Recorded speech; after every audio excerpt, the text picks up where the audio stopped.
Tantor Audio, a division of Recorded Books, presents Europe Against the Jews, 1880 to 1945, by Götz Aly, narrated by Sean Rennett. Introduction. More than 2 million Eastern European Jews emigrated to America between the early 19th century and 1914 in increasing waves, looking for security and better lives. Whereas Polish, Italian, Chinese, or German families tended to send out young men in advance, Jews often sold off everything they had, packed up their entire families, and headed off into the unknown, never to return to their former countries. They were not just seeking fairer prospects. They were fleeing collective persecution. Israel Zangwill, the son of Jewish Russian emigrants who left for Britain, and the man who coined the phrase melting pot, described their situation. The Italian or Chinese who emigrated to the U.S. secretly plans to come home again with the money he's made. But what home does the Jew have to return to? He has burned all his bridges. Often he was made to flee without a passport. He cannot return. In the summer of 1907, the United States was rocked by an economic crisis. Within weeks, 300,000 Italian immigrants returned to their home country. Speaking to an audience in London that year, Zangwill asked them to imagine what would happen if 300,000 Jews came back to Europe. Some 30 years later, Germany and Poland demonstrated exactly what would happen. In the summer of 1938, the Polish government in Warsaw issued regulations stripping Jews of their Polish citizenship if they had been living abroad for more than 5 years. In response, at the end of October, German police arrested 17,000 Polish Jews, brought them to the Polish border, and forced them across. Although Poland was their home country, they were not welcome. In the eyes of many, they were Jews and nothing but. For days, Polish and German border patrols herded the deportees back and forth. Finally, they were interned in hastily constructed, closely guarded camps on the Polish side. The largest camp, with space for more than 8,000 men, women, and children, was built near the Neue Benchensboschen border crossing between Frankfurt an der Oder and Poznan. It remained in operation until the summer of 1939. A deportee from Berlin, the violinist Mendel Max Karp, wrote of conditions there, "The place is strictly cordoned off by police, and there are police checks at the train station. Only refugees over the age of 65 are allowed to travel further on into Poland.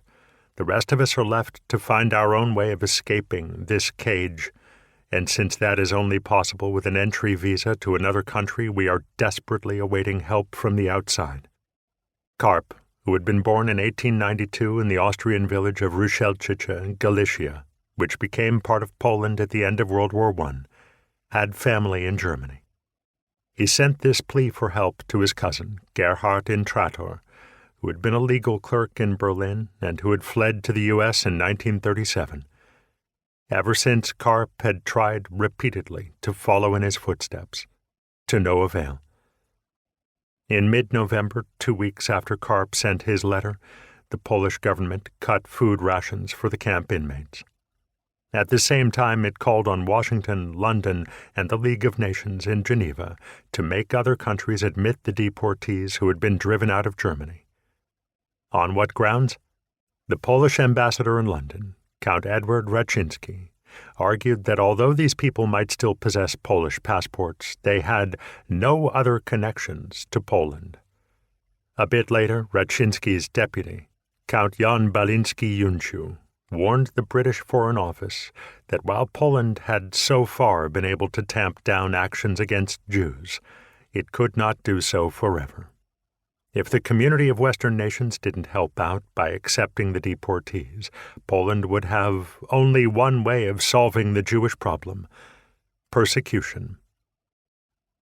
Thanks to international intervention and agreements reached between Germany and Poland, Max Karp was granted permission to return to Berlin from the Zboschen camp on June 29, 1939, although German authorities demanded that he leave the country for good within 2 months.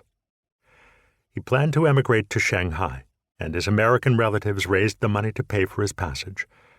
By the end of August, Karp had gathered everything he needed: an undated ticket paid for in dollars, identification papers full of official stamps and seals, and the extension of his residence permit granted by the Gestapo covering the time until he was able to depart. But it was too late. The Second World War began on September 1st. On September 13th, Berlin police took Karp into custody and interned him as a stateless Eastern European Jew in the Sachsenhausen concentration camp. There he was given the number 009060 and put in what was known as the small camp, together with other people in his situation. On January 27, 1940, he died or was killed. The exact circumstances of his death are unknown. His death certificate was filled out by a Brandenburg city official named Otto Griep, who wrote that Karp had succumbed to the flu, according to the written notification of the Sachsenhausen camp commandant. Sachsenhausen didn't yet have its own death registry. It also lacked a crematorium, so Karp's body was cremated at the Baumschulenweg facility in Berlin. Karp's aunt, Rachel Intrator, had his ashes buried at the Jewish cemetery in the Weißensee district of Berlin in the grave of his mother, Anna Karp. The story of Mendel Max Karp's life and death embodies European hostility toward Jews in many respects. The German government persecuted him, deprived him of his livelihood as a musician, turned him into a door-to-door tinker, and forced him to the border. The Polish government stripped him of his citizenship and then refused to take him in. In the end, it was the Germans and not the Poles who murdered Karp, but the Polish government bore responsibility for lowering his chance of survival. German culpability, European collaboration. The deportations and murders of the Holocaust were the result of German initiative. Germans controlled the bureaucratic operations, detaining people, sending them to ghettos, and confiscating their possessions. Germans developed the technology of the genocide. They organized the mass executions and death camps. They unleashed the violence against the Jews in the states that were occupied by Nazi Germany or allied with it. There is no question that the ultimate culpability rests with the Hitler regime. Nonetheless, the genocide could not have been carried out solely by those who initiated it. When we examine the daily practices of persecution in various countries, we cannot fail to note the ease with which German occupiers were able to enlist local nationalists, National Socialists, and anti-Semitic movements to serve their ends. Without at least passive support in these countries, without the help of administrators, police, state officials, and thousands of non-German helpers who all played a role in the atrocities, Hitler's monstrous project could not have been realized with such breathless speed. There is no way we can comprehend the pace and extent of the Holocaust if we restrict our focus to the German centers of command. On learning of Hitler's plans to wage war on the Soviet Union, Romanian dictator Ion Antonescu, for example, saw an opportunity to rid his country of its Jewish population. Romania needs to be liberated from this entire colony of bloodsuckers who have drained the life essence from the people, he remarked. The international situation is favorable, and we can't afford to miss the moment. Like many others, Antonescu wanted to exploit the exceptional historical situation that Germany had brought about, the collapse of moral and legal standards in so many parts of Europe. In his monumental history of the Holocaust, Nazi Germany and the Jews, Saul Friedlander points out that not a single social group in Europe showed solidarity with the Jews persecuted between 1939 and 1945. He concludes, thus Nazi and related anti-Jewish policies could unfold to their most extreme levels without the interference of any major countervailing interests. My book deals with a similar dynamic, but locates it in the prehistory of the genocide. It attempts to understand how, why, and in what forms anti-Semitism increased in post-1880 Europe to the point that the architects of genocide were able to find support for the final solution in nearly all the countries occupied by or allied with Germany.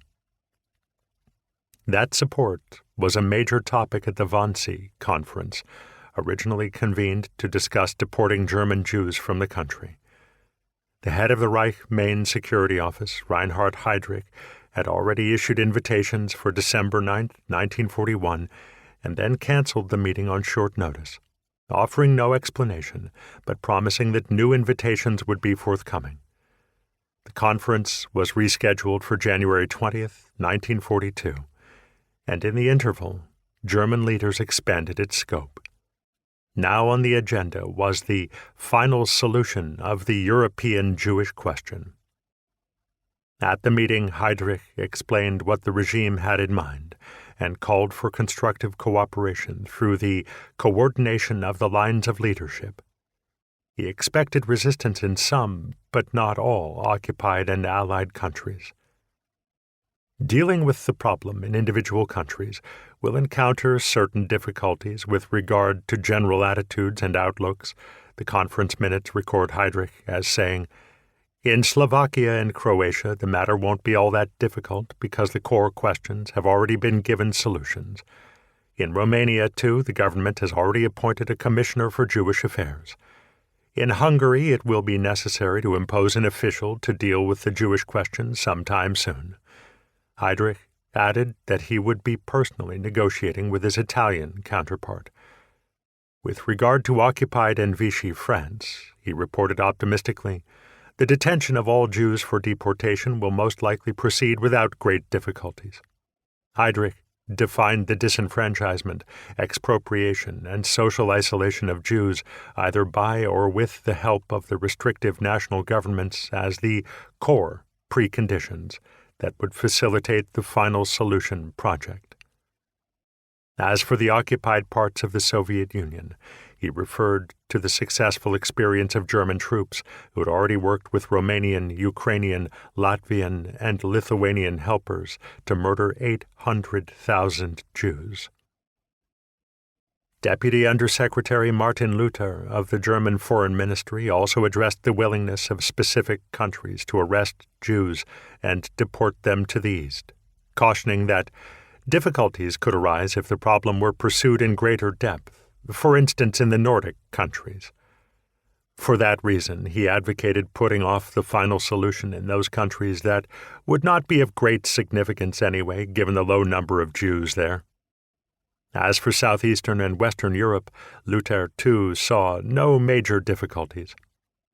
Adolf Eichmann's minutes record the views espoused by Gauleiter Alfred Meyer from the Occupied Territories Ministry and State Secretary Josef Buhler from the German civilian administration that occupied Poland, that Germans themselves would have to take certain preparatory measures for the final solution in the occupied territories so as to avoid unrest among the populace.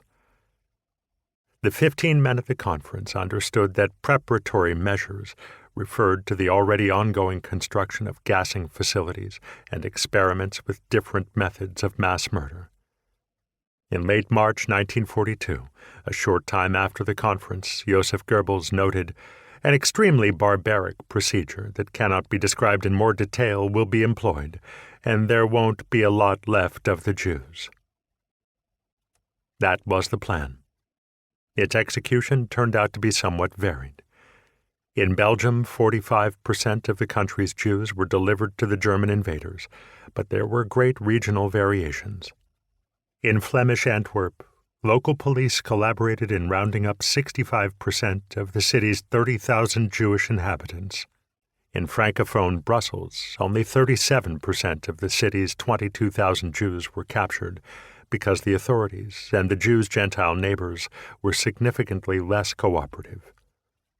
In Hungary, with the help of the state rail company, some 20,000 gendarmes deported 437,402 Jews to Auschwitz between May 15th and July 9th, 1944. The Germans only took over responsibility for the transports after the trains crossed Hungary's Slovakian border. Those condemned to die were mostly traditional Yiddish-speaking Jews from the Hungarian provinces, whom the politicians and the people of Budapest contemptuously referred to as Galicians. In early July 1944, Eichmann ordered the deportation, previously postponed, of some 150,000 well-assimilated Budapest Jews. In this case, however, the Budapest government refused to cooperate. Forced to rely on his staff alone, the best Eichmann could do was to arrange for 3 trains to transport Jews who had already been confined to a ghetto before he himself returned to Berlin. Without Hungarian assistance, he could achieve little. For this reason, most of Budapest's Jews survived. Romania, an ally of the Reich, fought alongside Germany against the Soviet Union.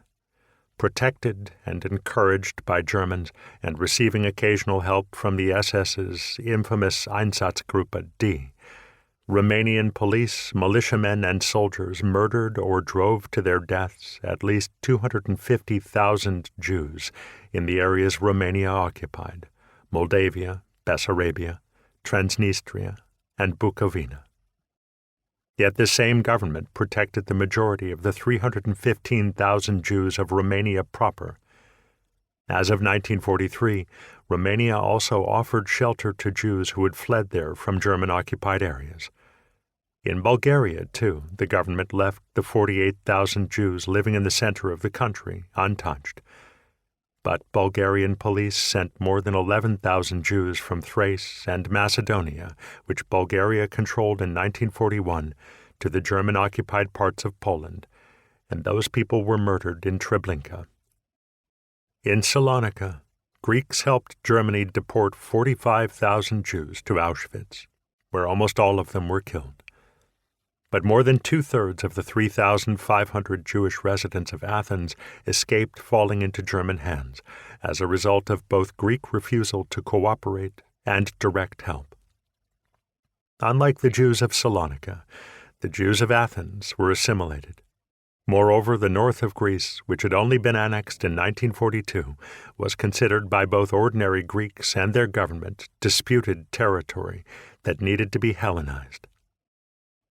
These different histories and outcomes introduce the main questions of this book. First, I will examine why Jews who were integrated into mainstream society had markedly better chances of survival than those who dressed in traditional clothes or who spoke Yiddish or Ladino. Second, I will look at the extent to which Nazi-allied and occupied countries supported Jewish deportations as a means of ethnic cleansing on the disputed national borders of their relatively young states. Third, I will ask how the anti-Semitic campaigns of the first half of the 20th century were connected to general policies of ethnic homogenization. Following on from that, I will explore whether a number of European governments, including those that collaborated with Nazi Germany, approved or at least tolerated the deportation of Jews in the hopes that their own newly nationally defined populations would benefit economically. Taken together, these separate lines of inquiry will attempt to explain how a combination of both positive and negative motives, national renewal and anti-Semitism, made the removal of the Jews desirable and encouraged people to participate, or at least look the other way. Nationalism had spread through Europe in the late 19th century, but took on special force after the First World War. When the victorious powers met in Paris in 1919 and 1920 to create the nation-states we still know today and to draw thousands of miles of new European borders, it occasioned a problem unknown in the former continental empires: what to do with minorities within these just-formed nation-states.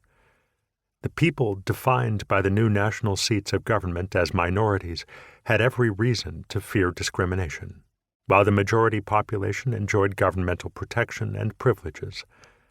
For this reason, England, France, and the U.S. pushed through a number of treaties and agreements to protect European minorities in 1919 to 20.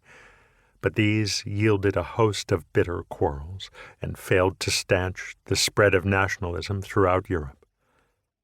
This nationalism also resulted in efforts by various states to facilitate ethnic homogenization and disadvantage minorities to the benefit of their majorities, be they Poles, Slovaks, Magyars, Ukrainians, Croats, or Romanians. Discriminatory measures included constraints on economic opportunities and citizenship rights, mandatory assimilation, displacement, and forced resettlement. France's resettlement of Germans from Alsace-Lorraine between 1918 and 1923, and the compulsory transfers of hundreds of thousands of people between Greece, Turkey, and Bulgaria immediately after the First World War, were part of this European panorama. These two events affected Jews only tangentially, but they established the expulsion of minorities as an acceptable European political practice. In 1919, when French authorities began the épuration, cleansing, of the German population in Alsace-Lorraine, they came up with an easily applicable bureaucratic definition to decide who was an immigrant: the birthplace of a person's parents, and if necessary, his or her grandparents. This is similar to the definition of Jews later adopted under the Nuremberg laws in Nazi Germany. It was in anticipation of such persecution that the authors of the Paris Peace Treaty adopted protections for minorities. But they failed to consider that, as Hannah Arendt wrote, whole groups of people would be undeportable because they had no right to reside in any country on earth. Long before 1939, there were lively discussions in various European countries about how Jewish minorities could be encouraged to emigrate. In 1921 and 1924, the U.S. declared a moratorium on immigrants from Eastern Europe, particularly Jews. With this major escape route cut off, European countries wondered where they could send their unwanted Jews. How could they be removed? 10 years after the crises and civil wars that followed the First World War, the Great Depression created further internal divisions in the European community of nations. Anti-Republican nationalism was on the march everywhere. Then, in 1933, the rise of Nazi Germany disrupted the fragile European order and set it on a path toward another major continental war. A number of European political parties, politicians, and electorates succumbed to fascism. They were seduced by the success of the authoritarian governments of Germany and Italy, their state-directed economic and social policies, their mobilization of normally lethargic populaces, their foreign settlement initiatives, and the measures taken to boost the national majorities and discriminate against minorities, particularly Jews. Because the forms of discrimination were often similar, it makes little sense to provide a history of anti-Semitism for each country. But my account also focuses on some European states more than others, for the reason that some 85% of the 6 million Jews killed in the Holocaust came from Poland, Russia, Romania, Hungary, and the Baltic countries. Although relatively few Jews lived in Greece, I describe the development of anti-Semitism there in detail because Greece is a paradigm of a nation that unified slowly and through various forms of violence. It, therefore, offers instructive parallels with nationalism in other countries.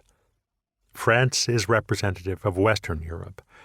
Despite the legal guarantees of equal rights, which had been codified in 1791, albeit temporarily restricted under Napoleon, a modern form of anti-Semitism developed there, even in the 1880s. The long history of European anti-Semitism. Why choose the period from 1880 to 1945 for this study? The end point is obvious. 1945 represents a clear break. There are several arguments for 1880 as a plausible starting point, if not an apparent watershed. It was around then that the anti-Jewish sentiment notably increased. In 1874, Romanian politicians reversed laws intended to promote Jewish integration that had been promulgated 10 years earlier. In 1882, harsh laws targeting Jews were enacted in Russia, including the Russian part of Poland, which had a huge influence on the events of the next 35 years. In the wake of the Russian pogroms from 1881 to 1884, large numbers of Russian, Polish, and Romanian Jews began emigrating to the West, particularly to the U.S. At the same time, nationalist ideas began to take hold of the European masses. Originally democratic and emancipatory, these movements advanced militant programs that deified their own native nations and excluded other nationalities. Meanwhile, industrialization was progressing, albeit at a varying pace, throughout most of Europe, bringing crises, general uncertainty, widespread poverty, and involuntary and voluntary mobility.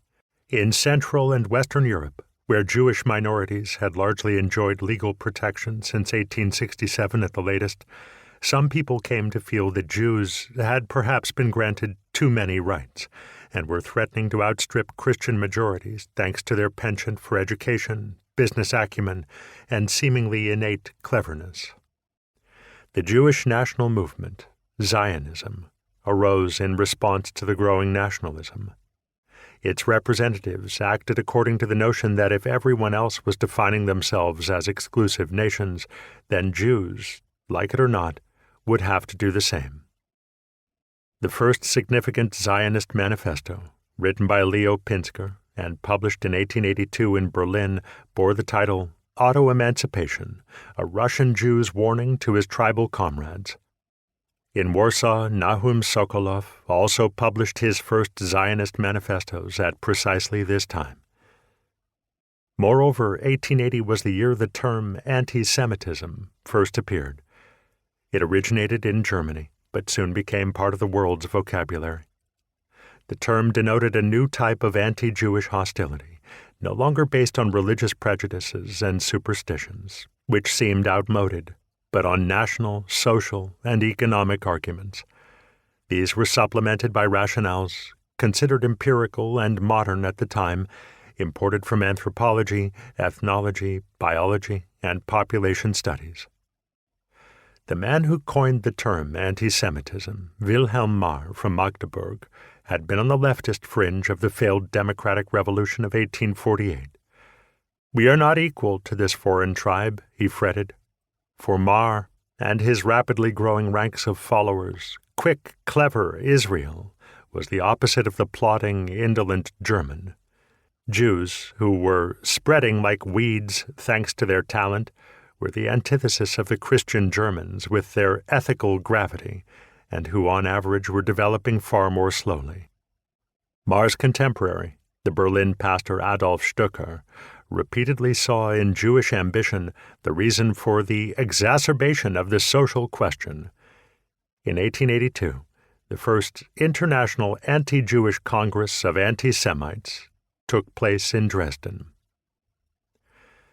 Such new ideas, which were connected to contemporary crises, made the non-religious anti-Semitism of the 1880s politically viable in modern secular states. Political parties could either combat it or co-opt its aims into their own platforms. It was no accident that the tumultuous and infamous two-day session of the Prussian Parliament, at which the body debated the so-called Jewish question, happened in November 1880. Similarly, Simon Dubnow chose to begin the 10th and final volume of his great World History of the Jewish People, 1929, in the year 1880. Methodology. For the most part, I have drawn from printed source materials. These are divided into three groups. The first consists of contemporary documentation, polemics, and informal records that appeared shortly after the incidents depicted, such as the pogrom in Lemberg, compiled by the Jewish witness Joseph Tenenbaum. Theodor Herzl's pamphlet, The Jewish State, also belongs in this category. I consider such texts important because the authors did not know how history would turn out and did not feel compelled to consider events in light of the Holocaust. The second group contains wider-ranging and more detailed accounts of events written with some historical perspective. These include the comprehensive and nuanced investigative report, Jewish Pogroms in Russia, written in German and published in London in 1910, The book La campagne antisémite en Pologne, edited by Leo Motkin and published in Paris in 1930, which contains texts presented to the League of Nations to substantiate complaints. The many scholarly works on and collections of source material concerning anti-Semitic subjects, like the Dreyfus Affair, and individual memoirs. For the reasons cited before, here, too, I prefer works written prior to 1939. More recent editions of documents and scholarly studies form my third group of resources. Following the epical shift of 1989 to 90, a diverse body of literature has appeared on the history and persecution of the Jews in particular European states. Again, I concentrate primarily on material written before 1939.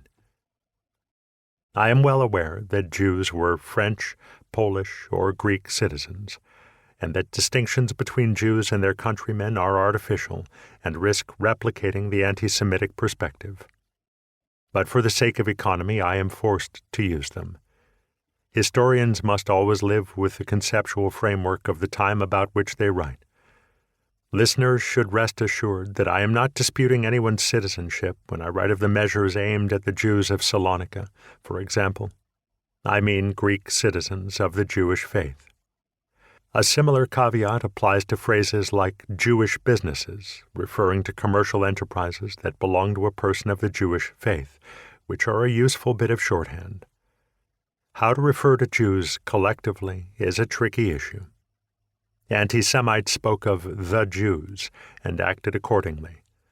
This identity, to some extent imaginary, is one of the subjects of this book.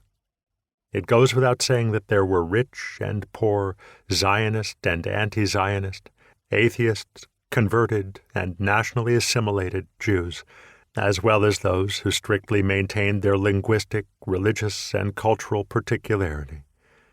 Sometimes different categories apply simultaneously. In fact, the variety of behaviors among Jews was one of the characteristics that especially enraged their enemies. The collective concepts of European nationalism are likewise problematic. Germans, Poles, Greeks. All these terms are false insofar as many individuals and subgroups thought and acted differently. Conversely, there are many common reductionist phrases that help conceal individual responsibility. Anti-Semitic mob, the Nazis, Romanian fascists, or the German, Slovakian, or Hungarian regime. Anti-Semitism did not just cast its spell over National Socialists. People from all walks of life took part in stealing the property of Jews. The 20th century European governments didn't impose anti-Semitism dictatorially. They adopted it to expand their base. In this sense, I consider the topic of European hostility toward Jews only one of many perspectives necessary to understand that history. This book is about the rise of a modern European anti-Semitism, not about resistance to anti-Jewish discrimination and persecution. Nor do I consider my attempts here or in my other works to analyze the crimes committed under Hitler to be comprehensive answers to the questions of how and why. Rather, they strive to make a phenomenon that has often been declared beyond understanding a bit more intelligible. Perhaps they will help us learn how to prevent similar horrors from happening in the future. Historians must investigate the preliminary stages and contemporary conditions that lead to certain historical developments.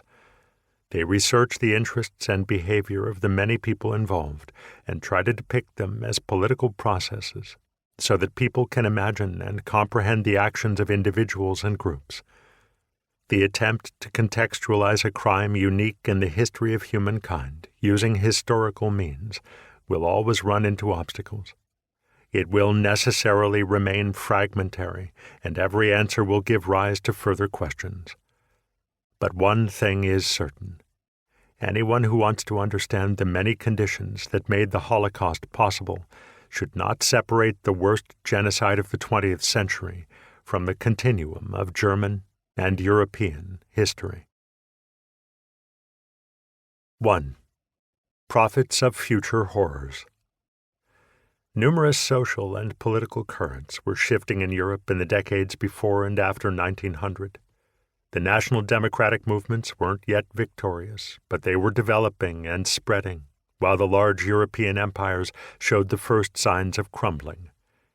In the nations of Central Europe, Jewish minorities achieved legal equality, encouraging the belief among national majorities that Jews enjoyed superior privileges to everyone else. Communism, which had arisen as a theory in 19th century Western Europe, became a practical reality in Russia in 1917. Although themselves enemies, both socialists and nationalists fought against liberalism, which had been the political force driving the social and economic changes of the 19th century.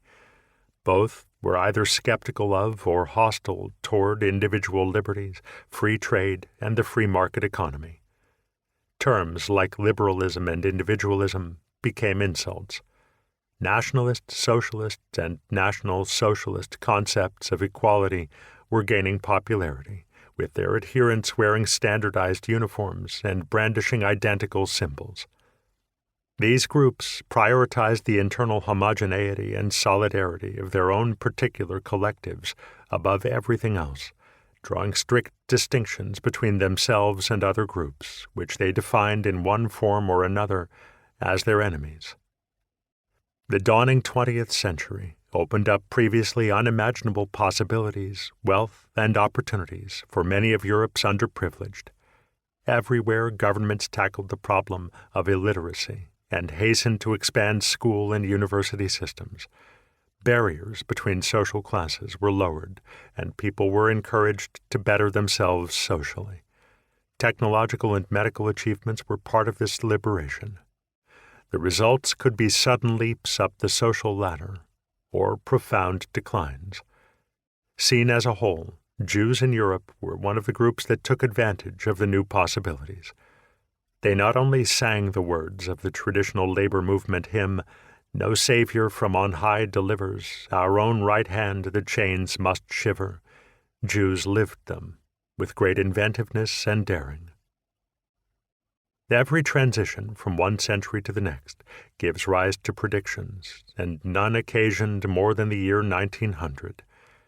Despite the Belle Epoque's seeming peace and calm, old certainties were rapidly disappearing, and increasing numbers of people came to feel that the future entailed serious risks.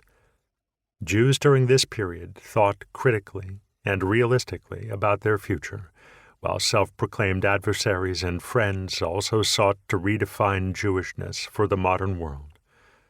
Theodor Herzl turned the anti-Semitic nightmare scenarios of his day into powerfully worded dreams of a Jewish state. "If you really want it," he told his followers, "then it is no fairy tale." Zionism. We are one people. While working as a newspaper correspondent in Paris in late 1894, Herzl was able to closely observe the Dreyfus trial, in which the Alsatian military captain Alfred Dreyfus, a Jewish member of the French General Staff, was convicted on false evidence of passing military secrets to Germany and exiled from France for life. "The popular organism has been afflicted with the Dreyfus disease," Herzl wrote, adding that cries of "death to the Jews" had echoed in the streets of Paris. Because the case was ostensibly about military secrets, the public was excluded from the trial. Like other reporters, Herzl had to make do with scraps of information gathered outside the military court. He did so in a brilliant, no-frills style that remains exemplary even today. His report about the public degradation of Dreyfus, carried out in the courtyard of the École Militaire on the dreary winter morning of January 5, 1895, appeared that afternoon in the Viennese newspaper Neue Freie Presse. Several minutes after 9, Dreyfus was led out, wrote Herzl.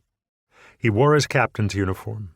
4 men brought him in front of the general, who said, "Alfred Dreyfus, you are unworthy of bearing arms. In the name of the French people, I strip you of your rank. The verdict has been carried out." Dreyfus then raised his right hand and said, "I swear and declare that you are degrading an innocent man. Vive la France." At that very moment, drum rolls began. The military bailiff began to tear off the decorations, which had previously been loosened from Dreyfus's uniform. Dreyfus maintained his calm demeanor. It shook Herzl to the core that, even in the France of the Great Revolution, an assimilated Jewish officer, who should have been equal under the law and who had been promoted to captain, could be stripped of his rank. Herzl empathized with Dreyfus as a disrespected Jew and a defenseless individual victim of a collective defamation. Working independently of the existing Jewish nationalist associations, Herzl composed his manifesto, The Jewish State, during his final 2 months in Paris. Intoxicated by his vision for the future, he allowed himself little respite while writing. "My only relaxation in the evening was going to hear Wagner's music," he wrote, "especially Tannhäuser, an opera that I can listen to as often as it is performed." The Jewish State, a political manifesto. Viewed from the Zionist perspective, Jews constituted a nationality rather than a religious community. This was a new idea. Instead of civic integration and legal emancipation for individuals, Zionists pushed for the collective emancipation through the creation of a Jewish state. In so doing, Zionism offered an alternative model for how Jews could react to political realities. The Zionist movement, founded in Basel in 1897, aimed at bringing Jews together to form an independent nation that would then become a sovereign member of an increasingly nationally organized world of peoples and states. Coming in the wake of a number of literary predecessors, Herzl's manifesto, The Jewish State, an attempt at a modern solution to the Jewish question, established itself as a work of lasting significance. Published in 1896, it examined how Jewish national desires had become dormant, only to reawaken in recent years. In the preface to the German edition of the pamphlet, Herzl had a simple explanation for the reemergence. Because the earth resounds with calls to act against Jews. Herzl began by admitting that he would not be able to describe the state of which he dreamed. He also expressed some self-doubt. Am I ahead of my time? Is the suffering of Jews not yet great enough? We will see. Herzl, who would die at the age of 44, 8 years after the publication of his programmatic work, had no way of suspecting how many doors, borders, and harbors would be closed to Jews, and how much horror would descend upon them before the State of Israel was created in 1948. Given this, 2 retrospective questions are of particular interest to us today. How did Herzl perceive the anti-Jewish agitation and violence of his day, roughly half a century before the Holocaust? And why did he consider the liberal path of cultural coexistence and progressive assimilation a failure? Prior to the publication of his pamphlet, Herzl himself had long been a believer in assimilation. But by 1896, he stressed that resentment, envy, and hatred toward Jews was not a local, but a global threat, wherever Jews lived in visible numbers. In Russia, Jewish villages are burned to the ground, Herzl wrote. In Romania, a few Jews are killed. In Germany, they are beaten on occasion. In Austria, the anti-Semites terrorize the entirety of public life. In Algeria, itinerant preachers spew hatred. In Paris, the so-called better society closes ranks to keep Jews out. Herzl could not see any signs that things could get better. In his view, the culturally nationalist zeitgeist was leading to the creation of more or less homogeneous nations. Everywhere we have made honest attempts to subsume ourselves in the life of the people around us and to preserve only the faith of our fathers, Herzl wrote, by way of summarizing his own life as well.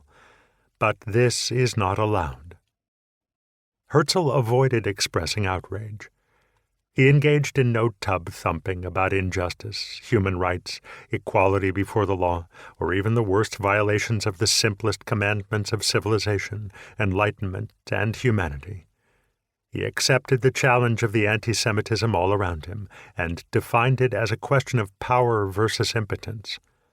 From this vantage point, it was imperative for Jews to no longer be subjected to national majorities that could arbitrarily decide who was a foreigner. Herzl considered it a truism that we, the pronoun he used when referring to Jews as a collective, could only escape by also regarding ourselves as a nation and forming a corresponding state.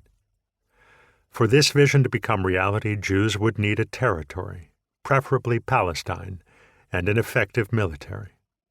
He painted a picture of this modern state with police, tax authorities, statistics, and diplomacy, organized around a rational, secular construct of laws and institutions. Religion did not serve as a constitutional basis. It was the cultural framework that would bring together all Jews, no matter how different their ways of life. Herzl urgently warned Jews against getting lulled into a false sense of security in times of decreased persecution or economic or social prosperity among what he called the host peoples, writing, "The longer anti-Semitism isn't coming, the crueler the outbreak will be." From his experiences in Budapest, Vienna, Berlin, and Paris, Herzl had become only too well acquainted with the main reason hostility toward Jews could quietly grow. The infiltration of immigrant Jews, attracted by the illusion of security, together with the rise in social class among established Jews, proved a potent combination and encourages upheaval, he wrote. Herzl predicted that there would be nationalist revolutions directed against Jews in precisely those countries where they seemed to have little to fear and to be decently well integrated. As we now know, Herzl was accurately describing the repressed but no less malevolent anti-Semitism that was coming to boil not just in Germany, but also in France and Hungary. Herzl understood the project of a Jewish state as the necessary antidote to 2 millennia of intense suffering that, while horrific, contained a lesson for the future. Whole branches of Jewishness can die and fall to the ground, but the tree lives, Herzl wrote. In his view, Zionists and anti-Semites were tacitly working hand in hand, the latter by forcing Jews to gather their strength and take their destinies into their own hands. With good leadership and sufficient force of will, they could succeed in transforming themselves from passive, abused historical objects who were at best tolerated into active historical subjects. Herzl believed in historical determinism, prophesying that the world needs a Jewish state which would arise in a council of the world's civilized nations. The reason why was simple. We are one people. Between revolution and the terrible power of money. Socially and economically, the Jewish state picked up on the great misery and opportunities of the industrial age. In Herzl's eyes, the furious pace of technological progress and the constant development of new commodities were important factors driving the new hostility toward Jews. What had created this hostility? He asked rhetorically. The entrepreneurial spirit. What was the opposite of that spirit? Sedentary work. What was a typical example of such work? The farmer in his field who stands on exactly the same spot as his ancestors stood 1,000 years ago. This historical category, Herzl believed, would quickly disappear because the agrarian question was essentially a question of machinery, and ultimately American-style progress would win out over the European cult of the land. Consequently, he approved of the fact that European Jews didn't allow themselves to be converted into farmers. The anti-Semitic stereotype of rag-trading Eastern European Jews ready to pour across the Prussian border and work their way upward more quickly than sluggish Christian natives was familiar from the political writings of the ultra-conservative historian Heinrich von Treitschke. Herzl, however, described such people sympathetically as an incipient Jewish proletariat thrown to and fro by political pressure and economic need, from place to place, country to country. Poor Jewish immigrants from Galicia, Western Russia, and Romania were rejected by socially established Jewish citizens who feared that their co-religionists from the East would fan the flames of anti-Semitism anew. The affluent gentlemen of the Friendly Society of German Jews also considered Yiddish a German Jewish jargon, a degraded parody of their own educated language, and an offense to the ear. This sort of upper-middle-class smugness was foreign to the politician Herzl. His affinities with Marxist thought led him to tailor his Zionist project to the needs of the poorest of the poor, and to count on their desire to put their crushing poverty behind them. He promised them upward mobility, a thoroughly modern economy, and a social welfare state of the first order. Herzl repeatedly put forward the idea of the Jewish nation as a 7-hour land, going the unsuccessful demands of the social democratic movement for an 8-hour workday one better. But Herzl also thought the state should take a hard line toward anyone unwilling to work. Beggars will not be tolerated. Those who refuse to do anything voluntarily will be sent to the workhouse. At the center of the utopia presented in the Jewish state is what Herzl's Zionist predecessor Leo Pinsker, 1821 to 1891, called a vision of collective auto-emancipation. Like Herzl, Pinsker had long placed his faith in assimilation, and because of this conviction he had founded a society to support the advancement and education of Russia's Jews.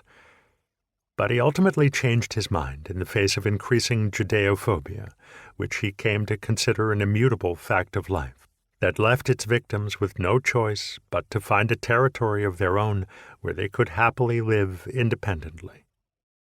According to Herzl's plan, the gradual, controlled emigration of Jews would benefit their former homelands by allowing for the internal migration of Christian citizens into the posts vacated by Jews, and an unprecedentedly peaceful rise of the Christian masses to prosperity.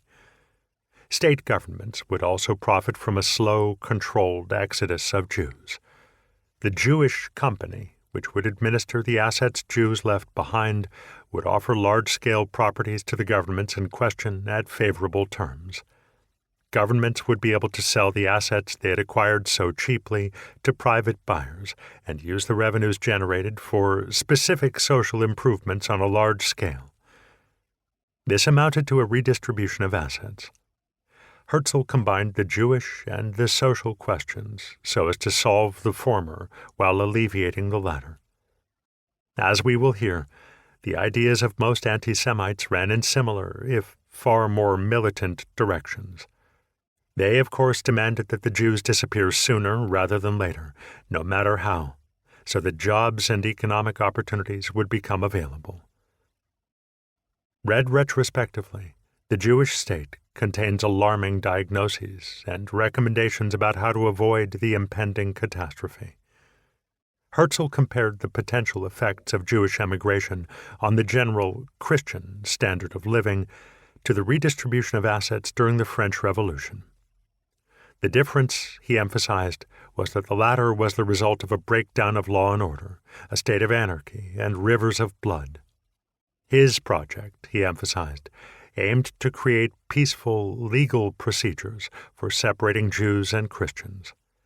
He urged his supporters not to equate traditional religious narrow-mindedness with the anti-Semitism of his day, since he understood the latter as the immediate consequence of Jews' economic and legal emancipation, which had turned them into terrible competition for both the traditional and newly ambitious Christian middle classes.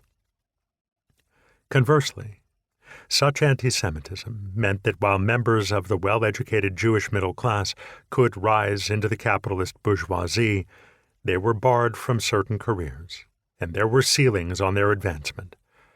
Jews, for instance, were not allowed to become civil servants or serve in the military. Unable to pursue their ambitions, and often living in a materially precarious situation, overeducated Jews formed an academic proletariat that tended toward socialism. Herzl himself distinguished between money Jews and intellect Jews. Amid the tensions in the decades around 1900, he predicted that Jews would follow the two major ideas of progress at the time, bourgeois liberalism and revolutionary socialism. On the lower end of the wealth spectrum, they provided the staff sergeants of all the revolutionary parties, while at the upper end their terrible power of money was shooting to the skies. This pair of insights led Herzl to anticipate anti-Semitic political parties' later conviction that Jews were the crux of societal turmoil. The social battle, in any case, had to be fought on our backs because we occupied the most prominent positions in both the capitalist and socialist camps. The extent to which Adolf Hitler was determined to wage exactly this battle can be gauged from a speech he gave 26 years after Herzl's manifesto. From the outset, he depicted the Jew as doubly threatening, as a simultaneously plutocratic and Bolshevik monster. In Hitler's view, one arm of this monstrosity was strangling the middle classes and enslaving farmers and workers to big money, while the other arm unleashed communism, destroying every form of social order, ethics, and religion, and clutching greedily at all the assets upright, hard-working people had legitimately earned. Jewry has made a step of political genius, Hitler said in 1922. This capitalist people, which created the most unscrupulous form of human exploitation the world has ever known, understands how to seize the leadership of the Fourth Estate. Just as Herzl predicted, Hitler accused Jews of trying to further radicalize the proletariat, the members of this new Fourth Estate, while simultaneously making capitalism even more inhumane. While Moses Cohn braces his shareholders so that they react as inflexibly and hostilely as possible to the demands of their workers, his brother, the labor leader Isaac Cohn, is at the factory, stirring up the masses. In the Nazi view, the two worked together to seduce the German people into destroying their own economy and trapping themselves all the more inevitably in the Jewish race's golden manacles, eternal interest slavery. The father of a state. A man of his era, Herzl assumed there were empty places on earth where Europeans could do whatever they wanted. In this spirit, he created the profile of the land taker and described the migration to be organized by the Jewish company as a replanting. He titled one section of the Jewish state, Our Human Material. He was also at ease with the term Volksgemeinschaft, people's community, which later became a Nazi favorite. At the same time, he hoped that his great project would be realized with a minimum of violence. In his last will and testament, he advised the Jewish people, "Make your state so that the stranger feels at home among you." The idea of founding a new state was hardly outlandish at the time. Belgium had only existed since 1830, California, as such, since 1850. Bulgaria, Romania, and Greece were gradually formed in multiple stages of expansion. In 1905, Norway broke away from Sweden. In 1917, Finland split from Russia, and in 1922, Ireland became independent from Great Britain. The list doesn't even include the many states that would arise from the disintegration of the Habsburg, Russian, Ottoman, and various other colonial empires. Migrations of large masses of people weren't unusual either. In 1896 alone, the year the Jewish state was published, 2.3 million Europeans emigrated overseas. Blinded by the ethos of colonialism, Herzl wasn't particularly concerned with what would happen to the Arabs who lived in Palestine. The holy sites of Christianity were to be protected, he wrote. He didn't mention the holy sites of Islam. In fact, he hoped that attacks by the great imperial powers on the Ottoman Empire would further his own project, which was very much conceived in a European spirit. If a portion of the Oriental question is solved by solving the Jewish question, he proclaimed, this would certainly be in the interests of all civilized people everywhere. After visiting Palestine for the first time, Herzl noted, we will need to expropriate private property in these territories. We'll try to transport the penniless population across the border by finding work for them in transit countries, but we shall deny them all work in our own country. The propertied population will come over to our side. The job of expropriation, as well as the removal of the poor, must be carried out gently and carefully. Property owners should be made to believe that they've cheated us, that we've paid more than the land's actual value, but we won't sell anything back to them. Herzl was a strict, though not autocratic, disciplinarian, and an obsessive, yet pragmatic believer in a utopia that seemed neither attainable nor desirable to the majority of Central European Jews at the time. As the father of the state, as he described himself, he was pursuing a mission given to him by the highest necessity. When he died in 1904, obituaries referred to him as our deceased leader, someone who would have been able to give a diasporic people a concrete form, and who would go down in history as a new Moses. Herzl attracted few followers, and not much progress was made toward establishing Jewish settlements in Palestine. Around 1882, some 35,000 Jews lived in Ottoman-ruled Palestine. By 1914, in the wake of pogroms in Russia, and thanks to the incipient Zionist movement, that number had grown to 90,000. In 1917, Palestine became a battleground for Turkish-German battles. In 1920, due to war, forced resettlement, and people fleeing hunger and disease, only 58,000 Jews still lived in Palestine, which was now under British mandate. The majority of Western European Jews would continue to regard the Zionist idea as a phantasm of a lunatic, blowhard, or swindler. During his lifetime, many rabbis spoke out against Herzl in their synagogues. His editor at the assimilationist Neue Freie Presse forbade him from using the word Zionism, and Austrian satirist Karl Kraus made fun of him in a pamphlet titled A Crown for Zion. In his later years, Herzl couldn't enter Vienna's Burgtheater without people in the audience murmuring sarcastically, His Majesty has appeared. Among the early anti-Semitic proponents of forced Jewish resettlement in Palestine, Germany's Paul de la Garde and Heinrich Claas, and the Hungarian politician Götz Aly particularly stand out.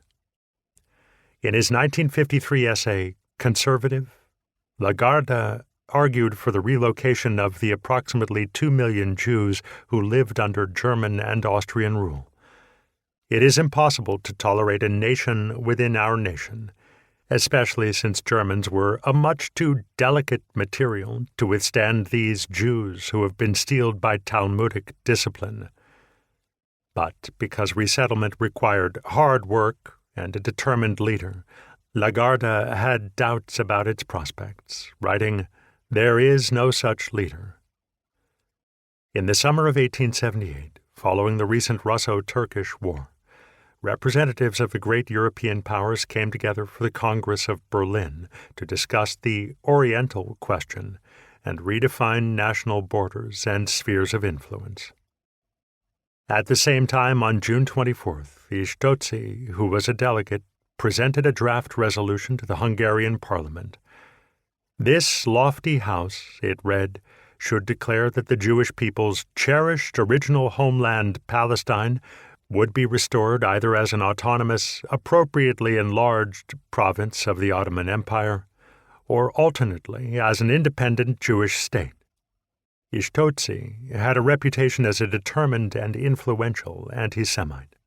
The aim of his initiative was to remove the Jews, who are so dangerous to Christian civilization, from Europe, so that they could serve as the bearer of culture amidst the Semitic tribes related to it. Like Herzl after him, Götz Aly defined Jews as a national people. Götz Aly thought it inevitable that Muslims would disappear from southeastern Europe, leaving only Jews as a foreign element, one that will be fully isolated in the Christian Occident. With that, he put his finger upon a point that would prove particularly pivotal for 20th century anti-Semitism. The more other national minorities were driven out, the more delicate the position of remaining Jews would become. Policies of resettling or expelling minorities in general were part of the context of growing European anti-Semitism. In societies that had been culturally homogenized, Jews, like those in Salonika, stood out as a final non-national group that refused to be integrated, replaced, or driven away. With demagogic enthusiasm, Götz enjoyed demonizing Jews, who he claimed were bent upon achieving domination over the people of Europe and forcing them into the yoke of slavery. To this end, Jews employed demonic skill and encouraged disproportionately high birth rates and mass immigration.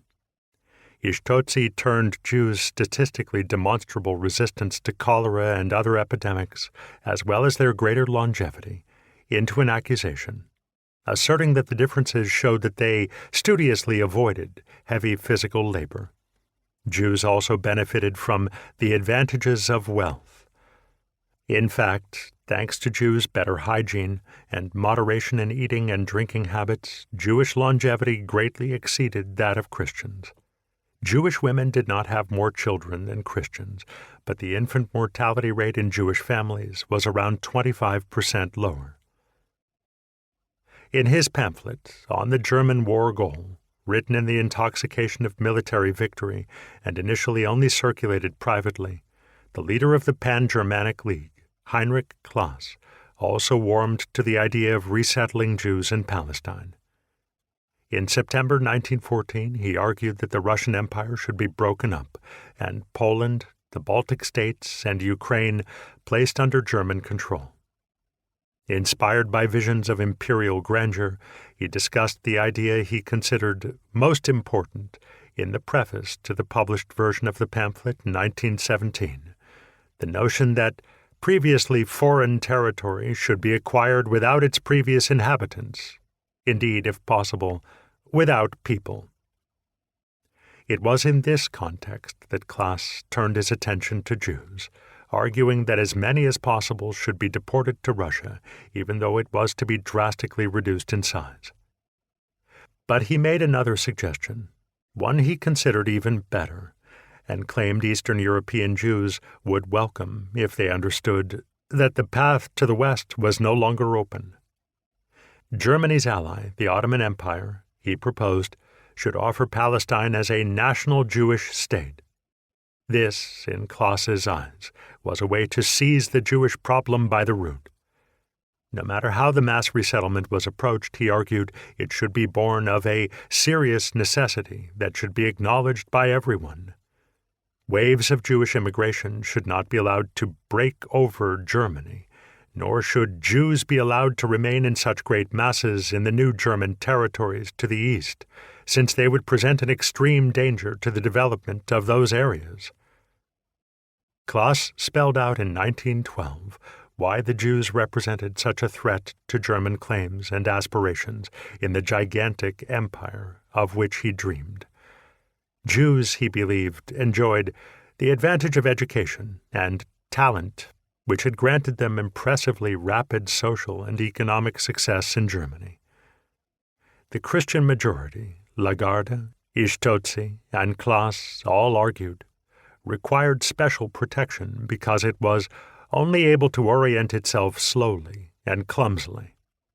Because they were so sluggish, Claas proposed, whole classes of Germany have still never become equal to the demands of the time.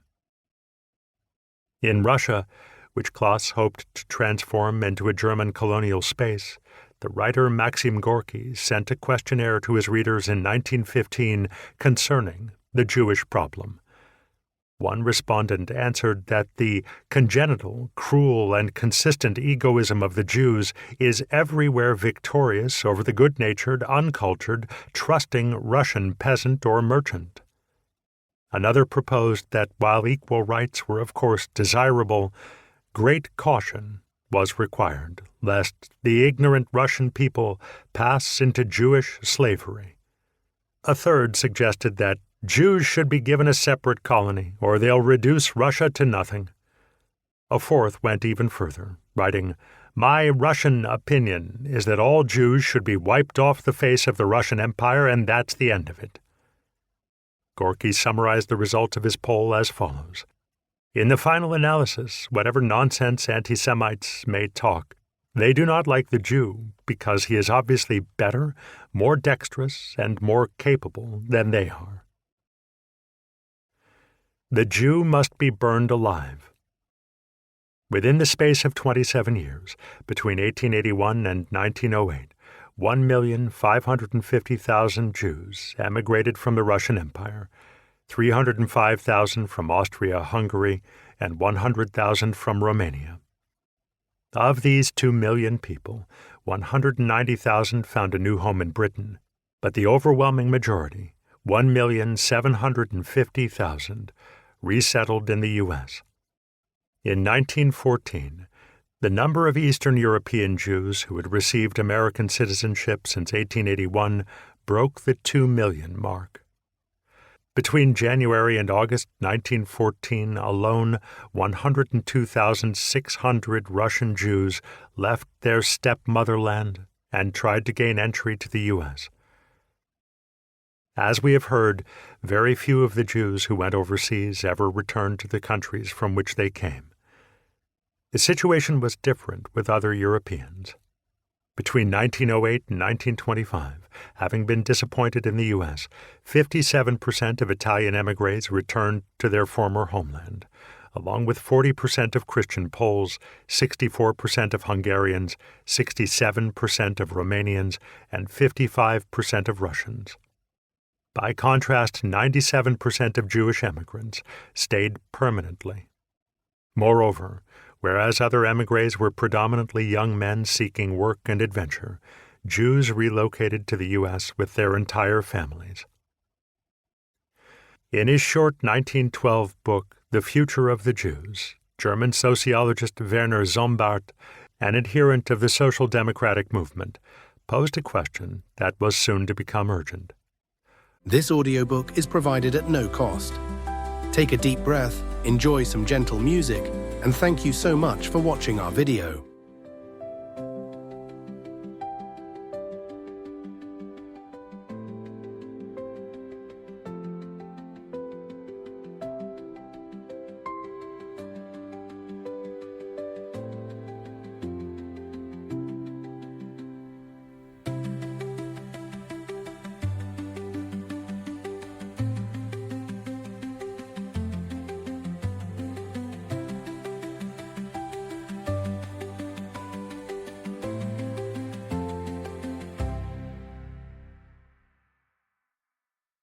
What would happen if the avenues for migration abroad were closed off? Citing the never-ending phenomenon of pogroms and other untenable conditions of his day, Sombart concluded that the situation of the Jews in Eastern Europe would grow even more intolerable if they did not migrate in great numbers. Conditions of life for Jews in Russia had been declining since 1863, but now they took a dramatic turn for the worse. The abolition of serfdom had opened the door to capitalism, economic freedom, the creation of a proletariat, loss of tradition, and competition for social status. Already existing hostility toward Jews increased and led to frequent pogroms. In response, hoping to pacify the Christian majority and distract attention from their own inability and that of the Christians to modernize the country's economy and society, Russian lawmakers imposed additional economic restrictions on Jews. Like Herzl, Sombart didn't spend time condemning the measures taken in Russia as unjust or wrong-headed. He accepted them as facts of life, treating the future of Eastern European Jews as a problem of accommodation, provision, and more precisely, of settlement and resettlement. Sombart assumed that economic misery and pogroms would persist, but that regular emigration would make them less explosive. But what if this release valve were to be closed, he asked. Emigration to the U.S. might have helped to stabilize the situation in Russia. Despite relatively high birth rates, the number of Galician Jews, for example, declined by some 17,000 to 793,360 between 1900 and 1908. The bitterest privation, wrote Zombart, had forced tens of thousands of people to leave their homeland and try their luck abroad. Hope for Zionist success.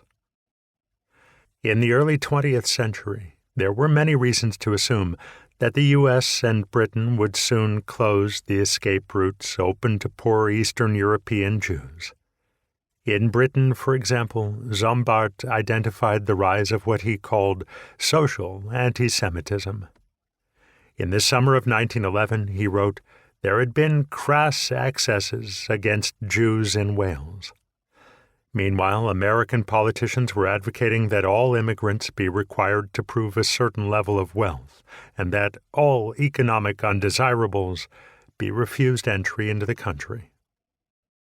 In the late 19th century, the U.S. had begun to restrict its once liberal approach to immigration, at first cautiously, then more resolutely.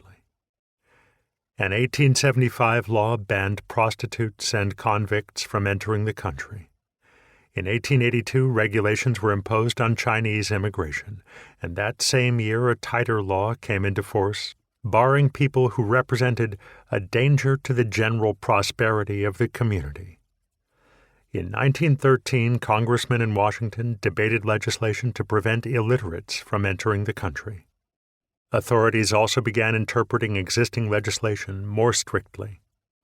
Customs officials turned away more and more people at the border as undesirable and ordered them to be returned to Europe at the cost of the ocean liner companies.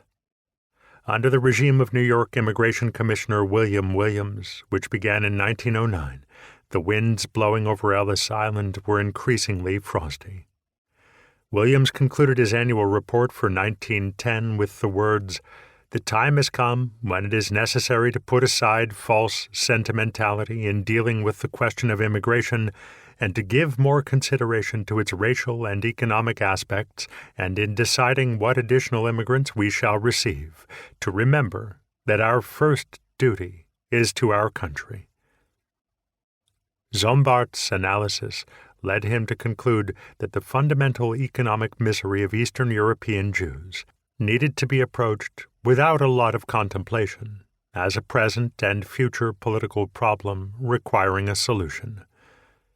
The entire world faced the task of finding territory suitable for accommodating these 5 million impoverished people. Should that territory turn out to be Palestine, all the better. But the main thing was to commence this process of colonization systematically and energetically, with the sole initial, practical, and sober goal of creating humane living conditions for the greatest possible number of Jews. Zombart concluded his rumination with the statement, "May the optimists among the Zionists be proven right on the path they've suggested we follow, so that a solution can be found to at least one part of the Jewish question, the fate of the Eastern European Jews." Hardly had they been founded than the barely organized Zionist groups concluded in 1903, the year of the large-scale Kishinev pogrom, that they would have to lobby for a secure Jewish homeland in which millions of Jews could live in a Jewish setting without anti-Semitism. If this homeland is not created, Zionists in 1903 warned, hundreds of thousands of Jews could soon be delivered up, defenseless, to poverty and even murder, because they cannot get out of their country as the last remaining release valves, England and America, have been blocked. In his 1908 pamphlet, Emigration and Immigration, A Word on the Plight of Jewish Emigres, the German author Eugen Doktor described in lurid detail the growing popular anti-Semitic hatred in Russia, Russian Poland, and Romania. For that reason, he argued, Jews were fleeing en masse to other European countries and overseas.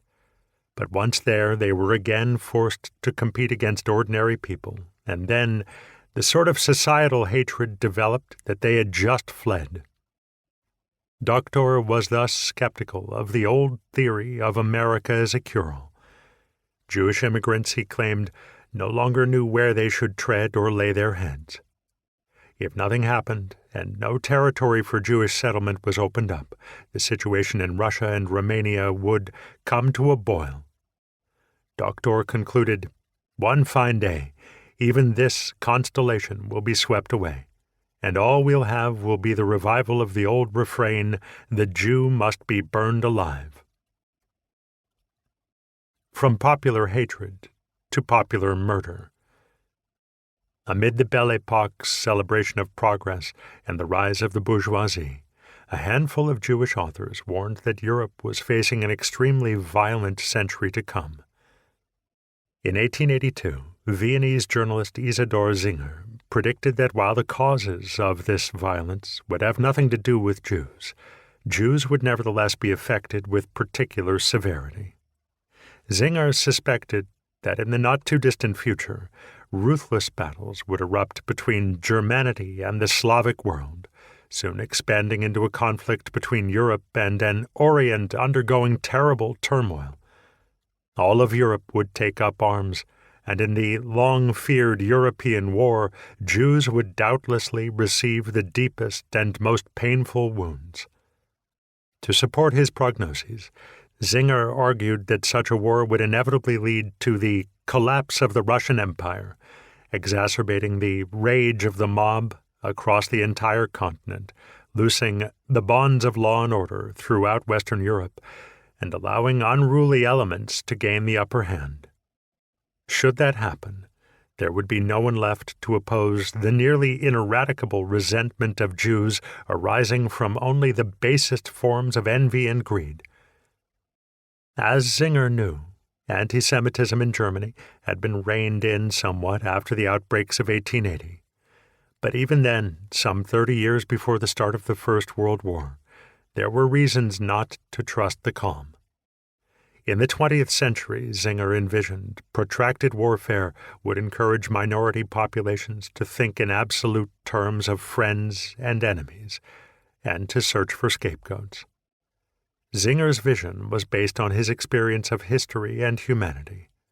Are we really so sure, he concluded, that if the German people have stood armed on battlefields in Russia or France for days and years, anti-Semites at home won't raise their voices even more and renew their shrill battle cry, "Down with the Jews"? In his 1897 book, Culture and Humanity, a diagnosis of its era, the obscure Bavarian author Siegfried Lichtenstädter, a Jew, dismissed the Christian Occidental idea of respecting human life as a great lie. Seen clearly, European imperialism inevitably led to the destruction of allegedly uncivilized peoples. Beating, robbing, destroying, burning, and murdering take up a major part of the working strength of European officials, officers, merchants, and traveling researchers, Lichtenstädter remarked. The author briefly alluded to the great mass butchering with which Russia put down the aspirations to liberty of the Tartars and other Muslim peoples, the gruesome deeds of shame that had disgraced French rule in the northern Vietnamese province of Tonkin, the slaughter of probably more than 100,000 peaceful Turkish and Bulgarian Muslims by Russian and Bulgarian soldiers around 1877, and the bloodthirsty methods employed by the Dutch to reinforce their rule over the Malaysian peoples. The destruction of the human species is one of the most noteworthy manifestations of civilization, by which I mean modern civilization, he concluded. Lichtenstädter repeatedly asked himself what the 20th century was likely to bring. He predicted an unanticipated growth and strengthening of the Russian Empire. He also believed there would be a battle between the European and Far Eastern peoples. That conflict, he wrote, would mobilize the strength of other peoples, bringing it to bear heavily.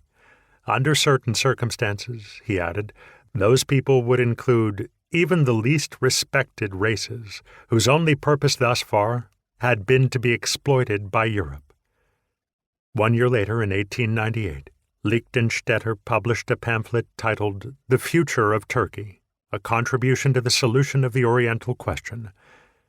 In it, he analyzed the power vacuum and the Christian-Muslim tensions that the great European powers encouraged within the disintegrating Ottoman Empire.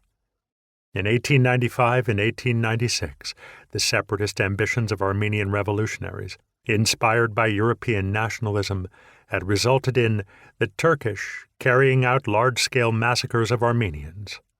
The Turkish people, Lichtenstetter wrote, lived in fear of being subjected to the rule of the Russians, the Armenians, or the Greeks.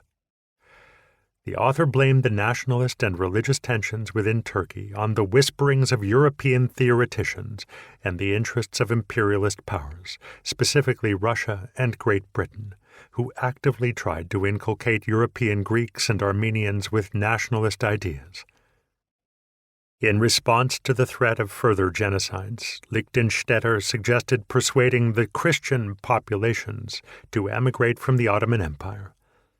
As a practical alternative, he advocated immediately founding a new mother country for Greeks and Armenians at another location, possibly in America or Australia, where they would be surrounded by Christian neighbors. Although he acknowledged that his suggestion would be called inhumane, Lichtenstetter stressed that time was running out. In 20 years, it will be too late, he wrote. Lichtenstetter maintained no illusions about nationalists' true motives. Of the ongoing Greek battle for liberation on Crete, which was heavily supported by France, Russia, and England, he remarked, "The freedom fighters are pursuing a very specific goal, to steal the land possessed by Muslim populations. There is no reason to expect that Cretan Christians will voluntarily hand back these territories to the Muslims. European Philo-Hellenism may have become muted in recent years because the Greeks exceeded the normal level of allowable dishonesty by far too great a margin, but Lichtenstetter predicted that the situation would swing round again. If in the next 3 to 5 years the Greeks will refrain from deceiving their creditors again, which is possible, if not probable, Europe will shower them with love even more greatly than before, which will of course come at the cost of the Turks." That was precisely what happened in the First Balkan War against Turkey in 1912, in the Paris-Sèvres Agreement of 1920, and during the Greek War of Aggression against Turkey's Anatolian heartland from 1919 to 1921. In 1901 and 1903, Lichtenstetter published a 2-volume work he described as a history of the future. Consisting of fictional governmental declarations, newspaper articles, and parliamentary protocols, it ended in 1945 and was titled The New World Empire, a contribution to the history of the 20th century. For the year 1910, he predicted that Italian troops would land in Tripoli and that there would be a major war in the Balkans, that flashpoint of Europe, over the unresolved Macedonian and Albanian questions. In the process, the Christian states of Bulgaria and Greece would play a special role in the battle against Turkey. Lichtenstetter cited from the fictional, widely read People's newspaper in Sofia, which had early on raised a fiery cry to expel the Turkish enemy from the civilized corridors of Europe. On January 12, 1910, snatches of fictional conversation would echo from the Greek Chamber of Deputies. Leonidas, spirit of Achilles, traitors, rights with no statutes of limitations, Hellenism, fatherland, subjected brothers, barbarians, liberty, death. As things actually turned out, Italian troops occupied Tripoli in 1911, not 1910, and Italy officially annexed Libya a short time later. The Second Balkan War was waged from 1912 to 1913. Greece tried to annex parts of Turkey, Bulgaria, and Albania during this period. Peace initiatives had little effect, and the German ambassador in Athens reported that Greek paramilitaries have been guilty of the most unprecedented cruelties against Muslims, massacring these unfortunate people en masse. For 1912, Lichtenstetter had envisioned a gruesome massacre of Armenians by Muslims in the East Anatolian city of Erzurum. For June 23, 1939, Lichtenstetter imagined a newspaper article with the headline, "Marvelous Solstice Celebration Among German University Students." The festivities were so suffused by German racial feeling that the students excluded everyone associated with outmoded foreign Jewish or feminine thinking. Authentic German activities were taking place at the venue, a tavern called Zum Deutschen Blitz, the German Thunderbolt. There were indescribable cheers, ran the fictional report, as people began singing the latest militant German song, "When a Parasite People Threaten Us."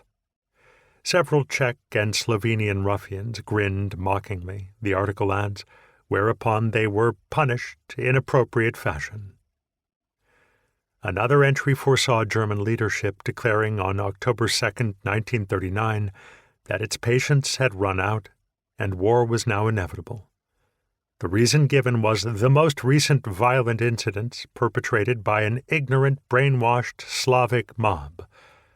The imagined declaration then warned the Slavic population that he who sows the wind will reap a whirlwind, and reassured everyone else that this punitive action would not affect Germany's friendly relations with Russia. This presaged Nazi Germany's invasion of Poland and the Ribbentrop-Molotov Pact that saw the Third Reich and the Soviet Union partition Germany's eastern neighbor.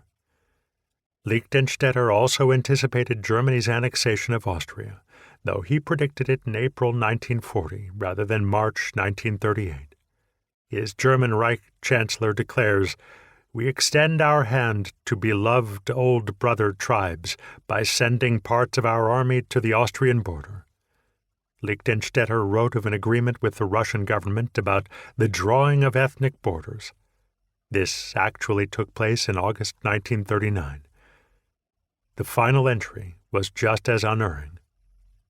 On October 1, 1945, a Russian commissioner for the administration of the liberated Western Slavic countries would take up work in Prague, and on January 1, 1946, issue an Edict of Tolerance for the liberated Western Slavic countries.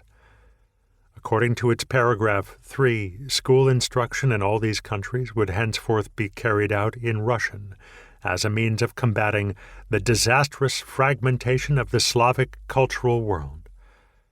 Additionally, the edict required that all printed material was to be published in Russian using the Cyrillic alphabet. Anyone violating these ordinances would be deported to the Arctic islands of Novaya Zemlya and lose all benefits and amenities. Lichtenstetter was born in the Bavarian town of Beiersdorf in 1865, the son of leather trader Wolf Lichtenstetter and his wife Sophie, née Sulzberger. He got a degree in Oriental Studies and Law and later worked as a high-ranking official in the Bavarian Tax Authority. He regularly published political essays, often under a pseudonym, and articles on Jewish religious subjects, which were banned. On June 6, 1942, Munich police deported the 77-year-old to the Theresienstadt concentration camp, where he died exactly 6 months later. On January 1, 1901, Russian historian Simon Dubnow wrote in his diary, "We are entering the 20th century. What will it bring for us, for humanity, and especially Jews? To judge from the final decades of the last century, it's possible that humanity is heading toward a new Middle Ages, full of terrible wars and national conflicts. But one's soul resists believing that." Dubnow achieved recognition as the author of a 10-volume World History of the Jewish People. He was born in 1860 in the Belarusian shtetl Mstislov, as the son of a woodseller. Unwilling to live in Bolshevik Russia, he went into exile in Berlin in 1922. In 1933, he fled Nazi Germany for Riga, the Latvian capital. When the Germans conquered that city in the summer of 1941, they forced him, along with all other Jews, into a ghetto. On December 8, 1941, the 81-year-old was murdered as part of a mission in which soldiers from the German Einsatzgruppe A and their helpers in the Latvian police shot to death 25,000 Jews within a single week. Zionists, notorious anti-Semites, and their Jewish and Gentile critics used many of the same basic arguments for the creation of a Jewish territory. In the age of European colonialism, all sides supported a Jewish settlement in the Earth's supposedly empty spaces. From the Jewish perspective, such projects were based on assumptions that wider economic, social, and military conflicts in the 20th century would particularly endanger Jewish minorities. Such conflicts included the increasing economic competition between Jews and Gentiles, the rapid rise of xenophobic nationalism, and the imminent closing off of overseas immigration. The Jewish prognosticators did not talk about races or racism, but rather about the coming reality as they saw it. They all assumed that time was running out and that Jewish assimilation had failed. While their motivations may have differed, they all felt loyal to their people and thought it should finally be elevated into a homogeneous nation at peace with itself. To that end, the Jews needed to receive a territory on which they could found a state of their own. 2. The sluggish versus the ambitious. As a young professor, the German natural scientist Karl Vogt became a supporter of the 1848 revolution and was sent as a radical democratic deputy to the National Assembly in Frankfurt. After trying to incite a popular uprising in southwestern Germany in 1849, he fled to Switzerland. Later, from his post at the University of Geneva, he watched anti-Semitism spread throughout Germany and Europe. In late 1880 and early 1881, in 3 articles for the Frankfurter Zeitung, he expressed his outrage at the entirely repulsive yet growing ideology in Germany. Vogt wrote of anti-Semites' impotent jealousy, their base greed, and the fury of the intellectually backward at the greater intelligence of an older and deeper civilization. Vogt's ire was prompted in particular by the anti-Semitic agitation of Heinrich von Treitschke and the Protestant pastor Adolf Stöcker. He tried to enlighten Germans about the positive Jewish characteristics he had observed everywhere in the same fashion. Jews, he wrote, were hard-working, intelligent, frugal to the point of miserliness, mild-mannered, disinclined to violence or crime against other people, and not prone to drunkenness. In 1885, when asked by the Viennese journalist Isidor Singer about the underlying causes behind anti-Semitism, the Dutch physiologist Jacob Moleskant answered, "Everywhere Jews rank among the best doctors, the most influential writers, and the wealthiest and best-educated merchants, because they have been restricted to these areas, the only ones in which they have been allowed to achieve anything. Yet people wonder why there are so many excellent Jewish doctors and journalists. They resent rich Jews and reject and envy their Oriental splendor, acting as if all religion were in jeopardy whenever a clever remark by a witty Jew burns holes through 1,000 ignorant words from Messrs. Stöcker and Treitschke." When the same question was asked of Vogt, he responded, "In my estimation, the answer to the question has nothing to do with religion, but with the instinctive hatred of the untalented for the gifted, the poor for the rich, and the sluggish for the ambitious." The agrarian engineer Eugenio Regini, who lived in the northern Italian city of Ferrara, and who also worked as a journalist, concealed his own anti-Semitism behind a scientific tone and a variety of objectivistic embellishments. But the observations of Italian society he published in his 1901 book, Antisemitismo e Semitismo nell'Italia politica moderna, supported the insights gleaned from German culture by Vogt and Moleskant.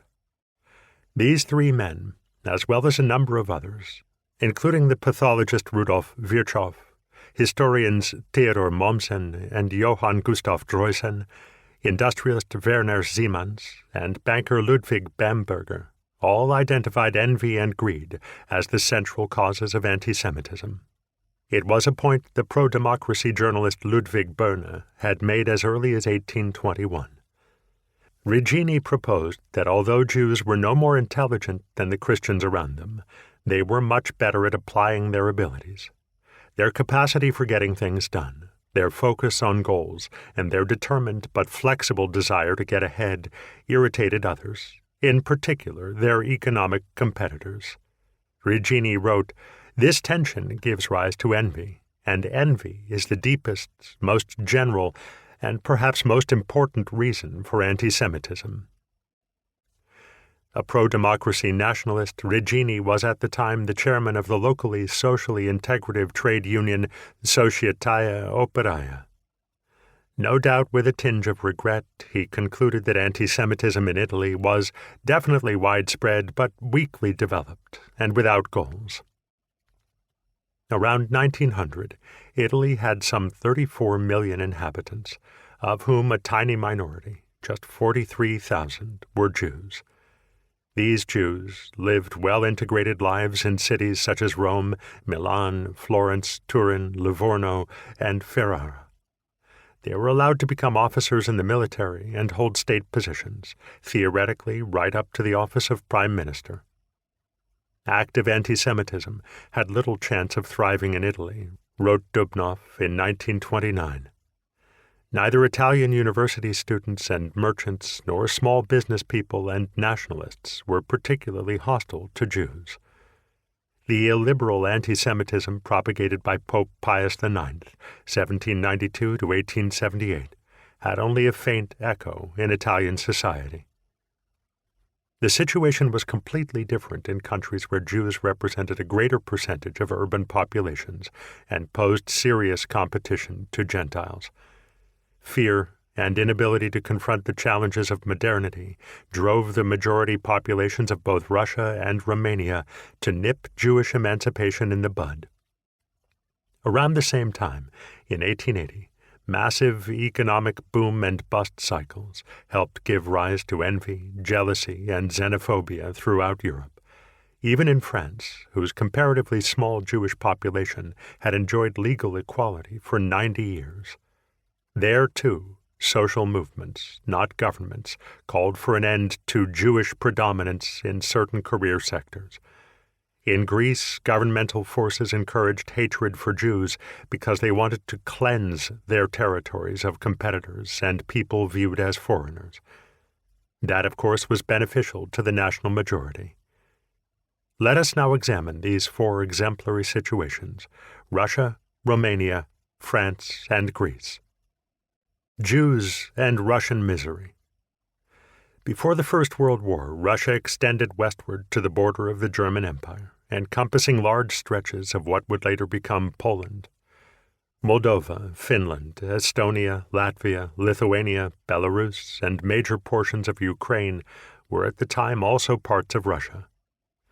According to an 1897 census, 125 million people lived in this gigantic nation. Of them, 5,216,000, 4.2%, identified with the Jewish faith. They represented half the entire world Jewish population. Almost without exception, their native language was Yiddish. Because of their linguistic distinctiveness, Russia considered Jewish people a nation unto itself within the state. In 1906, German Zionist Arthur Rupin praised this situation as the only case of a European state officially according Jews the character of a nation. Originally, Jews primarily settled in the territory of the former Kingdom of Poland and Lithuania. During the 19th century, driven by material privation, many migrated to Novorossiya, those parts of the Ottoman Empire that had been gradually conquered by the Russian army. Southern Ukraine, Crimea, and later Transnistria and Moldova, Bessarabia. The major anti-Jewish pogroms of 1881 and 1882 put an abrupt end to this semi-voluntary internal migration. As was often the case, officials, police, and officers had encouraged the outbreaks of violence. It was they who turned loose pogromщики, only reining them in after several days of brutality.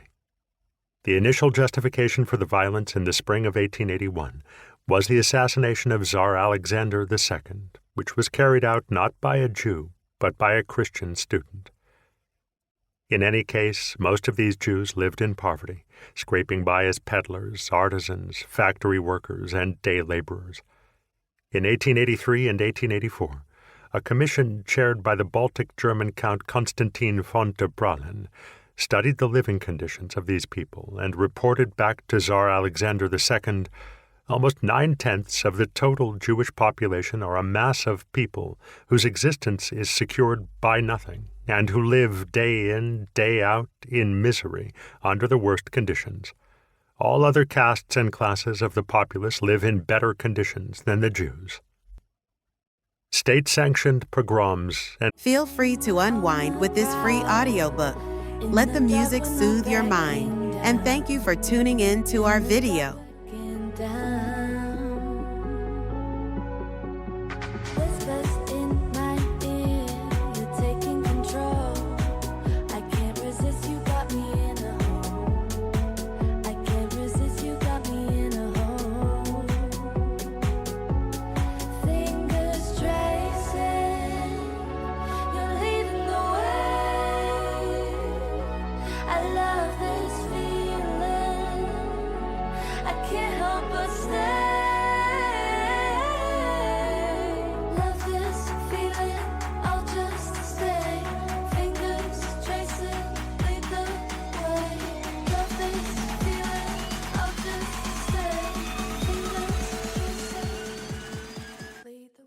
legal discrimination. Balta, a city in the south of the administrative region of Podolia, provides an example of Jews' pitiable lack of legal protection and opportunities for defense. Of the city's 32,000 inhabitants, 80% were Jews, but despite constituting most of the population, they were still subject to savage acts of terror. In mid-April 1882, a pogrom raged for 3 days, during which a mob destroyed more than 1,000 houses and 300 businesses, robbing, pillaging, and raping. 42 Jews were murdered and 121 seriously injured. Clearly, for the Christian minority to get away with such brutality, they would have needed state accomplices. Kiev, today Kyiv, Ukraine, had also been the scene of mass rapes, murders, plunder, and arson. An eyewitness report from the aftermath in the suburb of Predmestje described what happened during the pogrom of May 1881. On the right side of the street, nothing more can be seen of the 15 one-story brick houses but scattered bricks and charred wood. Mr. Bornspolsky suffered the worst of it. He led me through his warehouse and home. Every door and window had been smashed, every piece of furniture chopped up, the strings had been ripped out of the piano, then bent and cut, and the stone walls bore the traces of attempts to destroy them as well. The courtyard was full of broken household items and bed feathers. The cellar was burned out after a mob of about 150 people, bolstered by 500 workers from the sugar factory across the street, had literally rolled around in alcoholic spirits. The soap and lighting factory behind were destroyed too. Bornspolsky had rented out part of his building to a Christian druggist. Police officers had sat drinking vodka with the man. B's losses have been estimated as at least 100,000 rubles. The author of the report then visited the synagogue on Mievka Street. Here, too, nothing had escaped destruction. In the outlying district of Salamenka, the mob had murdered 3 people. As the crowd approached, the wife of a certain Mordecai Wienarski had fled to the attic with her children, but in her panic had left one behind. What had the leaders of these dehumanized people done when they stormed the house? They seized the child by his little legs and purposely slammed him to the ground. He died instantly. All of this happened in the plain view of military officers. The poor woman told me the story with tears in her eyes, and while I stood there in the bright sunlight, the laughter and chatter of the soldiers loitering or sitting by the windows echoed across the street, and made her story all the more terrible. I could hardly believe that in this place, in the light of day, despite a barracks full of soldiers and military men in the streets, a 3-year-old child had been murdered in such barbaric fashion. Despite the hundreds of similarly shameful occurrences, Russia didn't pass any new laws to protect those who had been persecuted. Instead, it enacted legislation that further curtailed Jews' already scant rights. The Interior Minister Nikolai Pavlovich Ignatiev, a pan-Slavist to the core, was the man responsible for this. He justified the draconian new laws which were named after him as a means of protecting the Christian majority and thereby preventing future unrest. The fundamental, indeed sole, reason for the pogroms, he claimed, was economic. In the past 20 years, Jews have gradually taken over trade and commerce, acquired extensive property by purchase or lease, and relying on their internal solidarity, have tried everything to plunder the people, in particular the poorer classes. For that reason, Jews had themselves to blame for protests that have taken on the unpleasant form of violence. After the government had pursued the ringleaders of the pogroms, it now had a duty to immediately issue strict ordinances aimed at correcting the unjust relationship between the general populace and the Jews, and to preserve the former in the face of the harmful activity of the latter. Isaac Rulf, a rabbi in the Prussian town of Memel, today Klaipėda, Lithuania, tried to provide material help and publicize the plight of his co-religionists in neighboring Russia. Rulf characterized Ignatiev as a coarse, heartless barbarian in the costume of a diplomat, a man permeated with envy and rage, like many of his comrades, at the skill, grace, and superiority of Jews. Born of feelings of inferiority, Rulf wrote, "The anti-Jewish laws and nationalism Ignatiev encouraged in Russia were two sides of the same coin." Suddenly, catchphrases about the decayed and rotten West were becoming increasingly popular, while the rugged, authentic Slavic people were celebrated as a group who were destined for world domination and who were now justly demanding Russia for Russians after many years of foreign exploitation. Courting the favor of the masses, Ignatiev demanded that regional and district officials answer leading questions such as, to what extent has the economic activity of the Jews had a harmful effect on the living conditions of the original population? The Governor-General of Kiev, a man responsible for the May 1881 violence, promoted Jewish emigration as the sole way of protecting the Christian populace from the harmful consequences of the economic activity of Jews, their tribal separateness, and their religious fanaticism. Although rulers and ruled may have been at odds in autocratic Russia, anti-Semitism could be used to weld the logic of the state and the impulses of the people into a powerful unity. Such was the conclusion of the Austrian Zionist Bertold Baruch Feivel when he analyzed the consequences of the anti-Semitic symbiosis between people and state.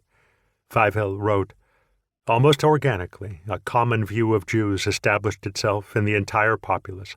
It was drenched in both brutality and the sort of violence that articulates itself in 1,000 small details of everyday life, and that has gradually become a general Russian trait encompassing all classes of the people." Feivel put his thoughts to paper in 1903, directly after the pogrom of Kishinev, which we will examine shortly. Even before the outbreak of pogroms, Russian politicians and officials had harassed and denigrated Jews with specially formulated ordinances, laws, and arbitrary administrative measures. After the Ignatiev laws, also known as the May Laws of 1882, Jews were essentially prohibited from residing anywhere but special settlement districts, the so-called Pale of Settlement, that were in effect giant ghettos. They included the 10 governorates of the former Kingdom of Poland and the governorates of Bessarabia, Vilnius, Vitebsk, Volhynia, Grodno, Yekaterinoslav, Dnipropetrovsk, Kiev, Kovno, Kaunas, Minsk, Mogilev, Podolia, Poltava, Tauris, Crimea plus its hinterlands, Cherson, and Chernigov. On average, Jews made up 10 to 18% of the population in those places, although they numbered up to 30% in certain individual districts like Białystok. The Russian government had issued residence edicts as early as 1804 to keep Russia free of Jews. Of the 5.2 million Jews in the Romanov Empire, around 200,000 enjoyed the privilege of living wherever they wanted. In some cases, this right was either expanded or restricted according to local needs. That tended to benefit Jews with certain careers and levels of income: master tradesmen, graduates of Russian universities with higher degrees, physicians, and merchants of the highest order. But before merchants could choose their own places of business or residence, they were subject to 5 years of personal tax at high rates, ranging from 500 to 15,000 rubles annually, and then 10 years of direct tax, running from 5,000 to 15,000 rubles paid directly to the state treasury office. Even after those 15 years had elapsed, this privileged class was still required to pay a special annual levy of 500 rubles.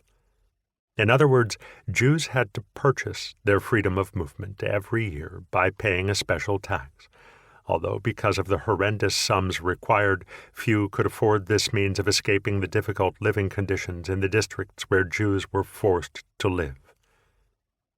The new laws also prohibited Jews from moving out of cities to the countryside, even within the settlement districts, even though conversely they could be expelled from the country to urban areas.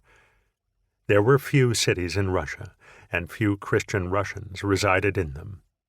As a result, Jews made up the majority of the urban centers of 9 governorates: Minsk, 59.1%, Grodno, 58.3%, Shedlitsa, 53.7%, Kiev, 53.5%, Vitebsk, 52.7%, Mogilev, 52.5%, Kielce, 51.3%, Volhynia, 51%, and Radom, 50.6%.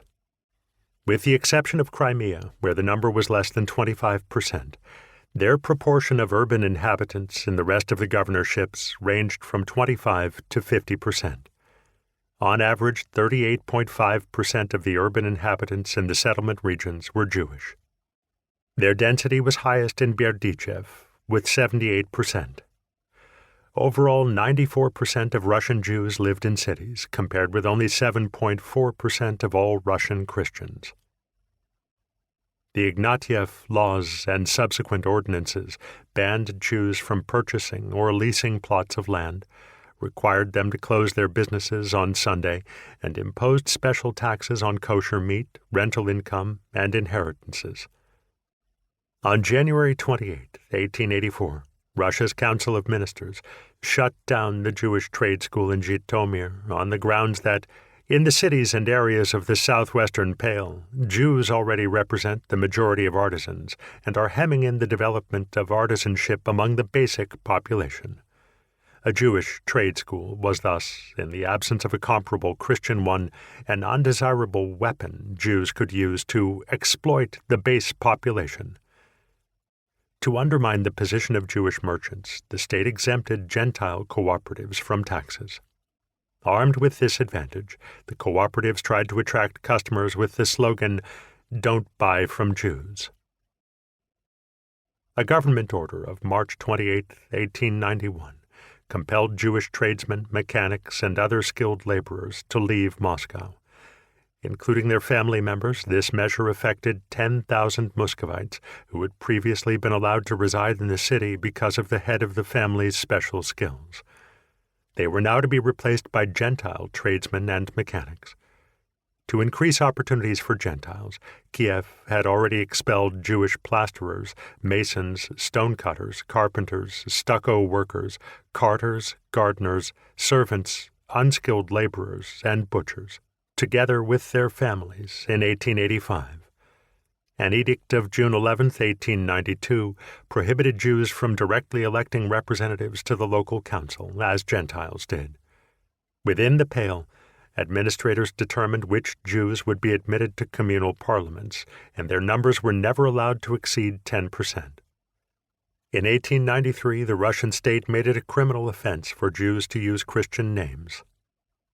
These special laws, together with the pogroms either tolerated or directly unleashed by the state, achieved their desired effects. Masses of Russian Jews began emigrating. Some 8,800,000 of them left for the U.S. between 1880 and 1904. All told, some 1,150,000 Jews fled Russia within the space of 15 years, with conspicuous peaks coming after the pogroms of 1890 to 91 and 1903 to 05. But as common as emigration was, it was not enough to counteract the growth in Russia's Jewish population.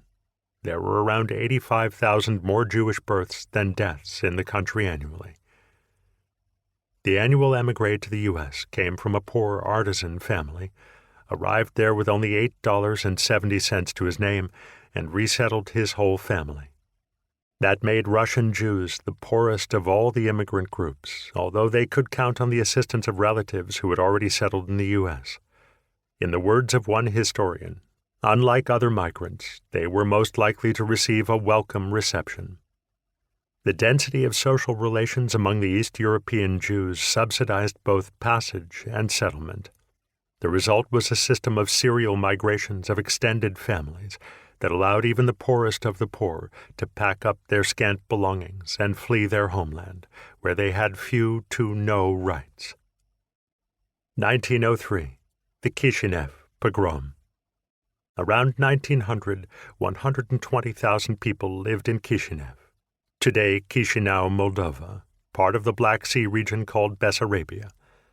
Their numbers included some 30,000 Russians, 20,000 Romanian-speaking Moldovans, and 50,000 to 60,000 Jews.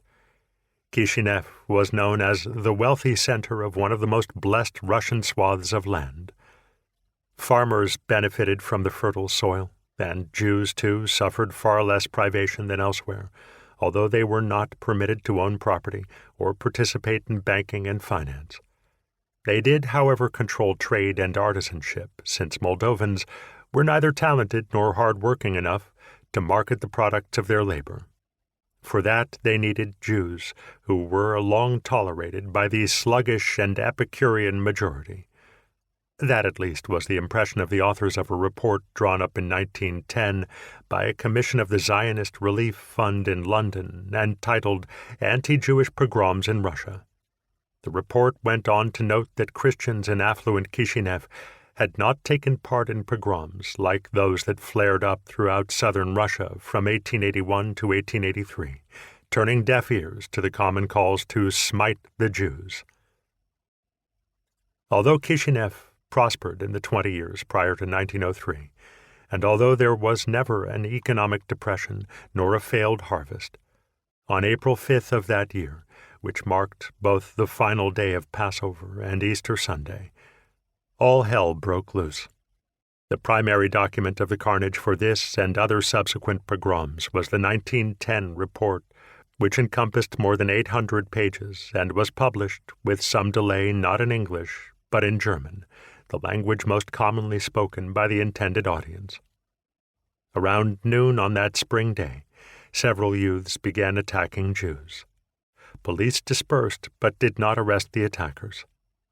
That afternoon, a crowd of men suddenly appeared at the city's Novi Bazar market.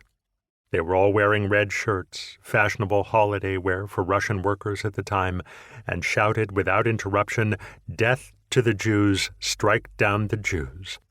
They divided themselves up into 24 groups of 10 to 15 men and went on rampages throughout various city districts.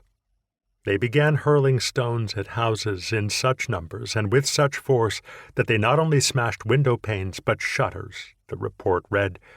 Then they tore the doors and windows from their hinges, entered Jewish houses and apartments, and smashed and destroyed all the furniture and household effects. Jews were forced to turn over all their jewelry, money, and everything they had of value to the thieves. Even the slightest act of resistance led to them being bashed over the head with broken pieces of furniture. The looting was particularly heavy in the warehouses. Goods were either stolen or tossed out into the street and destroyed. A large crowd of Christians, members of the intelligentsia, state officials, seminarians, and others, trailed in the marauders' wake. Ladies from the best society accepted clothing, donning silk coats and wrapping themselves in fine material where they stood. The looters themselves did much the same. They got drunk on spirits, put on the jewelry they had taken, and dressed up in stolen clothing. On Götz Street, a shoe warehouse was plundered. The marauders threw away their old shoes and pulled on new ones. The police officers in attendance joined in. All polished boots were handed over to the police. In their frenzy, with a kind of lust, the plunderers and marauders hacked everything they didn't steal into tiny pieces, throwing tables out the windows and ripping apart pillows, together with cushions they had cut open so that the feathers swirled like snow. While several hundred people actively took part in the pogrom, the rest of the city inhabitants attended a Sunday concert or strolled around, saying to one another, "At least we can enjoy a nice walk without having to breathe in that Jewish smell." While the attackers raged through the side streets, the elegant world rode past in carriages, enjoying the spectacle of such uncontrolled destruction. The report added, Christians were standing calmly in the doorways of their houses. Smiling, they watched the pogromщики go to work and helped out wherever they were needed. An engineer named Baginski, for instance, showed the furious and soon bloodthirsty mob which were the Jewish and which the Christian warehouses. At 5 p.m., the first person was murdered. The plunderers descended upon a tram where a Jew was present and yelled to the other passengers, "Throw the Jew out to us." The man was pushed out, and such terrible blows rained on his head from all sides that his skull broke open and his brains seeped out. Policemen out on patrol were indifferent to this spectacle. Later, the police chief rode through the streets, where he was surrounded by plunderers, wanting to know whether they were allowed to kill Jews. The police chief said nothing. His silence was the decisive factor, the report concluded. Those who had organized and led the orgy of violence had restrained themselves a bit. Now they and the other Christians recognized that they had nothing to fear from the police, and that Jews were completely at their mercy. The following day, high schoolers, theology students, and government officials marked Jewish homes with white chalk. Workers and bourgeois joined those who had wreaked such mayhem the day before. Messengers were sent to nearby villages, inviting the farmers to come to the city and help plunder Jewish homes and businesses. They were told to bring large sacks. In the end, 49 Jews were murdered in Kishinev. People from all segments of society, soldiers and police, officials and priests, children and women, farmers, workers, and vagabonds participated in this mass crime. Groups of plunderers, brawlers, and murderers quickly expanded from 10 or 20 to 80 to 100 people. The murderers raped women, one after another, in front of their husbands and children, the Zionist Relief Fund report explained. The most disturbing passages described in gruesome detail how individuals, all of them named, were humiliated, abused, tortured, and killed out in the open for all to see. The mob stormed synagogues with especial rage. In one, the intruders murdered the beadle as he tried to protect the Holy Scriptures. The Torah was torn from its ark and the parchment ripped to shreds, which were then given to Christian children, who immediately sold them for a few kopecks as a souvenir of Kishinev. The report adds, many people betrayed Jewish tenants who had lived in their houses for 10 years or more to the marauding bands. It happened that Christians called out to Jews, promising protection, sometimes in return for money, only to beat them and join in the looting and destruction when the raging mob arrived. People who had been employed by Jewish businesses for years themselves encouraged the bands of attackers to attack Jews. Fresh troops arrived and declared martial law, whereupon the situation calmed down. But within the space of a few hours, all legal, moral, religious, and civic norms had been shattered, and in a savage frenzy, tens of thousands of people had suffocated every human feeling and blurred all lines of gender, education, age, caste, and class distinction. Seemingly out of nowhere, envy, greed, and brutality had exploded in Kishinev on April 5, 1903. It was an abrupt, terrible catastrophe during an era in which pogroms were considered things of the past. Even worse, this pogrom was the first in a long chain of misfortunes that would befall Russian Jews in the 2 years that followed. Kishinev itself experienced more days and nights of looting, destruction, and murder, starting on October 18, 1905. 29 Jews were murdered, although the international public took little notion of this further mayhem. During the revolutionary turmoil of 1905, 656 pogroms took place in Russia, with some locations seeing multiple outbreaks of violence. In 1906, Wilhelm Muntz, the rabbi of the town of Gleiwitz in Silesia, struggled to find words to describe how Jews had been butchered. In an open letter to world leaders, he wrote that people were dying because they're Jews, and that the guardians of the law, government officials, police, and soldiers, had become murderers of the law. As a result, the horrible work of systematically prepared human butchery has been able to spread with unfettered wildness throughout the country. Contemporaneous literature shows how accurate he was. 6 years before the first Kishinev pogrom, the arch-reactionary government-supported newspaper Bessarabes was founded. It was the only regional newspaper in the area, and was heavily influenced by Russified Moldovan finance official Pavel Krushevan. The highest-ranking censor in the district, Vice Governor Ostrogov, authorized the paper and himself wrote articles hostile to Jews under a pseudonym. In 1903, in St. Petersburg, Krushevan was one of the people responsible for the notorious anti-Semitic pamphlet, The Protocols of the Elders of Zion. In the autumn of 1905, on the margins of the public agitation of Lenin and Trotsky, occurred the bloodiest pogrom by far. Christian inhabitants of Odessa had already launched pogroms in 1821, 1859, 1871, 1881, and 1900. The city had rapidly expanded during the 19th century, and new inhabitants poured in, bringing with them problems that prompted crises. From 1850 onward, Jewish merchants succeeded in gradually taking over the export of grain, a significant trading sector in the port city. Some Jews also became prominent bankers and stockbrokers. Greek merchants who made their homes there felt they were being pushed to the side, and launched the pogrom of 1871 because they were losing the competition over trade monopolies. The majority of Odessa businesses and factories may have remained in Christian hands, and most Jews may have been poor.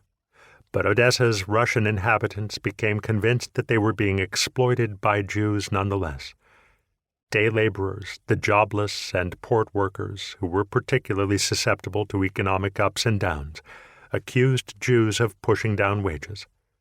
Several years ago, there was 1 Jew for every 100 Russian coachmen, one carriage driver lamented. But ever since the rich Jews have given the poor ones money to buy or rent a horse and wagon, there are more Jewish carriage drivers than you can count.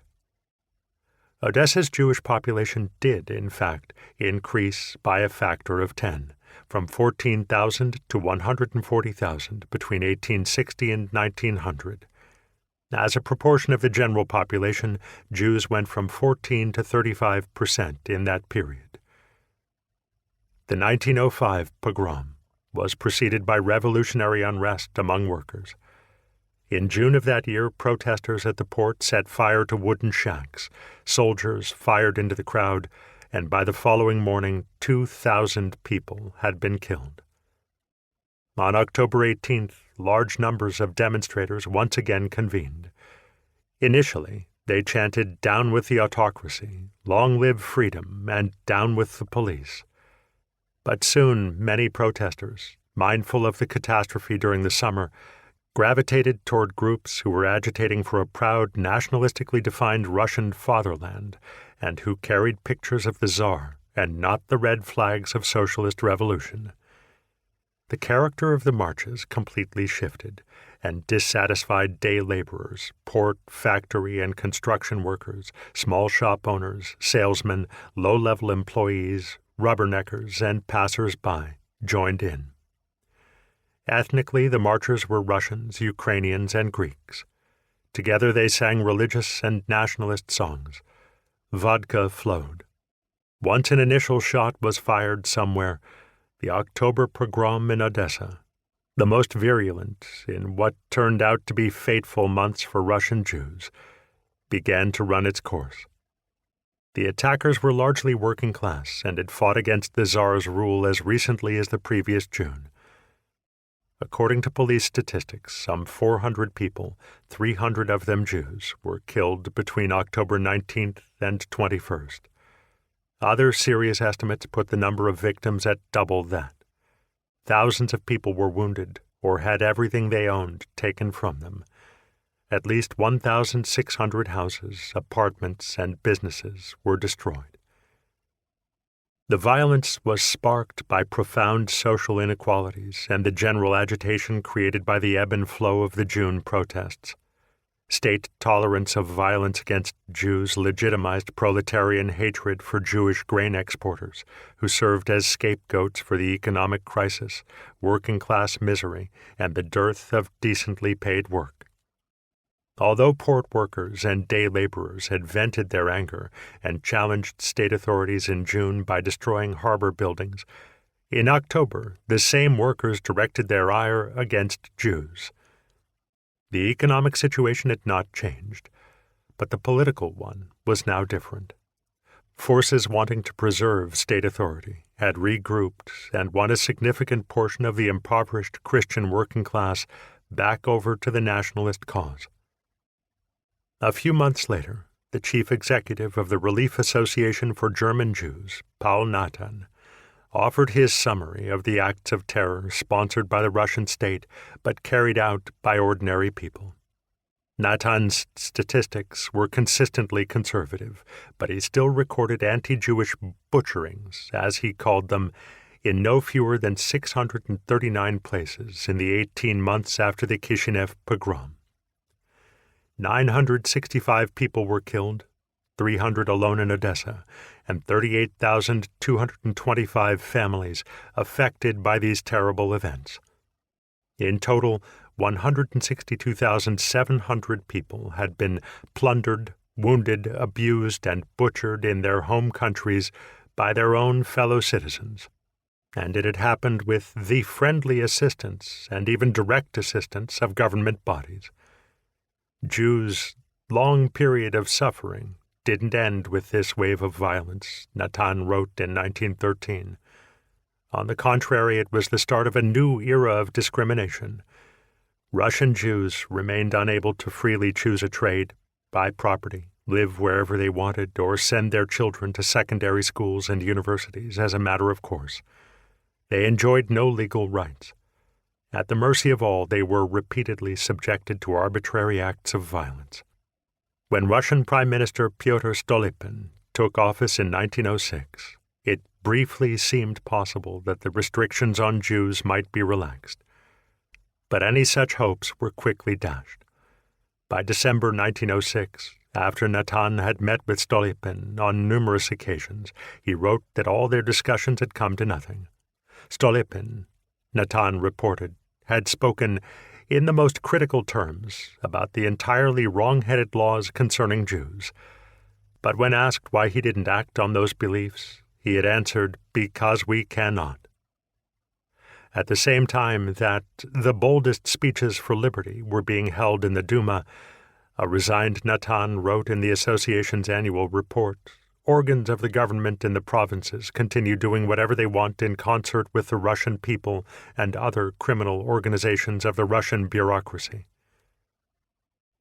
Russia's leadership refused to consider Jewish emancipation because they feared provoking popular resistance and endangering public order. On January 23, 1907, when Tsar Nicholas II received a delegation from the Real Russians Association, the leader of that group said, "I beseech you, O mighty emperor, not to grant the Jews any rights, otherwise they will rule over us." "Every inch the monarch," Nicholas responded. "I will take that into consideration." Indeed, nothing was done to ease the situation of the Jews. Following the Russian example, a group of real Romanians, many of them descendants of a curious mix of races, as Natan sarcastically noted, soon formed. In 1909, they set about terrorizing Jews in Turnu Severin, Faltucini, and Bucharest. On August 19, 1907, Natan once again sought out Stolypin, but without getting any positive response. 10 days later, the Real Russians published their platform, according to which, as was the case in Romania, Jews were to be considered foreigners. In April 1910, a delegation from the Russian Rabbis' Conference secured an appointment with Stolypin. The latter kept the clergymen waiting for a long time, listened to their petitions impatiently, and rebuffed them. "The improvement in the situation of Russian Jews is a matter for the distant future," he said, explaining that the Jewish question touches upon general political and civic questions. What historical circumstances bolstered anti-Jewish hostility in traditional Russia? In his book Easter in Kishinev, Anatomy of a Pogrom, Edward H. Judge writes of the perceived ignorance and vulnerability of the Russian lower classes, whose reactions and sensitivities the Tsars had no option but to take into account. Exacerbating the situation were the destabilizing effects of industrial modernity, which happened comparatively slowly in Russia, but which was perceived as very rapid, as no less a writer than Anton Chekhov depicted in The Cherry Orchard. Other contributing factors were the end of serfdom, more threatening than empowering when serfs lacked money, land, or education, the abrupt growth in the population, and the hunger and increasing readiness to revolt among the rural poor. In The Jewish Century, American historian Yuri Slezkine proposed a distinction between Western and Eastern anti-Semitism. Fin de siècle, Hungary and Germany, and later most of Russia's Western neighbors, contributed to the growth of political anti-Semitism by combining vigorous ethnic nationalism with a cautiously liberal stance toward Jewish social and economic mobility. Late Imperial Russia achieved a comparable result by combining a cautious ethnic nationalism with a vigorous policy of multiplying Jewish disabilities. A further aggravation was the location of the Pale, where Jews were permitted to settle. Sited on the disputed margins of the Tsarist Empire, which had only been conquered in the late 18th and early 19th centuries, the territory was still the subject of fierce nationalist acrimony. The Pale included Latvia, Belarus, the Kingdom of Poland, Lithuania, which extended well into Ukraine, former Ottoman Transnistria, Crimea, and heavily Romanian Moldova. In the latter part of the 19th century, separatist movements would flourish in all these places. Increasing the potential for conflict, the western parts of the Russian Empire were industrialized far more quickly than the central and eastern ones. Nationalists striving for independence and pressures caused by unequal industrial progress often discharged themselves in hostility toward Jews. At the center of all the conflict was education. On December 5, 1886, Russia restricted the number of Jews allowed to study at the country's 8 universities, setting different quotas for various institutions. The proportion of Jews in Moscow and St. Petersburg was capped at 3%. In Kharkov, Dorpat, Tartu, and Tomsk, 5%, and in Warsaw, Kiev, and Odessa, 10%. This drastically limited Jews' opportunities to educate themselves and improve their lot in life. Before the implementation of the new regulation, Jews had represented 11.7% of students in St. Petersburg, 10.1% in Moscow, 28.4% in Kharkov, 14.8% in Dorpat, 15.5% in Kiev, and 29.8% in Odessa. If able to, young Jewish men hungry for knowledge went to Western Europe. One of them was the later president of Israel, Chaim Weizmann, who studied chemistry in Darmstadt and Berlin. Even leftist constitutionalists in the Duma followed the logic behind the discriminatory quotas. If Jews were allowed to develop without constraint, the reasoning ran, it would spell the end of the Russian people, who were deemed too immature to resist the attacks of such a superior segment of the population. In July 1887, the restrictions on Jews studying at university were followed by corresponding ones for university-track middle schools that, together with academies, were the gateway to a higher education. Those limits were intended to ensure a normal numerical relation of Jewish school pupils to pupils of the Christian confession, and set a cap of 10% on Jewish pupils in the cities of the Pale. Here we should recall that Jews often made up 38% and sometimes as much as 50% or more of the population of such cities. Between 1870 and 1881, the proportion of Jews in middle schools in Odessa had risen from 19.2 to 35.2%, and in Vilnius from 10.4 to 26.7%. Politicians violently throttled back young Jews' chances for education, among other things, because they sensed how well such edicts were received by the Russian population at large, and how much the nationalist imperial policies of Alexander III were greeted by warm sympathies and moral support. On educational policy as well, Russian state anti-Semitism proved an excellent means of provisionally plastering over the cracks in the social order. No sooner had the education minister denied the majority of Jews access to middle schools than he turned his attention to the public specialized trade schools and academies. Again, the justification was neither religious nor racial. The crucial element was the superior zeal for learning among all Jewish students, which to some extent originated in Jews' pariah status and was anchored in their bright minds and intellectual training. The Jew always strives, with all his might, to be one of the best students in class, and never to fail an exam, wrote the liberal former Russia postal and telegraph minister Count Ivan Tolstoy in 1907.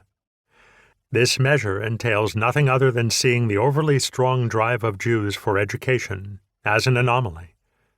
Having encouraged Jews to attend educational institutions for 20 years in 1886, the government was shocked at the glorious results they had achieved. Tolstoy wrote, "Usually he doesn't have to repeat grades and finishes his studies in the regular time." By contrast, Christian pupils much more frequently had to repeat classes or were expelled for poor marks.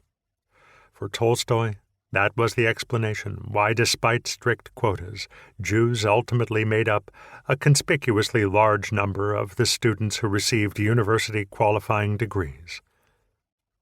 That ran contrary to the intended result, so the educational administration of the Kharkov governorate carried out a representative study of the situation. The governor had reported a significant rush of people of Jewish origins spreading materialistic views and exercising a by no means salutary influence on the youth of Russia. The Education Ministry then formed a committee to investigate the overcrowding of educational institutions by Jews. It recommended extending quotas to all places of learning that led to further education. Beginning in 1890, voluntarily or after state pressure, private educational institutions began to do precisely this.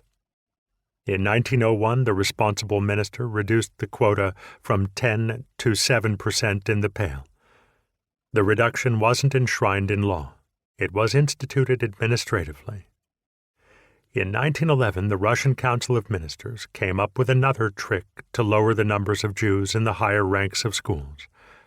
Quotas were no longer calculated on the basis of the number of young people enrolled in public high schools or middle schools, but also included children who studied at home or in private schools and went on to take university qualifying exams. This additional hurdle led to the near-complete exclusion of knowledge-hungry Jewish young men from access to the necessary school qualifications. Even those few who did obtain such qualifications were often barred from attending university.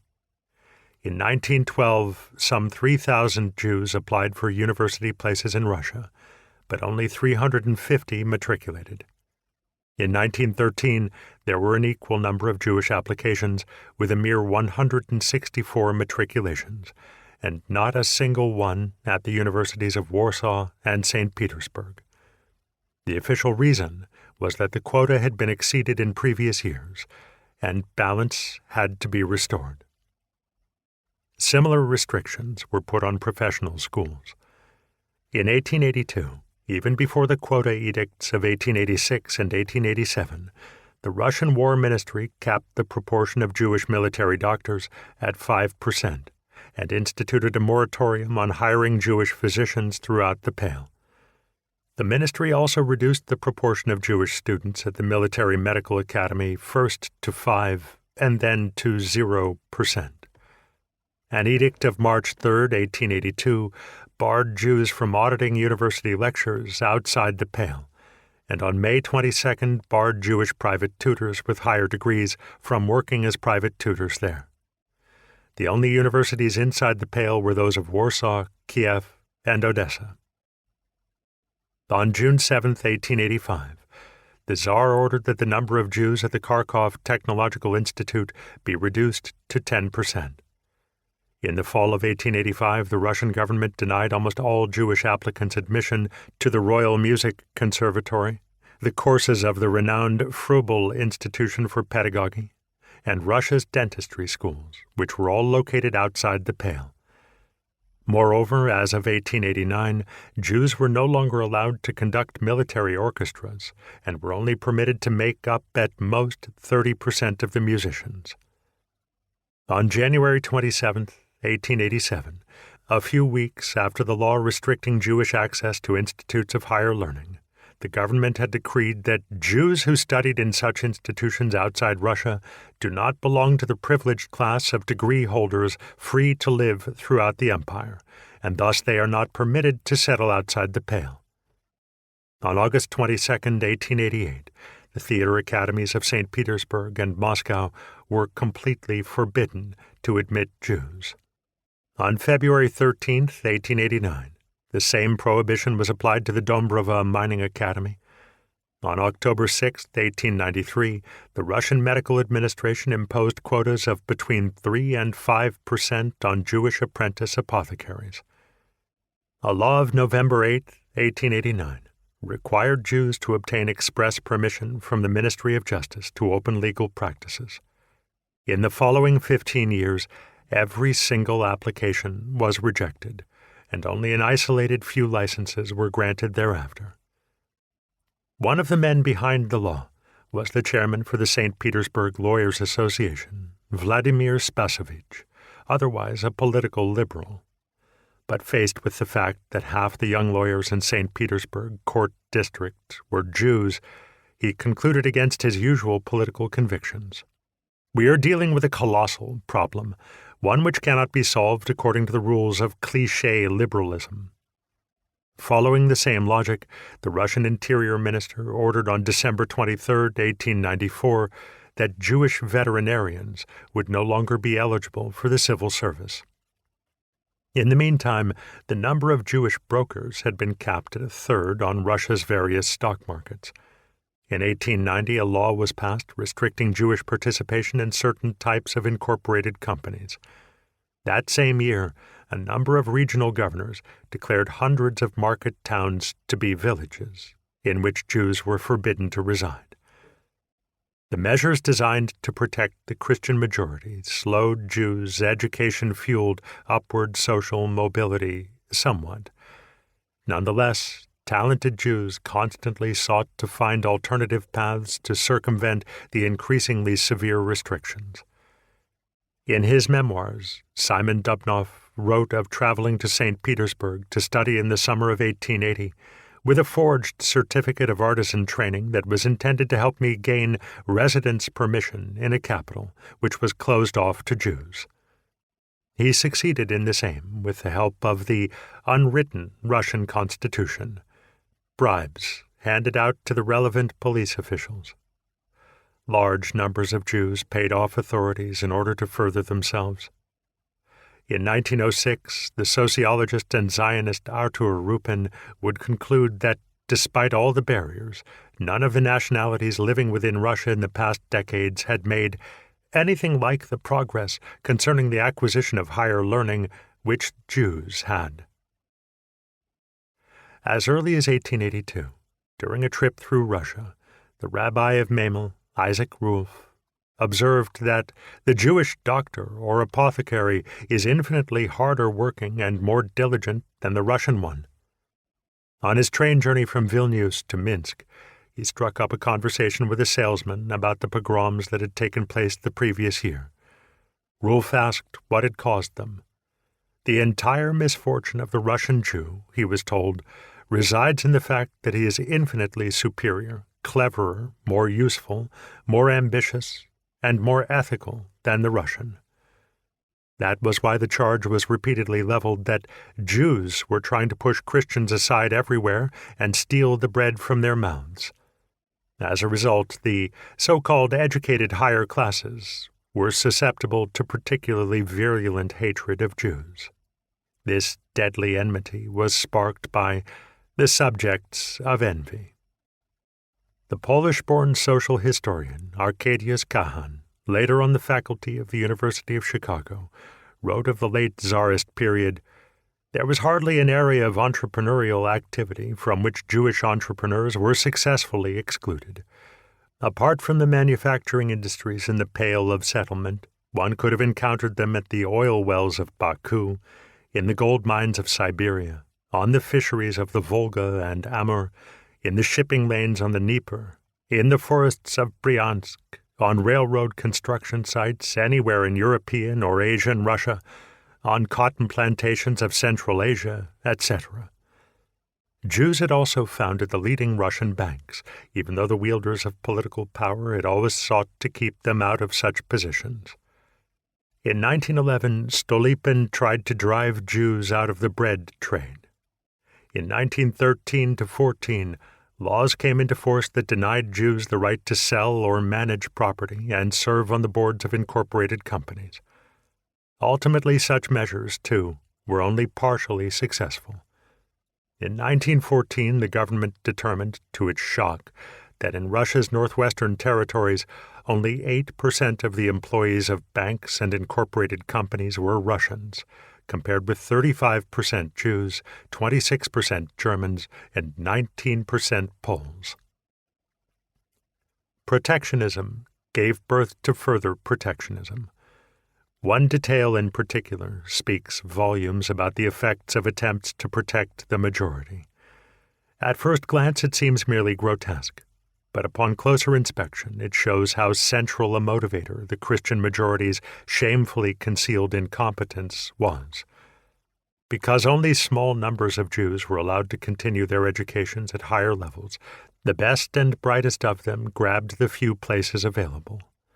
But the meritocratic principles used as educational selection criteria only highlighted the inferiority of those Jews' Christian schoolmates. To reduce what was perceived as a shameful gap in ability, in 1913, Russian authorities decreed that henceforth Jewish pupils would no longer be granted places at higher educational institutions on the basis of their grades, but by lottery. Ultimately, the ever more variable and bureaucratically inflexible obstacles that were put in the way of Jews' desire to better themselves only achieved one thing. Instead of increasing Russian national pride and enlisting it as an integrative force to benefit the Tsar's rule, they stoked hatred, all the more so when those supposed to be excluded managed to overcome such barriers. Despite being kept down in all these ways, Jews coped more ably with the new era than the majority of Russians. A thin but highly successful cast of Jewish merchants and bankers, entrepreneurs, engineers, and doctors shook up the country and earned good money in the process.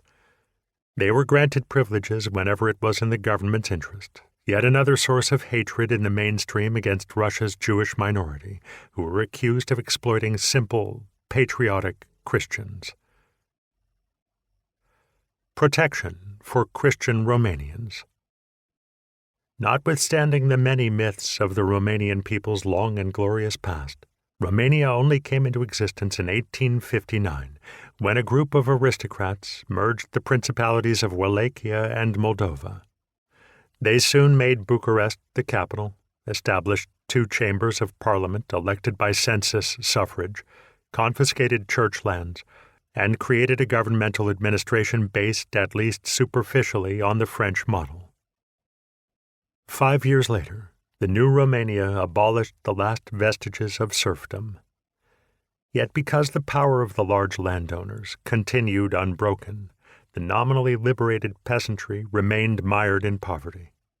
As was also true in Russia, former serfs in Romania were largely unable to cope with their new freedom, deprived of resources and without entrepreneurial ability. According to the 1899 census, Romania had almost 6 million inhabitants, of whom 4.5%, or 266,000, were Jewish. Romanian Jews mostly worked as small-time merchants or independent tradespeople, for instance as bakers, carpenters, roofers, saddlers, clockmakers, tinkers, tinsmiths, or masons. A minority of them were involved in the extremely tepid industrialization of the country. Around 1900, Jews owned around half of all glass-making businesses and a third of the furniture and textile factories. In 1864, a year of massive reforms, Romania had introduced compulsory education and called upon Jewish communities no longer to teach their children at home, but to send them to public schools. Inspired by the ideal of assimilation, the Romanian government hoped to bring Jewish and Romanian young people in closer contact, since otherwise the division of the nation would persist.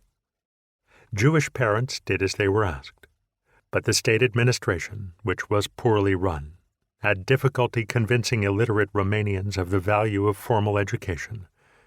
For that reason, by 1880, Jewish pupils made up 11% of the total school population. In the cities, that figure was often 30, 40, 50, or even 75%. Success was quick to come. As one historian writes, Jewish children entirely adopted the language and customs of the Romanian people, and before long assimilated Jews accounted for a significant number of the doctors, engineers, authors, and mathematicians, as well as the lawyers, financial administrators, and railway and telegraph project managers. The census documented how different Jewish parents, children, and young people were in their drive to educate themselves. That year, 35 years after compulsory education had been introduced, 82.7% of Romanians still classified themselves as illiterate. Yet while Jewish assimilation seemed to be progressing nicely, Jews' legal situation remained precarious. They were still considered foreigners and aliens, no matter how long their families had lived on Romanian soil. An 1864 law on military service enshrined this legal category. It said that along with Romanian citizens, foreigners who reside in the country and do not enjoy any other nation's protection were also subject to conscription. That was how Jews, foreigners who were not protected anywhere in the world, were officially described, and they were the only ones meant whenever there was talk about foreigners. In 1866, after lengthy debates, accompanied by serious acts of anti-Jewish violence, the Romanian Parliament passed Article 7 of the country's constitution, which deemed that only Christians could gain Romanian citizenship. Meanwhile, extra-parliamentary social movements were started to exert an influence on the country's lawmakers. An émigré to Lviv, writing under the pseudonym S. Jericho Polonius, reported, "The first anti-Semitic outbreaks were inaugurated on the day Article 7 became law with the destruction of the grand newly built synagogue in Bucharest. As usual, the National Guard arrived too late on the scene. Their mission consisted of nothing but watching over the ruins." Jewish school pupils become foreigners. No sooner had Jewish pupils been integrated into public schools than journalists and parliamentarians began complaining that they had assimilated too quickly and were too hungry for knowledge. In 1883, a spokesman for the Romanian Teachers Association found that schools were too full of Jews, so that there was no room left for Romanian children. At first, authorities attempted to redress this putative imbalance on the level of administrative policy. French observer Bernard Lazare wrote, "Contravening the law, teachers began to send Israelite pupils home under the pretext that individual schools were already full." But teachers also abused Jewish children and humiliated them in front of their peers, accusing them, for example, of tardiness because they had helped their fathers in their usurious pursuits. In the summer of 1887, the Romanian Minister of Education openly advised the principals of public schools to preferentially admit Christian pupils. Encouraged in this way, educators turned away thousands of Jewish youngsters.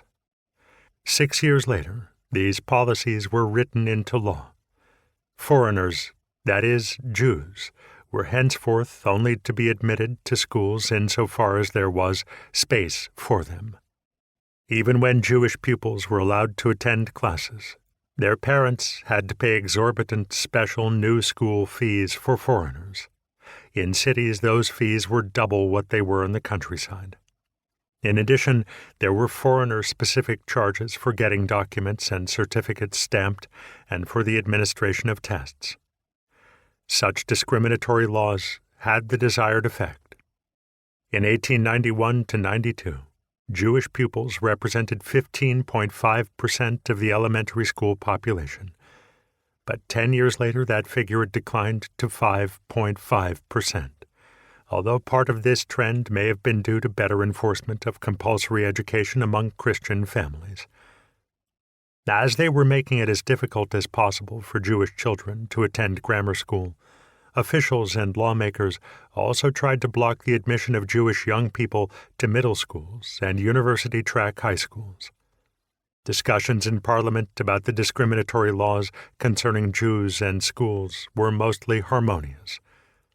One of the few deputies who spoke out against the legislation was the Anglophile centrist economics minister Petre P. Karp, always a proponent of pragmatic compromise.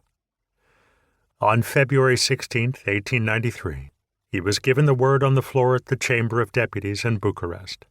The protocol reads, "Karp, you complained today, as you did 10 years ago, that we are being held down by the Jewish element. You say that our nation is under threat. I say our nation will be under threat if you don't want to work the way the Jews do. Herein resides the solution to the Jewish question. Let's give the Romanian everything he has a claim to. Then tell him, you are beautiful and you are great and strong, but you must know that you will lose all these advantages if you refuse to preserve them by working hard. That's what we have to tell the Romanian people. If we tell them that, if they get used to the sort of work they are not accustomed to," cries of protest. "You say the Jews have to be gotten rid of. I understand your logic as follows. The Romanian people are in danger, so either this particular element has to be driven out so that it doesn't pose a threat any longer, or it will have to be killed. But since you retain this element in the country and are unable to kill it, then the question arises, what is in the best interests of the country? Is it better to have 200,000 ignoramuses, or is it better to have schools bring this foreign element more in line with our character? You want this foreign population to be a population of the uneducated, but then it truly does represent a danger for us. or you want these foreigners to found their own schools. But these will be better than ours, because these persecuted people work harder than everyone else. And then the competition between them and us in some other area will be terrible, since the Jew will be a foreigner with a foreign culture and not a foreigner with a Romanian culture. Interjections, interruptions. Oh, I see. You want to go a step further and say, I'm not going to give you permission to attend school. Can you do this? No. Well, then, if you don't drive them from the country, or kill them, or keep them in a state of ignorance, and you're not able to prevent them from founding their own schools, what results do you think you can achieve? You'll achieve nothing at all. And in reality, for decades, we've done nothing but institute measures and defend ourselves against them without achieving any practical results. You don't learn from experience. You've drowned them, the Jews, in the Danube. You've done whatever you wanted with them. Calls. We object. You're denouncing our country. A Romanian minister has no business talking like that. Noise. Carp. With your permission, it is my duty to confront you with the facts of the case. I've done nothing but cite the laws of this country back at you. I have brought up the expulsion of Jews from rural communities. I have cited all the measures you yourselves have taken. The expulsion Carp mentions refers to the driving of Jews from villages and smaller market towns, as had also happened in Russia. In Romania, this took place on the authority of a general law enacted on October 7, 1892. Parallel to the restriction concerning schools, state authorities erected barriers to Jews attending agricultural and technical academies, commercial and trade schools, and universities of all sorts. By this point, Jews could only gain admission to institutions of higher education if places were left open by the sons of Romanians, and the total number of Jews was capped at 1/5. If Jews did manage to continue their studies, they were also subject to special, sometimes exorbitant fees, just as Jewish school pupils were. On principle, they were not eligible for scholarships or any form of assistance. On February 18, 1909, Paul Natan complained that the Romanian state was de jure or de facto closing off all access to public, tax-funded schools to Jewish young people. Starting in 1893, Jews had been forced to use private money to reestablish their own schools. But before long, they, too, were subject to arbitrary state repression. In 1899, the education minister prohibited Sunday instruction, and the government levied a special tax on every child attending a private school that doesn't follow the public curriculum. By the 1900 to 1901 school year, only 0.8% of Romanian secondary school students were of the Jewish faith. Jews were barred from the civil service and the military, and while allowed to study law, prohibited from legal practice. For a time they were permitted to become doctors, if they could afford the horrendous special taxes slapped on Jews studying medicine.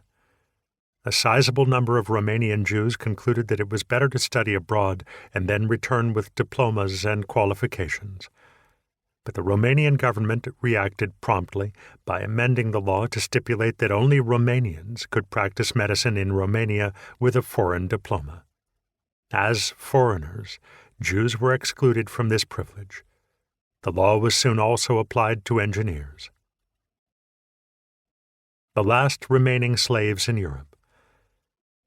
In other areas of economic life as well, nothing got better, and a lot got worse for Jews. Between 1867 and 1875, the Romanian government had banned Jews from producing or selling tobacco and alcohol. Similar bans concerning matches and cigarette papers followed. According to an 1898 ordinance, attorneys found to be foreigners were to be permanently disbarred. Comparable regulations were imposed on apothecaries, doctors, veterinarians, druggists, stockbrokers, police, and members of the chambers of industry and trade. and on April 6, 1881, foreigners who endangered the public order or the internal security of the state faced being forcibly relocated within Romania or deported. At the Congress of Berlin in 1878, in return for recognizing newly constituted Romania as a nation, the great European powers had demanded that it grant full rights to all residents of the country without regard to ethnicity or religion. But the leadership in Bucharest resolutely ignored those obligations. Until 1913, Romania naturalized only around 1,000 Jewish families, while the remaining 55,000 remained stateless, enjoying no official legal protection. Some 450 Jews worked as doctors, 35 as lawyers, around the same number as journalists, a handful as engineers, and 2 as professors. Jews were forbidden from selling wares door to door, owning more than 4 hectares of land, occupying official posts, trading at farmers' markets, or serving on the executive boards of trade guilds. Unlike Romanians, as foreigners, Jews didn't get treated for free in hospitals. Instead, they were required to pay special fees for every day of medical attention. When the electric tram in Iași was built, the city government brought in foreign workers, because according to the official justification, Romanians found the job too difficult and the government didn't want to hire Jewish laborers. The elected administrators of Bucharest behaved in similar fashion when they decided not to employ Jews in the construction of city streets and transport routes. In 1899, the minister responsible for railway administration had Jewish track layers, coachmen, carriers, and workers driven from the workplaces and prohibited Jews from being hired to paint rail stations. Since there were no Romanian workers in the region of western Moldova willing to do the work, laborers were brought in from Wallachia. If Jews were active politically or got involved in trade unions, they could be deported as harmful foreigners without further ado. All told, such measures were intended to promote and protect a national middle class consisting of tradesmen, merchants, specialists, and university graduates who, it was hoped, would displace the Jewish competition. The fathers of these policies may have talked aggressively of preventing the absorption of Romania by the Jews, but they hardly proceeded from an inner conviction in their own strength, as Lazar recognized. People feared that the educated Jew would be superior to the Romanian, so he had to be humiliated to make him less dangerous. After a pogrom that raged in Bucharest in 1897, the Romanian Interior Minister characterized this act of terror as a regrettable reaction against the over-elevation of the Jews. He made this statement after being questioned by the conservative deputy Alexandru Marghiloman, who wanted to know why police had done nothing to stop the violence. As a result of the interplay of state and societal discrimination, by that juncture, Jews represented only 4.2% of students at the country's universities. In 1910, Italian Prime Minister Luigi Luzzati, who came from a Jewish family, called Romanian Jews the last remaining slaves in Europe. In 1913, when Leon Trotsky, then still a journalist, went to view the battlefields of the Balkans, he came away with the impression that anti-Semitism had become a state religion in Romania. Trotsky wrote of the final psychological cement that holds the thoroughly rotten feudal society together. He added, "The artisan, the shopkeeper, the restaurant owner, and the doctor and journalist with them are enraged at competition from Jews. The lawyer, civil servant, and officer are afraid that if the Jew has equal rights, he will snap up his customers or his position." In 1902, Lazar concluded that, as was the case everywhere, in Austria, Germany, and France, anti-Semites in Romania gussied up their agenda with phrases taken from Christian anti-Judaism, but pursued purely materialistic ends. In reality, they do not distinguish their commercial and industrial interests from their religious prejudices, and use the latter to advance the former.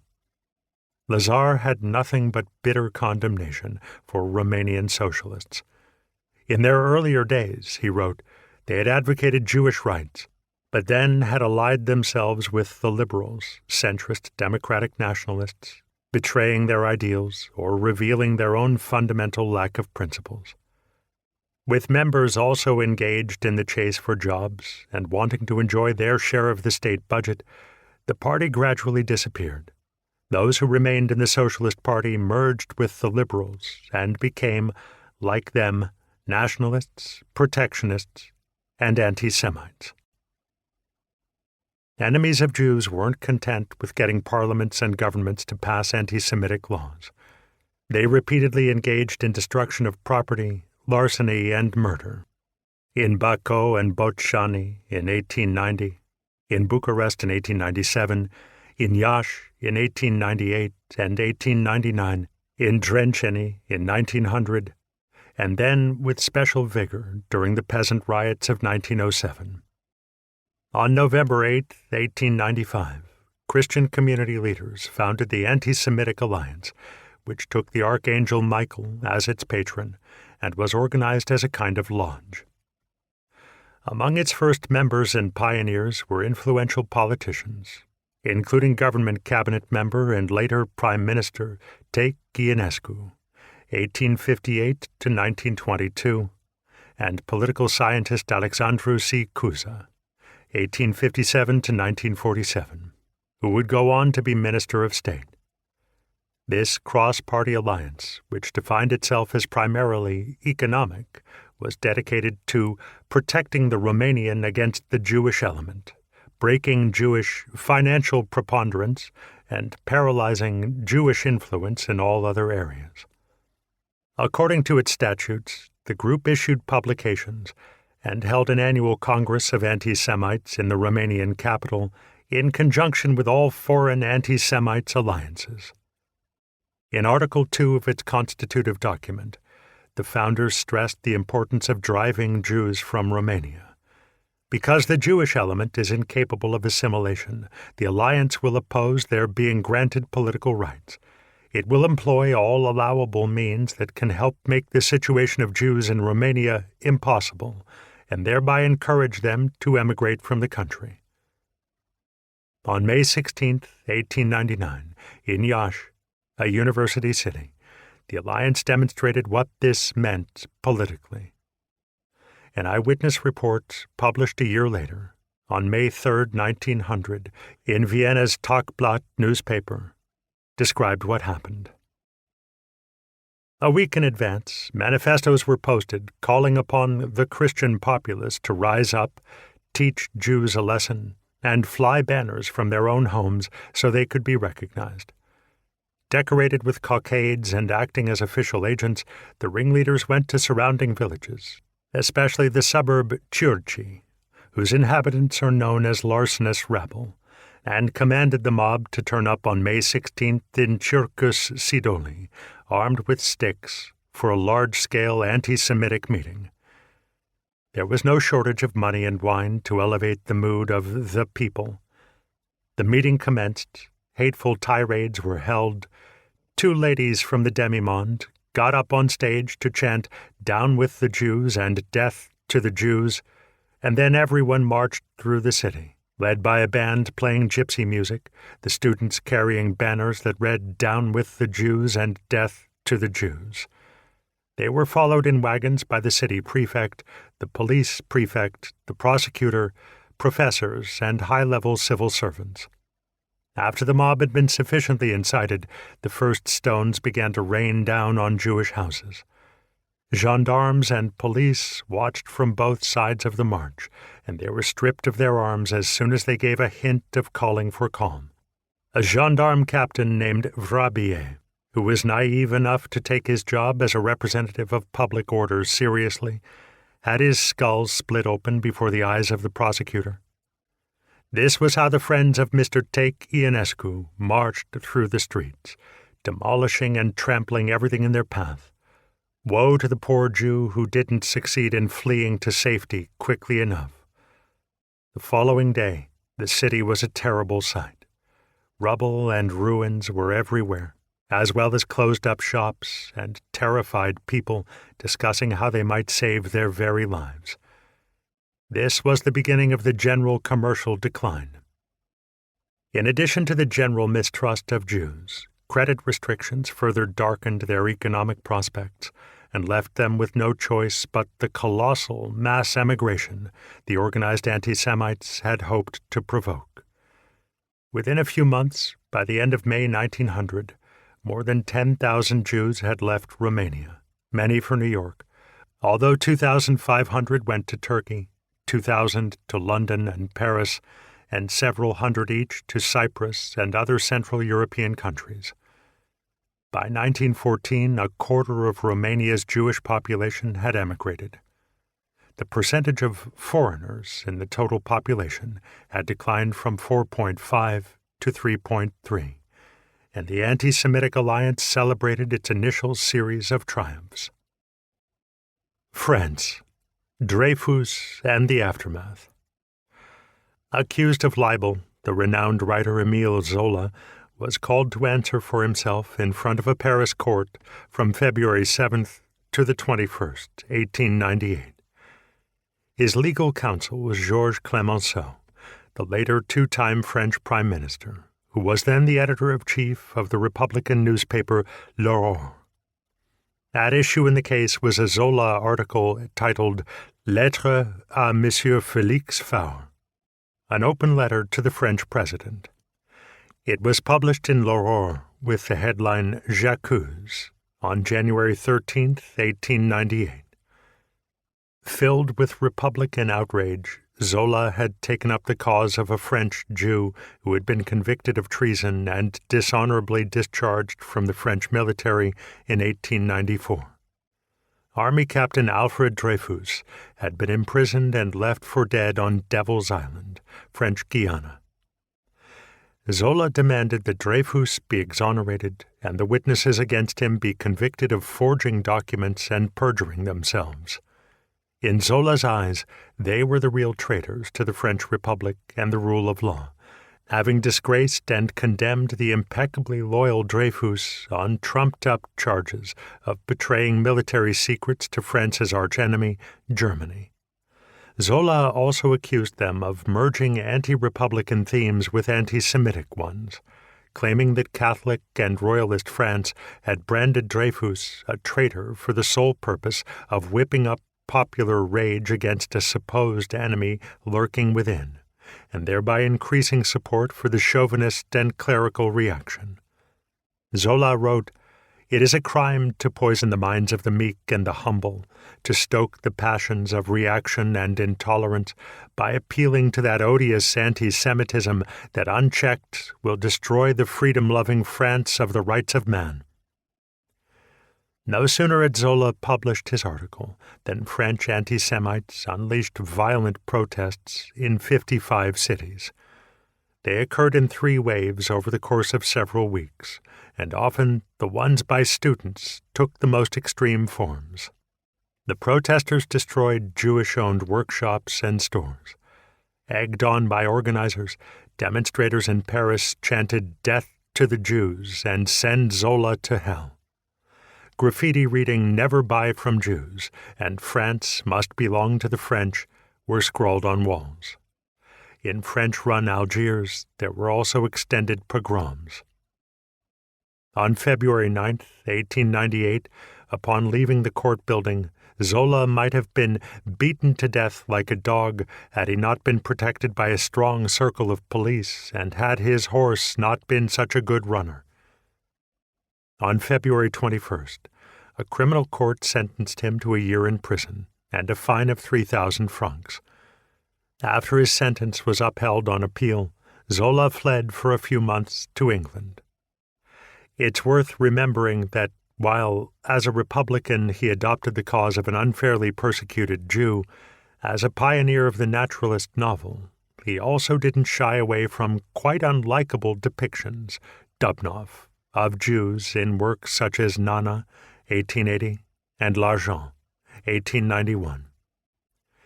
Colonel Marie-Georges Picard, himself an officer in the French General Staff, took even greater risks than the world-famous novelist. 2 years after the Dreyfus trial, Picard, who had become the head of the French military intelligence, was ordered to find further evidence to back up Dreyfus's conviction for treason.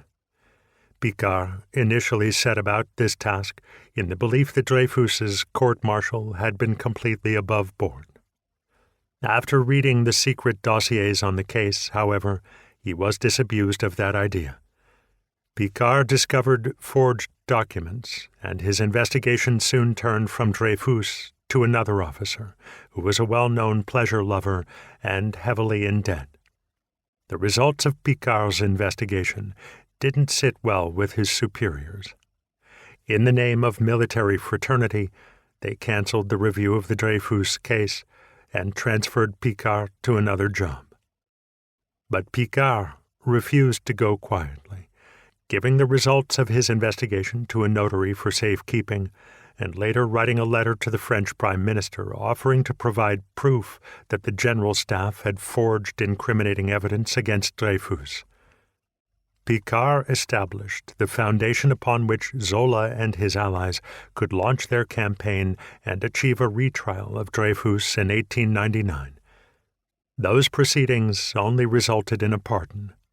It would take another 7 years until Dreyfus was legally exonerated. He was then promoted to major and made a Knight of the French Legion of Honor. Picard's superiors had transferred the troublesome officer, with his stubborn dedication to the truth, to Tunisia in 1896. They seemed to have hoped Arab bandits would shoot him. 2 years later, when that hadn't happened, they discharged him from the army and accused him of being a forger, sending him to prison for 11 months. Eventually, Marie-Georges Picard was also rehabilitated. In 1906, he was promoted first to Major General, then to War Minister, serving in the first cabinet of Clemenceau. In 1899, writer Anatole France called Picard a gift to the Third Republic. After 12 long years of internal struggles, France managed to overcome the shame of anti-Semitic intrigues within the military. Yet at the same time, in the Action Française political movement, anti-democratic, anti-modern forces had found a new long-term vehicle. One of its leading thinkers, Charles Maurras, excoriated Dreyfus's rehabilitation as a profound and general triumph of Jewish money. Maurras believed that the influence of a chorus of Jewish ideas went all the way back to the protagonists of the Protestant Reformation in 1517 and the French Revolution in 1789. As the Israeli historian Zev Sternhell wrote, Maurras made anti-Semitism into a pillar of nationalism and of a biological notion of the French people that grounded citizenship and national identity in history and ethnicity. 2 decades before Mussolini and Hitler, the Action Française developed a vision for a strict, authoritarian political order in which an ethnically defined people would feel liberated and socially secure. Confident nationalism and strong state leadership would be combined with the selling points of socialism to fight against Anglo-Saxon democratic liberalism. Protectionism would mitigate the consequences of technological progress. The slogan of the Action Française was Protectionisme, Socialisme, Nationalisme. The group's propaganda leaders suggested that their enemies were backed by the power of the Jews and Israelite financiers. In 1906, with Dreyfus's exoneration, the Republican spirit prevailed. But it was only a momentary comeback, a triumph without a future, that showed how fragile the democratic social order was, even in a country like France. A few Jews, but more and more anti-Semites. Out of France's total population of 40 million, around 1890, there were only about 70,000 Jews, 50,000 of whom lived in Paris. Most were long-assimilated Sephardic immigrants. A small group of Ashkenazi Jews, to which Dreyfus belonged, came from the départements of Alsace and Lorraine, which Germany had annexed in 1871. French Jews had been granted full legal rights in 1791 and had participated in the Industrial Revolution, the effects of which were milder in France than in England, along with the rest of the French population. Unlike in Germany, Jews were allowed to become civil servants, prefects, and military officers. And almost uniquely in Europe, Jewish ministers served in the government. For example, Adolphe, Isaac Moïse Crémieux, and David Raynal in the Second and Third Republics. Thus, the social and national conditions for a radicalization of the Jewish question were lacking in France. In contrast to Germany and Austria, Dubnoff wrote, "The small handful of assimilated Jews provided far less of a reason for silly talk about them gaining the upper hand economically and culturally." So how could anti-Semitism nonetheless take hold in France, the country of the Great Revolution? In 1892, after a few minor anti-Semitic publications had come and gone, the newspaper La Libre Parole, the Free Word, commenced publication. Its motto was France for the French, and the publisher was the popular author Édouard Drumont. In 1886 he had brought out his major work, La France Juive, which had gone on to become a long-term bestseller, attracting several 100,000 readers in its first year alone. As of 1892, the massive inflammatory tome had been available in a popular illustrated edition, and translations of the book into languages such as German also sold well. By 1889, the German translation was already in its sixth printing, and by 1945 there were more than 200 editions available worldwide. Drumont was a Catholic monarchist who considered the French Revolution a misfortune that needed to be reversed post-haste. He characterized the 1889 Paris World's Fair, which celebrated the centenary of the Revolution, as a threatening internationalist invasion, and the Eiffel Tower as a blasphemy of Babylonian proportions. From its banal heights, it was intended to destroy the Paris of our fathers and our memories, the old buildings and churches of Notre Dame, the Arc de Triomphe, the city's piety, glory, and honor, Drumont wrote. Ever fond of dramatic images, he described how a Jewish tidal wave was rolling in from the east, from the area around Vilnius, the Vagina Judiorum, so to speak. It had flooded Germany, crossed the Vosges, and was now breaking over France. Images of flooding were misleading. The truth was closer to a swelling stream. In the wake of the Russian and Romanian pogroms, 30,000 to 40,000 Jews had immigrated to France by the start of the First World War. Almost all of them moved to Paris. In 1914, they made up nearly half of all Jewish immigrants to the French capital. This group of Jews stood out because of their clothing, language, and custom. But as a group, they were also particularly ephemeral, since many of them were only stopping off in Paris en route to the U.S. Like Heinrich von Treitschke and Adolf Stöcker in Germany, Drumont developed his campaign at a time of economic and social upheaval and of Jewish migration from Eastern Europe.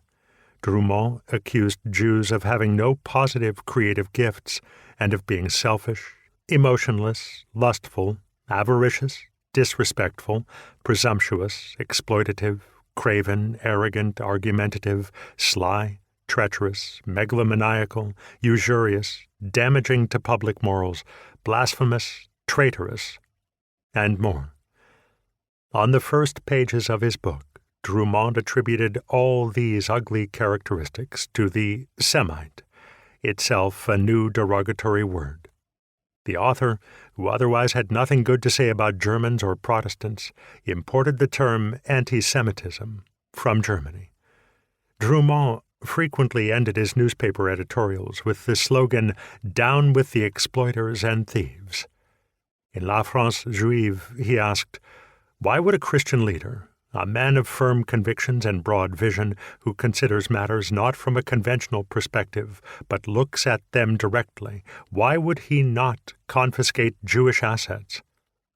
Drumont calculated the wealth of French Jews to be around 5 billion francs, and when he ran in a municipal election in Paris's 7th arrondissement in 1890, he promised, "With this 5 billion, we will solve the social question without any earthquakes and without violence."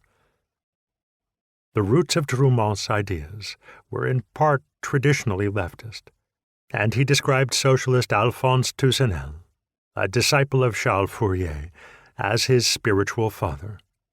Toussaint had been one of the first Frenchmen to combine love for the common man and for democracy with hatred of Jews.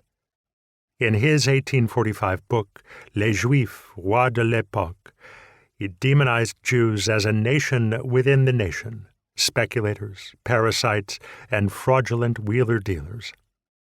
In 1941, the Nazi-friendly Vichy government honored Toussaint as a pioneer and a socialiste national anti-Semite. One of his later disciples proudly claimed that the Germans, and particularly Dr. Goebbels, would no doubt be amazed to learn of this French kindred spirit. Furthermore, a direct line could be drawn from Toussaint's thought to Hitler's, even though in the 1920s the young inmate in Landsberg prison, Hitler, was almost certainly unaware of Toussaint's ideas put forward 80 years earlier. In 1941, the author of an anti-Semitic and nationalist socialist pamphlet would conclude, "Germany and France are so close to one another intellectually that they could join forces politically. If that were to happen, the Jew would have to leave Europe, and Germans and French would be the joint lords of the continent." A number of early French socialists, including Pierre Leroux, Pierre Proudhon, Georges Duchesne, and Auguste Blanqui, maintained fervent anti-Semitic attitudes. Gustave Tridon and Albert Reynard were both leaders of the Paris Commune and anti-Semites. Moreover, as historian Edmund Silberner has shown, in the years after 1871, the most important writings with anti-Semitic tendencies came from the pens of socialists. Drumont was certainly not alone when he defamed Jews as parasites on the economic body of the European peoples. But he was far more concerned with his home country's economy than any foreign ones. As was also true in Germany, the French government discontinued its free trade policies in the 1880s, introducing protective tariffs first on metal and textile products and then, at the behest of various special interests, on a range of other goods. As in other countries, anti-Semitism in France was directed against Anglo-American economic liberalism. Espousing the slogan Travail, Famille, Patrie, French anti-Semites found supporters among all groups in French society. It was a short leap from class-spanning protectionism to state corporatism. This iteration of the socialist idea no longer aimed at combating capital as such, but at politically restraining the market and freedom of competition. In times of crisis, the focus quickly switched to foreigners in general and Jews in particular. The resulting social order, which was considered new and just, required a strong state, and if necessary, a strong leader, who would be capable of resolving what was felt to be a painful conflict between economics and social welfare. In the same vein, Article 3 of the Statutes of the Ligue Nationale Antisémitique de France, which Drumont co-founded, demanded that the moral and economic, industrial, and commercial interests of our country must be defended with all means available. Drumont opposed Jewish modern civilization and offered the following justification for why the Jew was a dangerous competitor and creator of unrest. In an age in which people only live by their brains, he has the necessary boldness at his disposal, the boldness of mind. For reasons like this, Drumont and his followers insisted that Jews be pushed entirely out of French politics and their assets nationalized. The special interest politics that dominated 1880s France reinforced the alliance between traditional agriculture and newly established industries. But protectionism, in its various forms, led to elevated domestic prices, economic stagnation, and a chronic negative balance of trade. As a result, industry, especially the textile trade, remained non-centralized and underdeveloped. To divert attention away from the domestic economic problems and the fact that France was falling further and further behind, a succession of governments pursued colonial expansion. Tunisia was declared a protectorate in 1881, and Indochina and Madagascar followed in 1885 and 1890 respectively. The extent to which protectionism, the resulting economic stagnation, and anti-Semitism merged into one can be seen in the donation campaign Drumont organized in 1898 on behalf of a witness who had perjured himself testifying against Dreyfus. It raised 25,000 francs. Some 40% of those who donated were workers and artisans, primarily from the textile trade, while 29% were military men, primarily officers. Both groups felt under threat. French textile factories and manufacturers were in decline, while the French military had lost the war against Prussia in 1870 and was afraid of being stripped of influence by Republicans. The anti-Semitism Drumont represented, French historian Esther Benbassa writes, united the divided forces of the nation, Catholics and workers, in the fight against the Republic, which was excoriated as capitalist, Jewified, and of course anti-Catholic. Against the backdrop of this broad appeal, French socialists began to flirt with French anti-Semites. They considered the armies of Jews as useful assistants. Fearful of alienating their electoral base, they treated Drumont and his followers with kid gloves. In the words of Clemenceau, they smiled at anti-Semitism because they believed that combating Jewish capitalism would help them overcome capitalism as such. Following this logic, the socialist group in the French Parliament reacted to Zola's J'accuse in a fashion not atypical of European socialists at the time. On January 13, 1898, the 32 deputies present unanimously called upon their followers and voters to remain neutral in the Dreyfus affair, citing two reasons. First, the reactionaries were using the conviction of a single Jew as an indictment of all Jews. But second, they argued, Jewish capitalists were exploiting Dreyfus's rehabilitation as a way of washing Israel clean of all stains. The socialist deputies simultaneously warned against anti-Semitism while showing understanding for it. In light of the involvement of the Jewish business world in all the scandals, certain segments of the populace, in particular from the petite bourgeoisie, think they are fighting against capital when they fight against Jewish power. These people are capitalists in spe.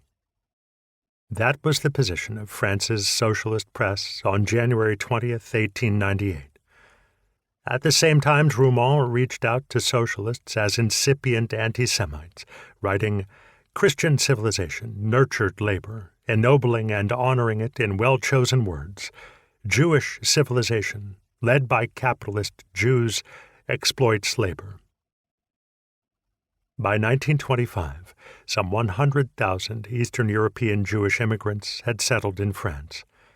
Established French Jews were not well disposed toward them, fearing that their behavior, which was considered uncouth, would reflect badly on Jews as a whole and prompt further resentment.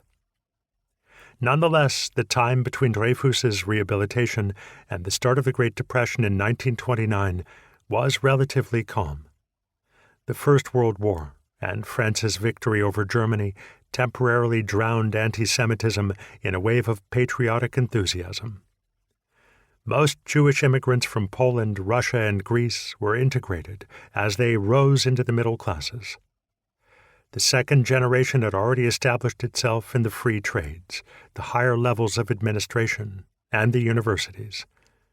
As Benbassa wrote, several immigrants' sons, for example André Citroën, who was born in 1878 in Russian Poland Białystok, succeeded in spectacularly climbing the social ladder. Salonika, Greeks versus Jews. Jews settled in Salonika in the 1st century BC. At the time, the port city was the center of the Roman province of Macedonia. Later, Paul the Apostle preached in the synagogue there, trying to convince his reluctant listeners that the Messiah was coming. In 1430, the Ottomans conquered the city. 50 years later, expelled during the reign of Catholic King Ferdinand and Queen Isabella, thousands of Sephardic Jews fled there from Spain, Portugal, Sicily, and southern Italy. These refugees brought with them their language, later called Ladino, and modern techniques of textile production. Thanks to them, trade flourished, changing Salonika. The presence of a port and lots of surrounding land contributed to an upswing, as did the city's ethnic, linguistic, and religious diversity, and its efficient division of labor between Turks, Bulgarians, Albanians, Greeks, and Jews. These groups may not have always coexisted in harmony. There were isolated outbreaks of violence and economic setbacks, but compared with the Christian persecution of Jews and the European anti-Semitism present elsewhere in 19th century Europe, this 400-year-long epic can fairly be called peaceful. In the latter half of the 19th century, Salonika's Jewish population had grown to more than 75,000, roughly one-half of the city's residents. The port became a link between the Ottoman Orient, which was beginning to open up economically, and the West, in which capitalism was progressing by leaps and bounds. Jewish merchants and entrepreneurs, who were multilingual, internationally experienced, and privileged over Greek competitors by Ottoman authorities, flourished. Jews made up the majority of the city's inhabitants, and Ladino, evolved from 15th century Spanish, became a kind of lingua franca used by Greeks, Turks, Albanians, and foreigners. Jewish historian Joseph Nechama wrote, "The Turkish tram driver, the Greek waiter, the gypsy bootblack will converse with you in the language of Cervantes when they conceive a doubt about your nationality." Jews dominated the port, the transport of goods, and the city's industrial development, trading in grain, flour, and baked goods, cotton and textiles, tobacco and cigarettes, ore from the surrounding mines, construction materials, agricultural products, and farm equipment. In 1908, Greek competitors launched a failed boycott of Jewish fruit and vegetable dealers. But Jews weren't exclusively part of the economic bourgeoisie. They played a leading role in almost all segments of economic and social life. In 1913, they accounted for 300 master artisans, 40 apothecaries, 30 lawyers, 55 doctors and dentists, 10 journalists, 5 engineers, 1,105 self-employed merchants of various sizes, including bankers, 1,200 shop owners and grocers, and 2,200 unskilled workers. 8,000 Salonika Jews worked in sales, while the same number labored in the tobacco industry. There were 400 shipbuilders, 500 coachmen and truck drivers, 600 movers, 150 customs officials, and some 200 waiters, servants, and street merchants. Jews ran 12 factories producing cloth and 9 making textiles, 4 large mills, 1 for jute, 6 industrial knitting factories, tanneries, and a cigarette paper factory. The Italo-Turkish War of 1911 to 1912 imposed significant burdens on Salonika. The city was hit by cholera and immediately thereafter drawn into the Balkan conflict and the ensuing nationalism.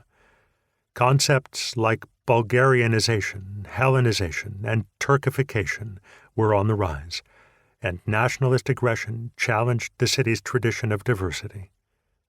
In early October 1912, the nascent self-proclaimed Christian nations of Montenegro, Bulgaria, Serbia, and Greece staged a successful uprising against the tenuous rule of the Ottoman Empire, which was being continually attacked and worn down by the imperial powers of Europe. Soldiers who had been whipped up into a nationalist frenzy committed countless massacres of Muslims and Christians of other nationalities. In 1911 and 1912, they drove out tens of thousands of people seen as undesirable foreigners, including many Jews, who subsequently fled to Salonika. The city of Istip, today Stip in Macedonia, is a case in point. Conquered by Serbs and Bulgarians, it had 25,000 inhabitants, 800 of whom were Jews. Of the latter, everyone, with the exception of 6 old men and 2 younger ones, fled. 2 of the older men were murdered, and all Jewish houses were looted and destroyed. Marauding Bulgarian and Serb Chetniks, self-proclaimed freedom fighters, burned down the synagogue, 24 houses, and 6 warehouses. War correspondent Leon Trotsky reported that at noon on November 2, 1912, 20 to 25 Chetniks and highwaymen had bashed in the skull of an elderly Jew. 710 Jews who fled Istip found refuge in Salonika, which was still under Ottoman control and thus safe. But on November 9, 1912, Greek soldiers conquered the city, and allied Serbian and Bulgarian forces moved in as well. The Second Balkan War, which commenced in June the following year, was begun by Bulgaria battling its former allies Greece and Serbia. The refugees in Salonika waited in pitiful conditions to return to their homes. In February 1913, after the guns from the first conflict fell silent, a delegation from the Union des Associations Israélites visited Macedonia to help Jews living there. The Second War was already underway when the delegates wrote in their report that the former Balkan allies have created a new situation, and new and perhaps more serious afflictions could be added to the ones Jews had already suffered. 2 years later, in 1914, the German Jewish Relief Association determined that repatriation remained impossible. Those household goods or utensils that were spared or could be hidden in the First War were destroyed in the Second War. The Jews of Strumitsa, also in today's Macedonia, suffered a similar fate. There, too, Bulgarian militias went on larceny and murder sprees. On top of that, the new Christian authorities moved market day from Monday to Saturday, the Sabbath, in order to exclude Jewish competition. In a short time, the 650 Jews who had been doing relatively well were completely devastated and had to flee Salonika as well. Unlike its Romanian neighbor, the Bulgarian government hadn't issued any anti-Semitic edicts or used the power of state to stir up anti-Jewish hatred. On the contrary, it felt it had a duty to protect all peaceful citizens and the culture that is of benefit to everyone. The number of anti-Semitic incidents was limited as a result. It was only after Bulgarian wars of conquest met with little success that the desire to destroy things, see blood flow, and murder people erupted. The rampages were primarily directed against Muslims and secondarily against all foreigners, including the small number of defenseless Jews who could not be expected to offer any resistance or take revenge. While the actual battles against the armed enemy might be won or lost, they were repeatedly accompanied by risk-free acts of violence against Jews by all sides in the conflicts. The ancillary terrorizing of Jews during wars and national revolutionary fighting would recur in a number of 20th-century multinational and civil wars. In the course of the fighting, Greek troops seized much of what is today northern Greece. In so doing, they doubled the square area of their nation, which was founded in a number of stages, starting in 1830. The population rose from 3 to 5 million. Only a minority of people in the newly acquired territories spoke Greek, so plans were made from the beginning to Hellenize the region. But progress was slow. At the 1919 Paris Peace Conference, which yielded the Treaty of Sèvres, Greek Prime Minister Eleftherios Venizelos falsified statistics to suggest that the majority of people in these areas were Greek. For the urbane and economic core of New Greece, the issue of Hellenization had particular relevance. In 1912, Salonika's population of around 150,000 consisted of 27,000 Greeks, 33,000 Turks, 81,000 Jews, and 9,000 people of other nationalities. 2 years later, Nechama still described Salonika as a modern Babel of races, languages, faiths, customs, ideas, and aspirations. His description also applied to the whole of Thrace and Macedonia. Decline as a result of Greek violence.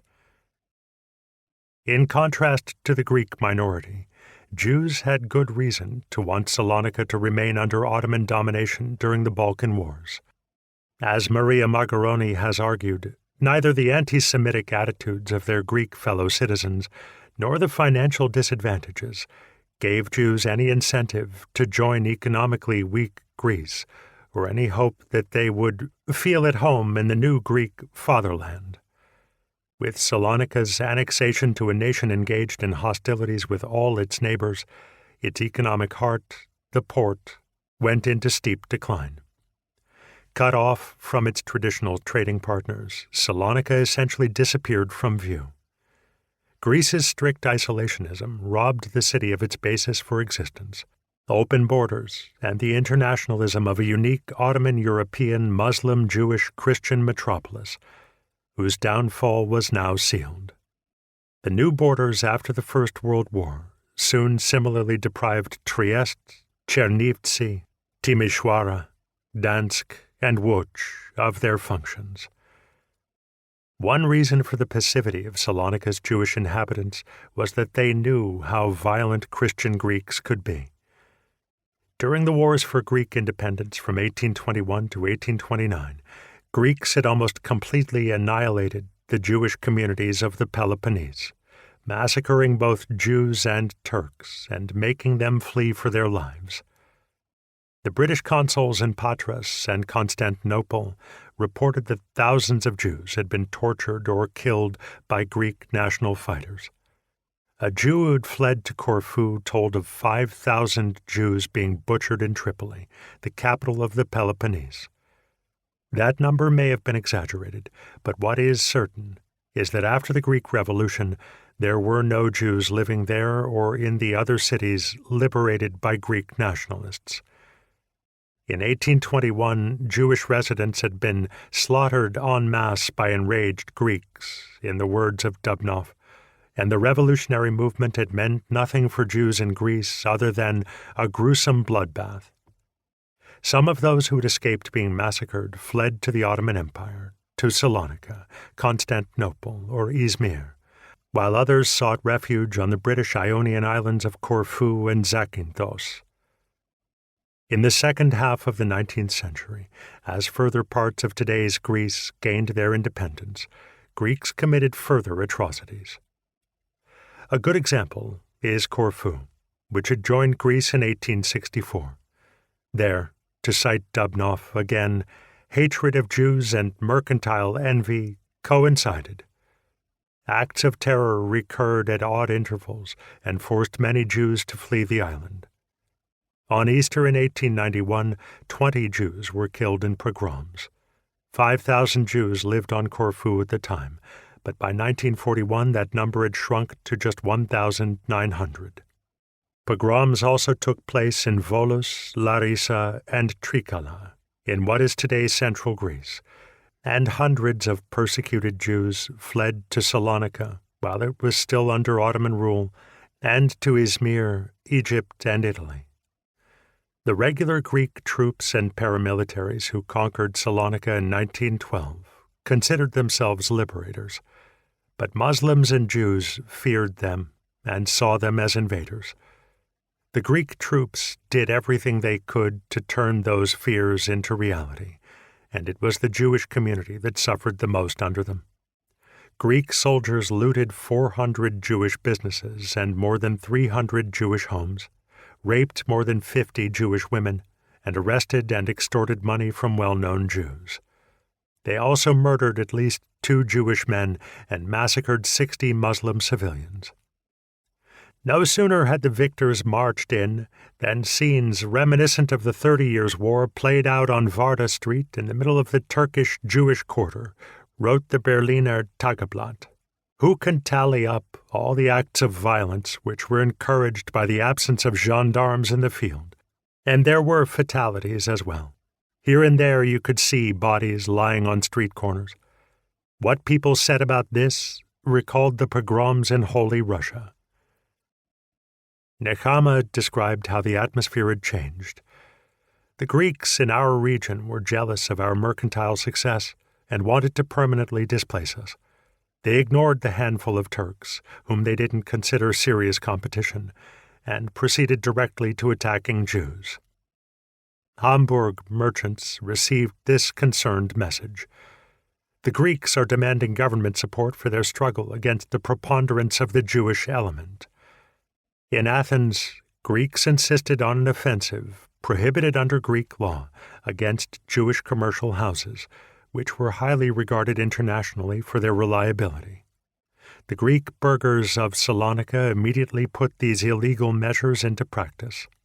The general lack of personal protection, which seems to have been intentional, the absence of any guarantees under the law, and corruption among customs officials forced many Jewish and Muslim merchants to give up their businesses.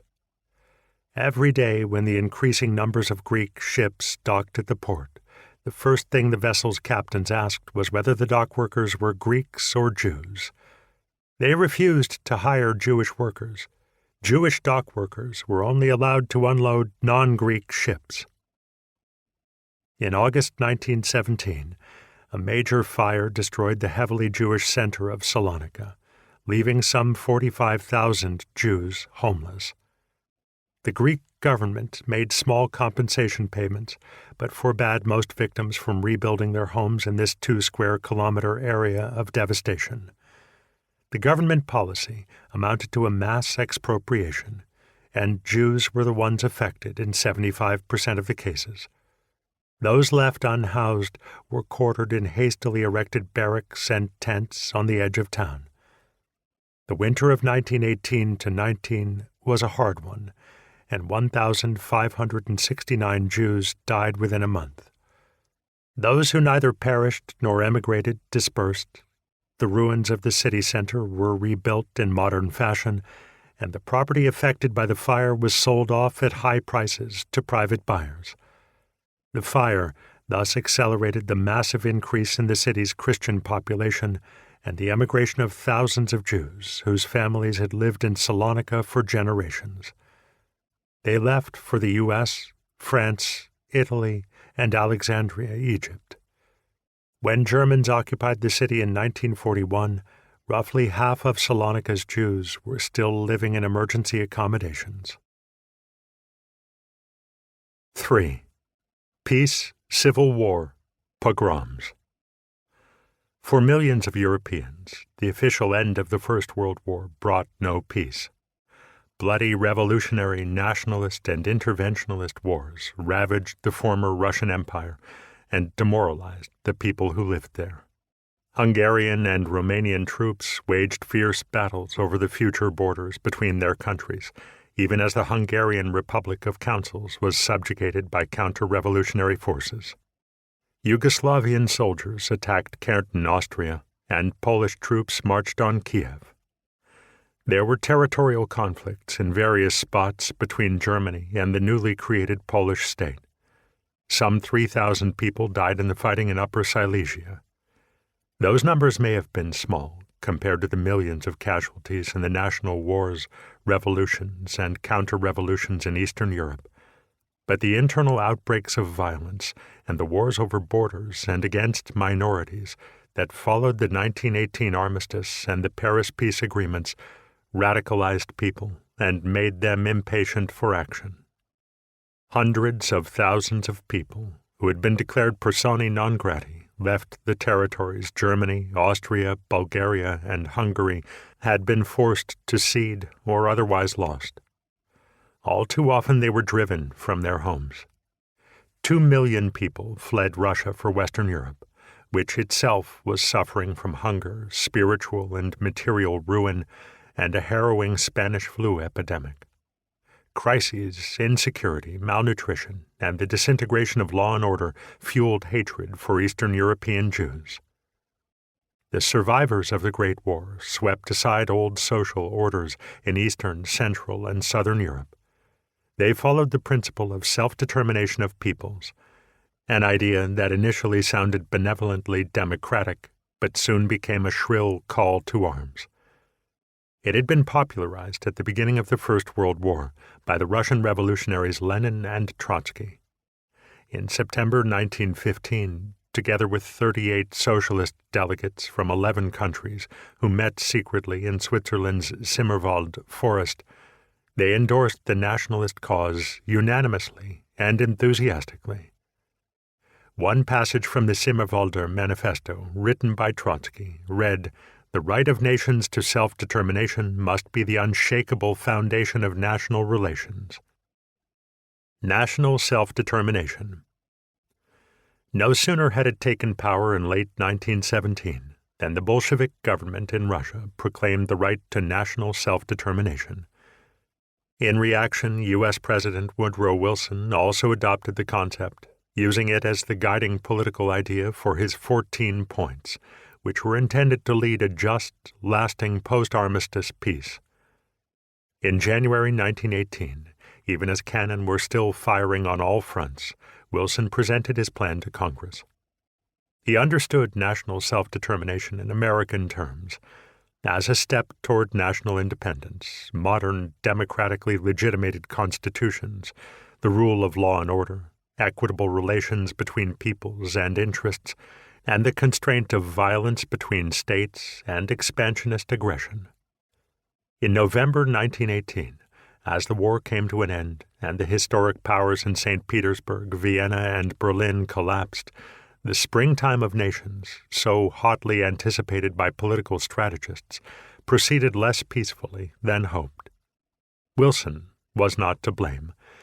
He put important issues on the agenda, ones that had long concerned Europe and the entire world, and continued to excite people's passions: free trade, free passage for ships, radical, controlled disarmament, the sincere welcome of Russia into the community of free nations, the creation of a Polish state, the territorial integrity of the Balkan countries, and the solidarity of the world's countries in a League of Nations that would promote international peace by guaranteeing protection for all member states, particularly small ones pressured by larger neighbors. Buoyed by such visions, Wilson told Congress on February 11, 1918, "Self-determination is not a mere phrase. It is an imperative principle of actions which statesmen will henceforth ignore at their peril." Yet the U.S. President's British and French counterparts used the principle tactically to reduce the territories of Bolshevist Russia, the Ottoman Empire, Germany, and Austria-Hungary, decreasing their influence in favor of Britain and France's own interests. They thus supported self-determination for populations in Southern and Eastern Europe. In their minds, the principle didn't apply to colonial peoples at all. Wilson's Secretary of State, Robert Lansing, quickly recognized what sort of genie his boss had released from its bottle. On December 30th, 1918, he wrote in his diary, "The more I think about the President's declaration as to the right of self-determination, the more convinced I am of the danger of putting such ideas into the minds of certain races. The phrase is simply loaded with dynamite. It will raise hopes which can never be realized. It will, I fear, cost thousands of lives. What a calamity that the phrase was ever uttered." As a lawyer and constitutional expert, Lansing thought the concept, no matter how well meant, would lead to killings and violence and be put to unintended uses. He wondered what the effects of the word self-determination would be on the Irish, the Indians, the Egyptians, and the nationalists among the Boers. What, he asked, if the Mohammedans of Syria and Palestine, and possibly of Morocco and Tripoli, rely on it?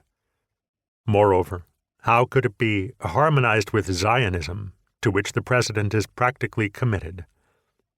All in all, the idea of self-determination seemed to Lansing to be completely incompatible with the political structure of a world built upon the idea of nationality. With the military collapse of the Central Powers, Czechs, Poles, Romanians, Ukrainians, and other peoples hastened to draw the consequences from the principles Wilson proclaimed and make themselves free. That was how Joseph Bendoff Tenenbaum characterized the bitter fighting in late 1918 between nationalist Poles and equally nationalist Ukrainians over East Galicia, which had been under Austrian control. The Poles considered Lviv as essentially Polish. The Ukrainians saw the city as totally Ukrainian, and the 70,000 Jews who lived there were caught between the fronts. In November 1918, seeing a Polish pogrom brewing, they sent a dispatch to Wilson pleading for help. In vain. A few days later, Jews were being murdered and robbed in the name of national self-determination. In 1924, after the situation had calmed down somewhat and anti-Jewish discrimination had returned to its usual quiet form, the Jewish-German writer Alfred Döblin traveled to Poland. "Today's states are the graves of peoples," he wrote. The more or less arbitrarily formed new nations of Europe were collective beasts that taught the masses, their subjects, the barbarism of nationalism rather than values. It is impudent arrogance to blindly prioritize what is called national community ahead of everything else, Döblin wrote. The freedom that is preached becomes hostile to other equally important freedoms in the way it is preached. I do not like the nation for its own sake. Zionists welcomed the idea of self-determination, which raised great hopes for a Jewish state. Encouraging them was a briefing prepared by Lansing for Wilson on September 21, 1918, to prepare him for future peace conferences. Its point 18 read, Palestine to be an autonomous state under a general international protectorate or under the protectorate of a power designated to act as the mandatory of the powers. At the time, around 700,000 people lived in Palestine, 568,000 Muslims, 74,000 Arab Christians, and 58,000 Jews. Within this protectorate state, so conceived, Jews would be able to lead an autonomous existence. During a debate within Jewish circles, Lansing asked Chaim Weizmann, Britain's leading Zionist, then visiting Washington, to sketch out a future Jewish community in Palestine, and Weizmann answered that it was his goal to gradually form a Jewish nation in the same sense that France was a French and Britain a British one. Later, Weizmann added, when Jews make up a large majority, the time will come to form a government, to push the country forward and turn our own ideals into reality. Lansing didn't contradict this vision. On the contrary, he accepted the idea that in the medium term 4 to 5 million Eastern European Jews would be resettled in the empty spaces of Palestine. Weizmann returned triumphantly to London and announced that the U.S. Secretary of State, together with political leaders from France and Britain, supported him. On March 2, 1919, he assured the delegates of the American Jewish Congress, in complete agreement with our government and our people, the Allied nations are unanimously of the view that the foundations of a Jewish community should be laid in Palestine. Representatives of defeated Germany, he went on, also supported the plan. With that, the notion of a Jewish national home in Palestine was internationally recognized. It was a continuation and elaboration of the terse Balfour Declaration of 1917. His Majesty's government view with favor the establishment in Palestine of a national home for the Jewish people, and will use their best endeavors to facilitate the achievement of this object, it being clearly understood that nothing shall be done which may prejudice the civil and religious rights of existing non-Jewish communities in Palestine, or the rights and political status enjoyed by Jews in any other country. Along with the leaders and members of Zionist groups, Anti-Semites were delighted with this vision, although they ignored the part of the declaration that supported Jews' civil and religious rights in every country of residence. They were simply happy at the prospect that Jews would soon begin to emigrate en masse. In 1917, for example, Greek Prime Minister Eleftherios Venizelos demanded the formation of a Jewish state for one reason only: to de-Jewify and Hellenize Salonika. Driven by a far greater hatred of Jews, the early Adolf Hitler brusquely rejected the idea of a Jewish state. In 1926, in Mein Kampf, he accused Zionism of trying to fool the rest of the world into thinking that Jews could be satisfied with such a state. In reality, Hitler claimed all Jews wanted was an organization headquarters for their international swindling and cheating with its own political power that is beyond the reach and interference from other states. With their decision in 1920 to place Palestine under British mandate and allow a homeland for Jews there, the delegation of the victorious Allies in Paris laid the first cornerstone of what would later become Israel. Germany laid the second one with the murder of 6 million European Jews. It was only after the Holocaust that on May 14, 1948, David Ben-Gurion read out his declaration of the establishment of the State of Israel in a Tel Aviv theater. The catastrophe which recently befell the Jewish people, the massacre of millions of Jews in Europe, was another clear demonstration of the urgency of solving the problem of its homelessness by re-establishing in Eretz Israel the Jewish state, which would open up the gates of the homeland wide to every Jew and confer upon the Jewish people the status of a fully privileged member of the Comity of Nations. Survivors of the Nazi Holocaust in Europe, as well as Jews from other parts of the world, continued to migrate to Eretz Israel, undaunted by difficulties, restrictions, and dangers, and never ceased to assert their right to a life of dignity, freedom, and honest toil in their national homeland. Deportations in Alsace, 1918 to 1923. One important precedent for mass resettlement was set by the French administration in Alsace-Lorraine, which between 1918 and 1923 expelled large numbers of Germans and descendants of Germans who had arrived in the two regions after the Franco-Prussian War. Their stories are one example of ethnic cleansing in the first 4 decades of the 20th century. As states increasingly pursued the goal of homogenization, they came to view Jews as foreign elements within the nation. Hannah Arendt, who herself fled Germany in 1933, wrote of ethnically motivated displacements as having specifically modern features, including divorcing people from their homeland, uprooting them socially, and stripping them of any political rights. In Arendt's eyes, this sort of treatment of people reached its apotheosis in the murderous population policies of Nazi Germany. Nonetheless, while the Holocaust represents the apex of ethnic violence, it remains embedded within 20th century European history as a whole. With its age-old convolution of German, Alemannic, and French influences, Alsace-Lorraine was a culturally rich area. Residents had always had to deal with competing centers of power, and no matter who ruled over them, they maintained a pragmatic opportunism common to other European border and transitional areas. Cleverly, they stressed local patriotism and maintained distance from their perennially far-away, often bellicose masters. In 1871, Germany annexed most of Alsace and the northern, heavily industrialized half of Lorraine. On November 21, 1918, the two regions, which Paris had previously considered either imperial territory or eastern départements, were ceded back to France.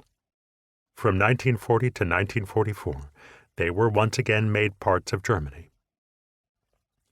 In November 1918, the venerable Alsatian rabbi of Strasbourg, Émile Lévy, resigned to avoid having to greet French troops marching into the city. He had long since gotten rid of the accents over the E's in his first and last names. Inspired by German patriotism, he had himself transferred across the Rhine River in 1919 and became the rabbi of the Charlottenburg district in Berlin. In 1934, Levi fled Nazi Germany for Tel Aviv, where he died in 1953. By contrast, Harry Breslau only left Strasbourg against his will when it was returned to France. He had taught medieval history at the university there since 1890. He owed his post to the liberal director of universities in the Prussian Ministry of Education, Friedrich Theodor Althoff. Althoff had been unable to get the respected Jewish scholar approved by the cliques in Berlin's universities and sent him to distant Strasbourg. Even today, Breslau's Handbook on the Study of Documents is considered a classic among medieval historians. On December 2, 1918, French police and soldiers hounded the 70-year-old back to Germany, calling him a pan-Germanist militant. But Breslau, who was Albert Schweitzer's father-in-law, had never sympathized with the Pan-German League or similar nationalist associations. In his autobiographical sketches, composed in Heidelberg, he noted, "On Sunday, December 1st at 11 a.m., a gendarme brought the deportation order. The following day at 3 p.m., on the orders of the commanding general, I was to appear at the bridge over the Rhine at Kiel. I was only allowed to take what I could carry. The question of furniture was to be settled at a later date. People of the same nationality who lived under one roof were allowed to accompany me, but they had no hope of being permitted to return. My wife immediately decided to go with me. That afternoon, news arrived that every traveler could take 40 kilograms with them. The French would bring it to the Rheinbrücke. The next morning, I brought 2 hastily packed suitcases to the assigned collection point. I was afraid that the French would search my luggage, so I left a number of papers behind that I would have liked to take with me. That afternoon, the first 50 people to be deported from Strasbourg arrived at the bridge. The commanding officer ordered the Germans to carry their own luggage. He forbade his men from offering any help. In the middle of the bridge, some soldiers relented and assisted the elderly Breslaus in bringing their 2 suitcases, each weighing 40 kilos, to the German side. Breslau mentioned these details in order to convey the unnecessary brutality with which the French proceeded, although he could be accused of nothing more than being particularly unwelcome to the inventors of French propaganda because he had a lot of friends among the Alsatians. It would take several years for Breslau to be reunited with his furniture and his beloved library. France's orderly displacements.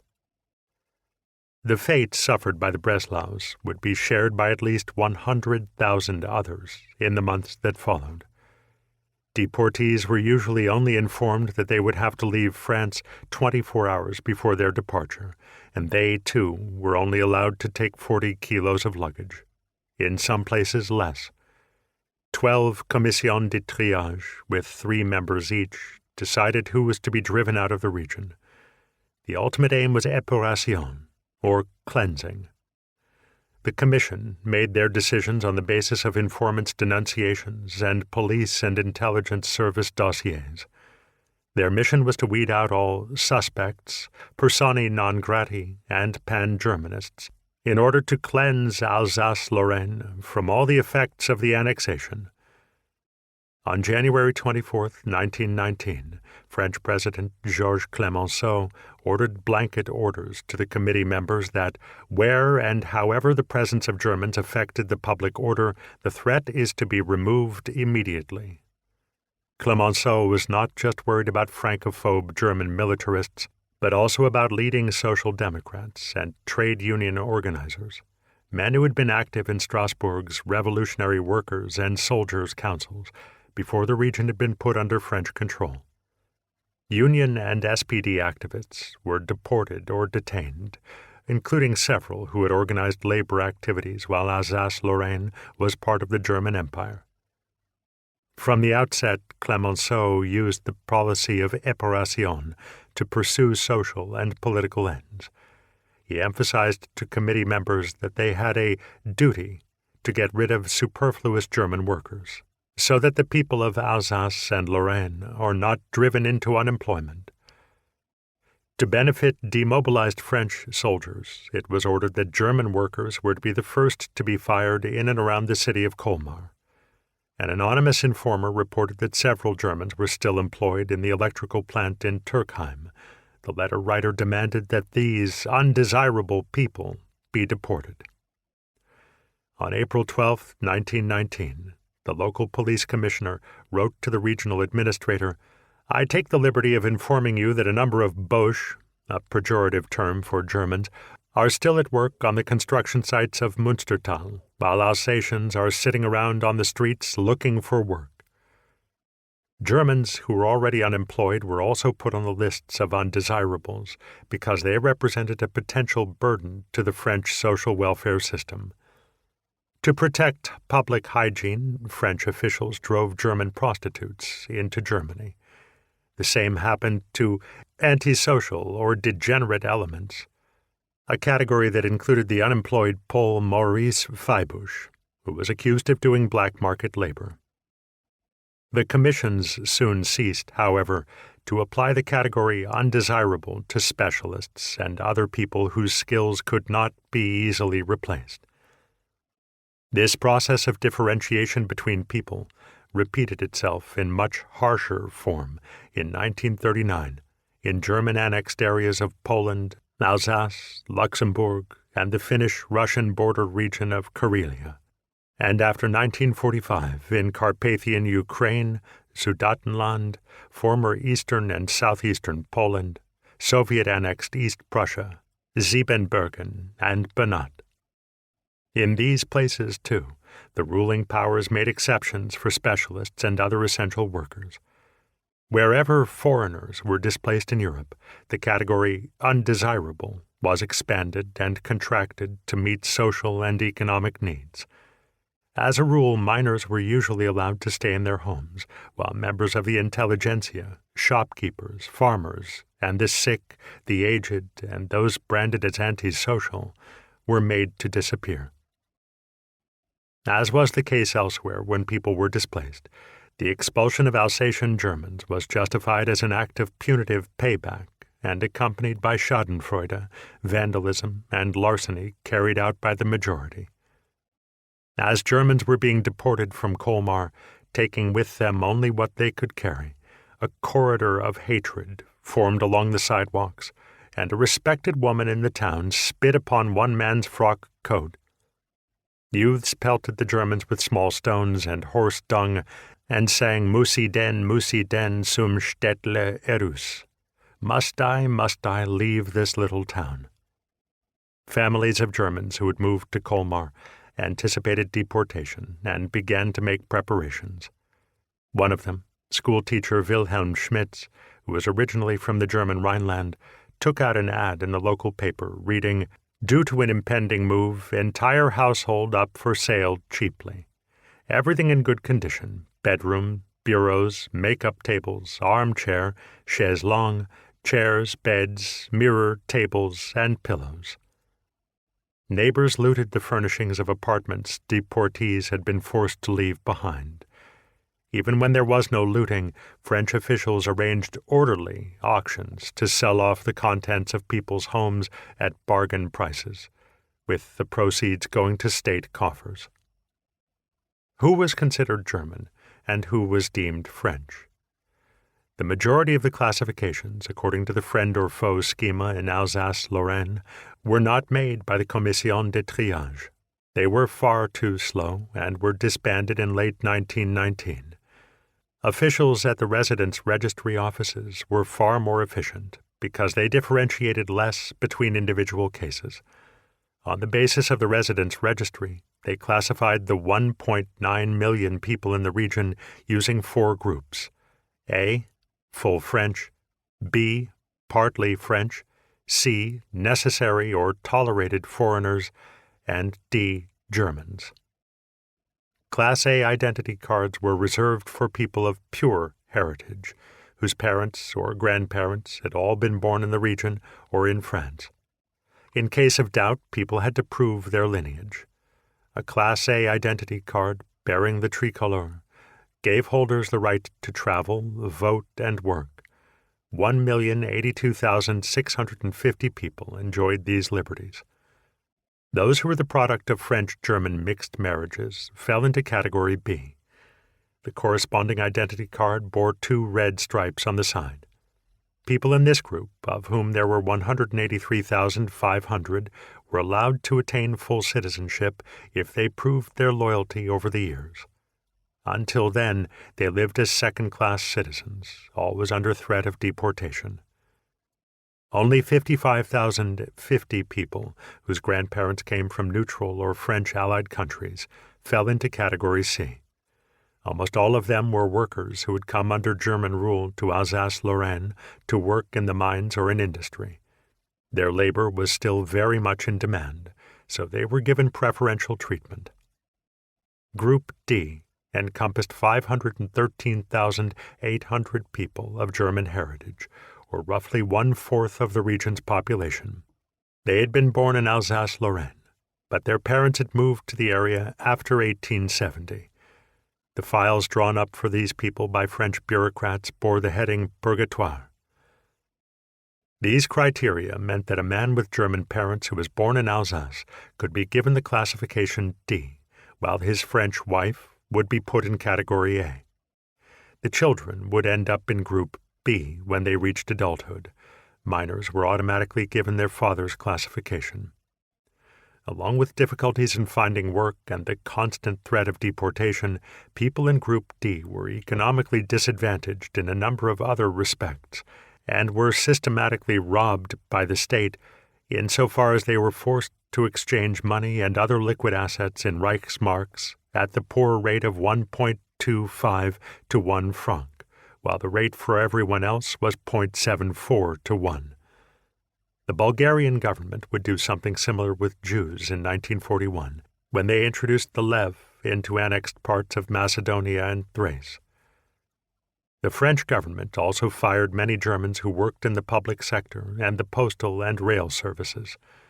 They forced half-breeds to move to other parts of France, restricted their freedom of movement and voting rights, and subjected them to police surveillance. But the hardest hit were the people deported to Germany. By late 1919, they numbered around 100,000. 50,000 more were forced to return to Germany in the 4 years that followed. By 1926, there were also at least 575,000 people forced out of the territories Germany was required to relinquish after the First World War: Posen, Upper Silesia, and West Prussia. Among them were many Jewish German families who were put under enormous pressure to emigrate. Subjectively, of course, they too felt like refugees.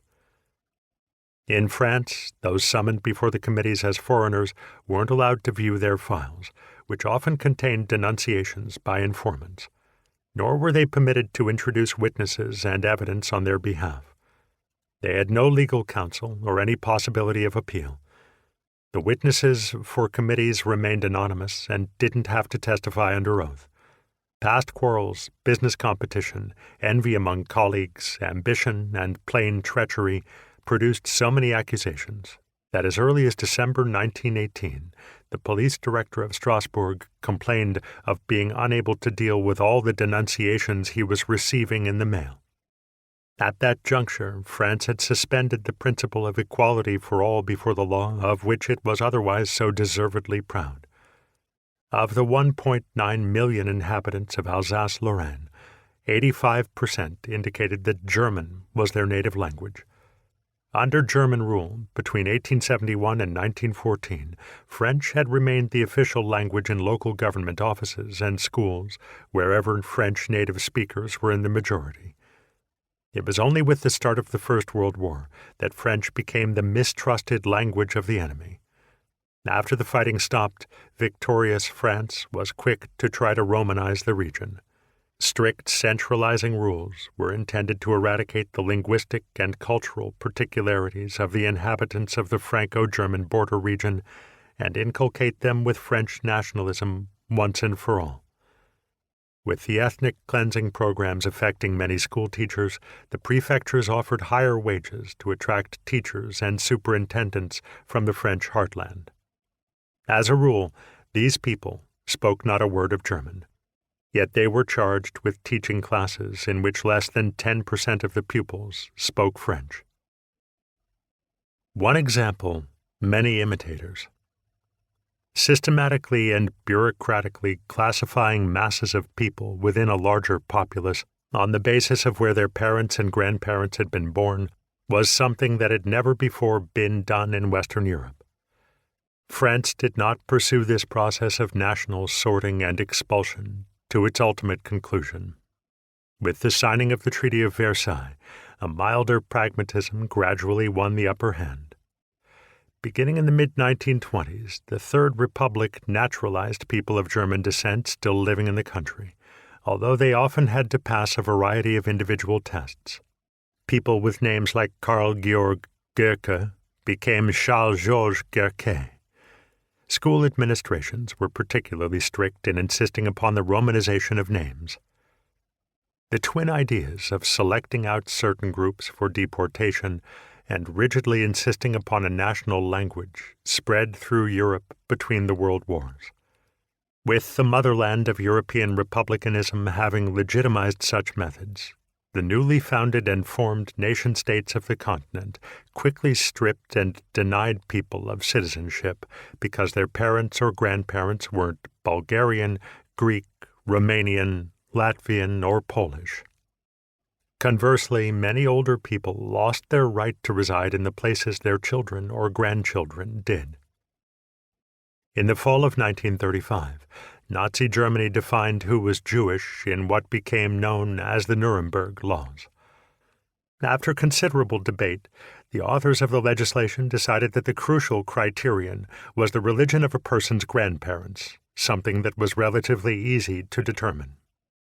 On October 3, 1940, when the Vichy government in France voluntarily proclaimed the Statut des Juifs, which brought its policies in line with the activities of the German occupiers, it was initially unclear who would be considered Jewish. But in a few weeks, leading civil servants agreed that individuals were members of the Jewish race if 3 of their 4 grandparents had been members of the Jewish religious community. That criterion was enshrined in law in the Second Statut des Juifs, proclaimed on June 2, 1941. The Commissioner General for Jewish Questions in Vichy France, Xavier Valin, stressed that France was only following the example of modern legislators in Germany, Italy, Hungary, Romania, and Croatia, who had observed the same rule. Nonetheless, the procedure proved to be more difficult than in Germany, since neither civil registrar's offices nor residential registries kept records of people's religion. On one score, the 1940 Statut des Juifs went even further than the Nuremberg laws. It treated 2 half-Jews married to one another as full Jews, as Adolf Eichmann's representative in France, Heinz Rüttke, noted with satisfaction. In May 1942, Hitler cited France as an example of how he wanted to impose ethnic categories, if necessary, with brute force. A record of his monologues at mealtimes has him saying, "We can even learn a lesson from the way the French behaved in Alsace." Without the slightest regard for the generations of men who would have to suffer in consequence, they set to work to eradicate from Alsace every vestige and trace of German influence, thrusting brutally the customs and the culture of France down the throats of the inhabitants. Acting in the same way, we will mercilessly wipe out bilingualism in these territories, and the radical methods to which we shall have recourse will themselves prove their efficiency, even among the population hostile to Germanization. We shall rapidly achieve a clear-cut situation, so that by the 2nd generation, or at the latest by the 3rd, these regions will have been completely pacified. Hitler praised the application of the most severe measures, begun in the summer of 1940, to expel natives of Alsace-Lorraine to France, scoffing, "We shall still have to get rid of a further 250,000 of Frenchified Alsatians." In contrast to the relatively orderly methods of the French, he cited a far more radical model of the brute force he wanted to apply to ethnic selection. Especially in eastern areas, Hitler proposed, his goals could only be achieved with Stalinesque procedures. The Germans retook Alsace-Lorraine in the summer 1940 and deported 105,000 people between July and December. As a report put it, these were mainly Jews, gypsies, and other members of foreign races, criminals, antisocial people, and incurable lunatics, in addition to French and Francophiles. These deportations were just the beginning. On September 12, 1940, Heinrich Himmler, head of the SS and the German police, decided upon the future composition of the populace in the incorporated eastern regions, that is, the areas of Poland that Germany had annexed. According to Himmler's decree, people living in these areas were to be divided into 4 groups: A, members of the German people, that is, full Germans, and B, people of German descent who needed to be educated to become full Germans and therefore only enjoyed German citizenship, but not all the rights of members of the German Reich. They were generally to be resettled in traditionally German areas, if necessary, re-Germanifying them. Group C, in Himmler's definition, consisted of valuable foreigners and renegade Germans whose German citizenship is conditional. Group D, the largest category, was made up of members of foreign peoples who did not possess German citizenship. These close to 8 million Polish men and women were to be combed through to separate out those who represent a worthwhile addition for the German people. Himmler limited their number in advance to 1 million people at the most. On the basis of these categories, in the same edict, Himmler introduced a second subsidiary classification system called the German People's List. It divided up Germans and people worthy of being Germanified, more or less groups A, B, and C, into subgroups 1 through 4, and gave them various civic and social rights. Anyone who was actively engaged in the battle between German and Polish ethnicity, or could at least show that he had preserved his Germanity, was to go into subgroups 1 and 2. People of German descent who had formed connections over the years to Polishness, but on account of their behavior had the prerequisite conditions for becoming full members in the German ethnic community, were assigned to subgroup 3. This subgroup also included ethnically foreign people who had married Germans, although only if, in the opinion of German ethnicity experts, the German part of the mixed marriage prevailed. That was the case if, for instance, a household conformed to German ideals of orderliness, or it displayed a better-than-average desire to contribute to the collective. The fourth and final subgroup was reserved for ethnic renegades, people of German descent who have completely gone over politically to Polishness. The irreproachably German members of subgroups 1 and 2 were to be deployed for the development of the East, while those in subgroups 3 and 4 were to be educated through years of intensive training to become full-fledged Germans and made German citizens again. Members of subgroup 4 were given provisional German citizenship, as were racially valuable foreigners, Ukrainians, Greater Russian, Belarusians, Czechs, and Lithuanians, and both were subject to police surveillance. In line with Himmler's upper limit of 1 million, the people responsible for determining individuals' Germanity in the annexed Polish provinces added 977,000 people to subgroups 1 and 2 on the German People's List, giving them the status of reliable citizens. 1,928,000 were put in subgroups 3 and 4. They were considered less reliable citizens, with too many Slavic influences, who needed to be subjected to a robust procedure of adaptation. Werner Hasselblatt, an ethnic German from Latvia, described how the same criteria were used to distinguish between residents of the Baltic countries in 1942. As a delegate representing Latvia's German community, Hasselblad had long functioned as a voice for reconciliation in European congresses on national minorities. But he went over to the other side, becoming the director of the Special Department of German Eastern Policy in Alfred Rosenberg's Ministry for the Occupied Eastern Territories in 1941. There he examined which Estonians, Latvians, and Lithuanians could be successfully Germanified. To that end, Hasselblad developed a special Latin terminology, which he presented to Rosenberg's expert on racial issues, Erhard Wetzel. This vocabulary gave Himmler's criteria the sheen of classical-sounding respectability. Hasselblad distinguished between homo genere et ingenio praestans, people of full value racially and personally, homo germanisando dignus, those worthy of being Germanified, homo germanisabilis atque germanisandus, those who could be Germanified and thus should be Germanified, and homo germanisatus, those who had been Germanified. The recipient of this list, Wetzel, had made contact with Viktor Brack, the managing director of Hitler's party chancellery, and Eichmann after the public and therefore not to be approved of mass shooting of Jews in Vilnius. On October 18, 1941, a satisfied Hasselblad was able to inform his boss that both men approved of using gassing machinery in the future to get rid of those Jews unable to work. In 1946, Sefton Delmer, the Berlin-born British journalist and Germany expert and critic, traveled to Mariánske Lázně, the city known in German as Marienbad, which had just been returned to Czech control.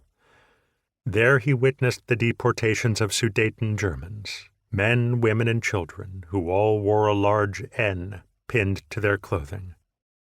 The N stood for Niemec, Czech for German. Delmer wrote that they were forced to wear this designation on their lapels exactly as Jews under the National Socialists had been made to wear yellow Stars of David. The deportees, he noted, were only allowed to take a maximum of 50 kilos of personal belongings with them. Czech militiamen deported German-speaking Bohemians to Bavaria, not to gas chambers.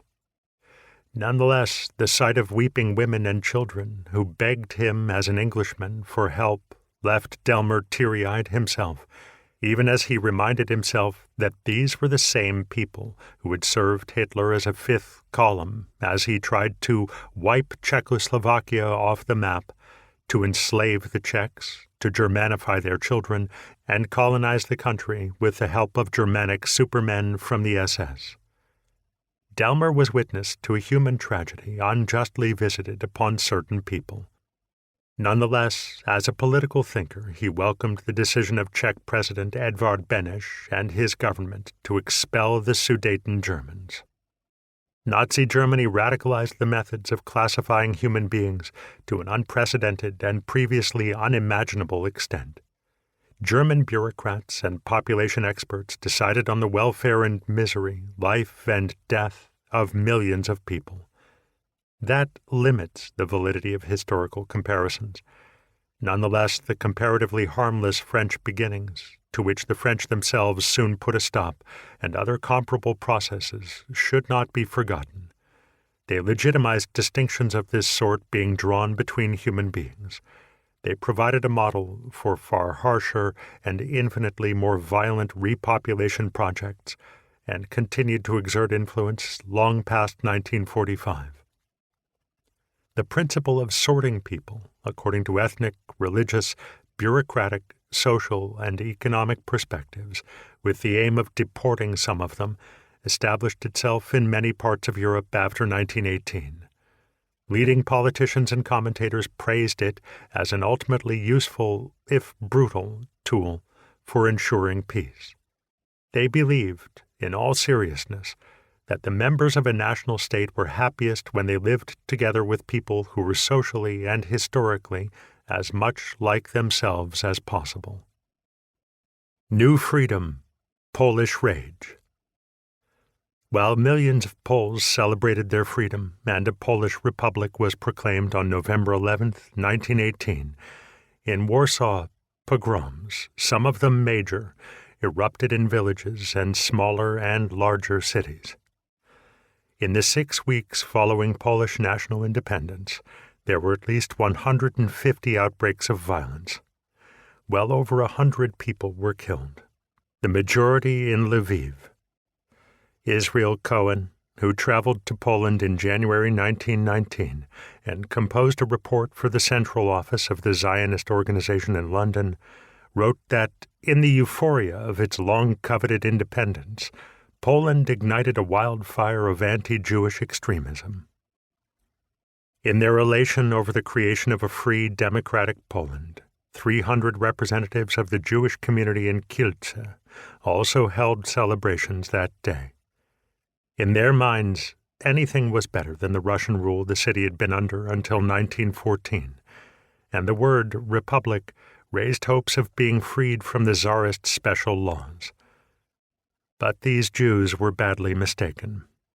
Led by provisional commandants, local militiamen stormed the Jewish events being held in the city theater.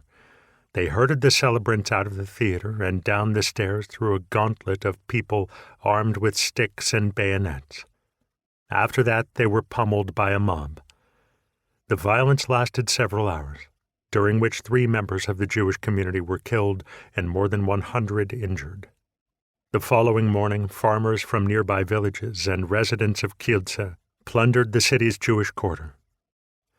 Police didn't intervene for 6 hours. In the small Beskid mountain city of Mashanadulna and the surrounding villages, Poles stole everything local Jews owned during the festive days of independence celebrations. On November 12th, armed farmers stormed and looted the small West Galician city of Brzesko. To be able to take all they could, they came in horse-drawn carts. Polish paramilitaries set several houses on fire and murdered 8 Jews, throwing one of them in front of a moving train. Then, drunk and heavy with their spoils, they headed home. In the neighboring city of Novi Vichits, anti-Jewish rioting was less wild. There, crowds contented themselves with staging a barbaric spectacle, popular at the time, that was intended to show Jews who was boss. On November 27th, under the command of a Polish officer, troops forced 132 Jewish men to strip bare in the city marketplace and whipped them. In the nearby Silesian city of Jaworzno, on the German border, Christians terrorized their Jewish neighbors on November 5th, 6th, and 18th. The ringleaders wanted to drive all Jews from the city within 14 days, though they failed. West of Krakow, in Szanów, the Polish population, freed from its oppressors, murdered 2 Jews on November 6th and went on a looting spree. The newly constituted city council demanded protection money in return for guaranteeing Jews' safety. The local authorities in the small West Galician city of Tuchempil, near the southeastern border of today's Poland, took a different tack. After 4 women, a child, and a young Jewish man on track to become an officer were murdered on November 15th and 16th, Jews were allowed to raise a militia for self-defense. The village of Grochow had only a single Jewish family, that of Aaron Brochauer, his wife, and their 3 sons. They were murdered by their neighbors on November 17th. Similar crimes were committed in Lassi. There, the only Jewish family, a shopkeeper, his wife, their daughter, and their grandchildren, died in a fire in their house, which local farmers had set. In Przemyśl, on the San River, Poland's Day of Independence coincided with a victory over Ukrainian troops. The celebrations went on from November 11th to 13th, at the cost of 15 Jewish lives. The Freedom Pogrom in Lviv. Galicia and its capital Lviv were handed over to the Austrian monarchy as part of the first partition of Poland in 1772. In the fall of 1918, at the end of the World War that had been particularly hard on Galicia, the Habsburg regime's troops withdrew, defeated. With no fanfare, they retreated to Vienna, whereupon Poles and Ukrainians immediately sought to gain the upper hand and seize disputed territory. After a few weeks, the Polish side emerged victorious in Lviv and the surrounding area. In 1918, Lviv had a population of 220,000, including 75,000 Jews. Tens of thousands of inhabitants had fled west when the Russian army took the city in 1914. They had lost everything they once possessed, so many of them didn't return home, staying on in Vienna or Moravia, even after the city was retaken by the Austro-Hungarian army. In their stead, Jewish refugees from the eastern Galician cities razed by the Russians moved into the looted apartments. Lviv's historical Jewish community had been badly weakened by war, flight, and deprivation. A week after Polish troops captured Lviv, a well-organized pogrom was staged. It proceeded according to the Russian model, but with greater brutality, as observers from the Jewish Defense League attested. In contrast to several other Jewish organizations and the German Foreign Ministry in Berlin, the League was not known for exaggeration and checked its reports carefully. In their annual report for 1918, the authors tersely noted, on November 22nd and 23rd, and as a kind of aftershock on December 29th, there were horrible outbreaks of violence in Lviv. 72 Jews were murdered, 443 injured, 28 homes razed to the ground, 9 damaged by fire, and between 4,000 and 5,000 families looted.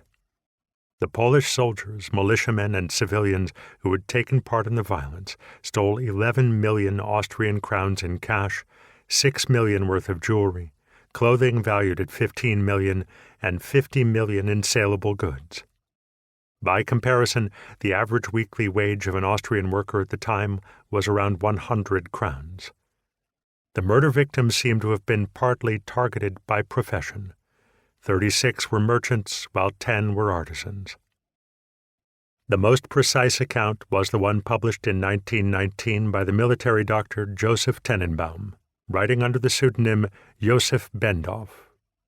He was a Jewish militiaman in Lviv, both a victim and a witness. In writing his report, he called upon 800 pieces of testimony, which were recorded in the weeks after the pogrom. Recent historical studies based on police files and other sources that have become available support his fundamental points. In 1920, Tenenbaum emigrated to the U.S.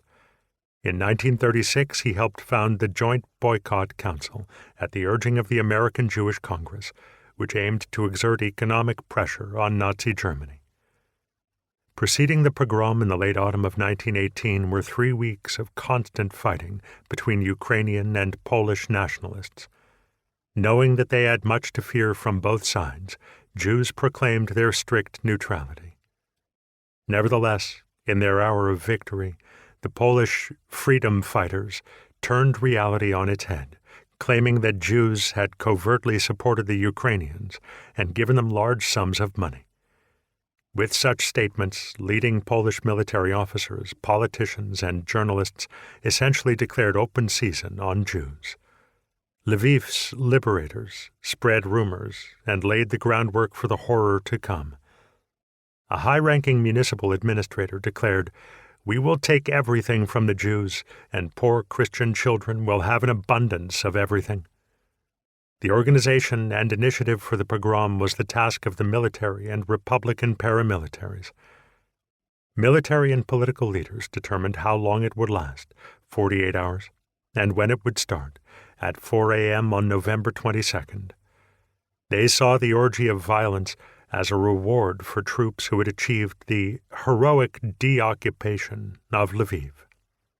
The military also had a vested interest in filling their warehouses with food, shoes, cloth, and the like. For their part, nationalist politicians welcomed the chance to find an internal enemy and to consolidate identification with a newly autonomous and free Poland by staging a bloody mass spectacle.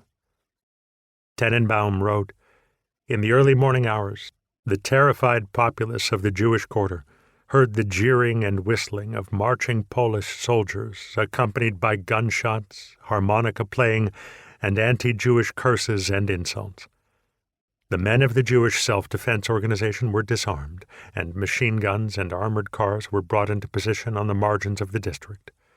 This barrier was intended to keep the people to be slaughtered from running in all directions, and to show the pillagers the limits of where they could loot, so that Christian businesses and homes were spared any damage.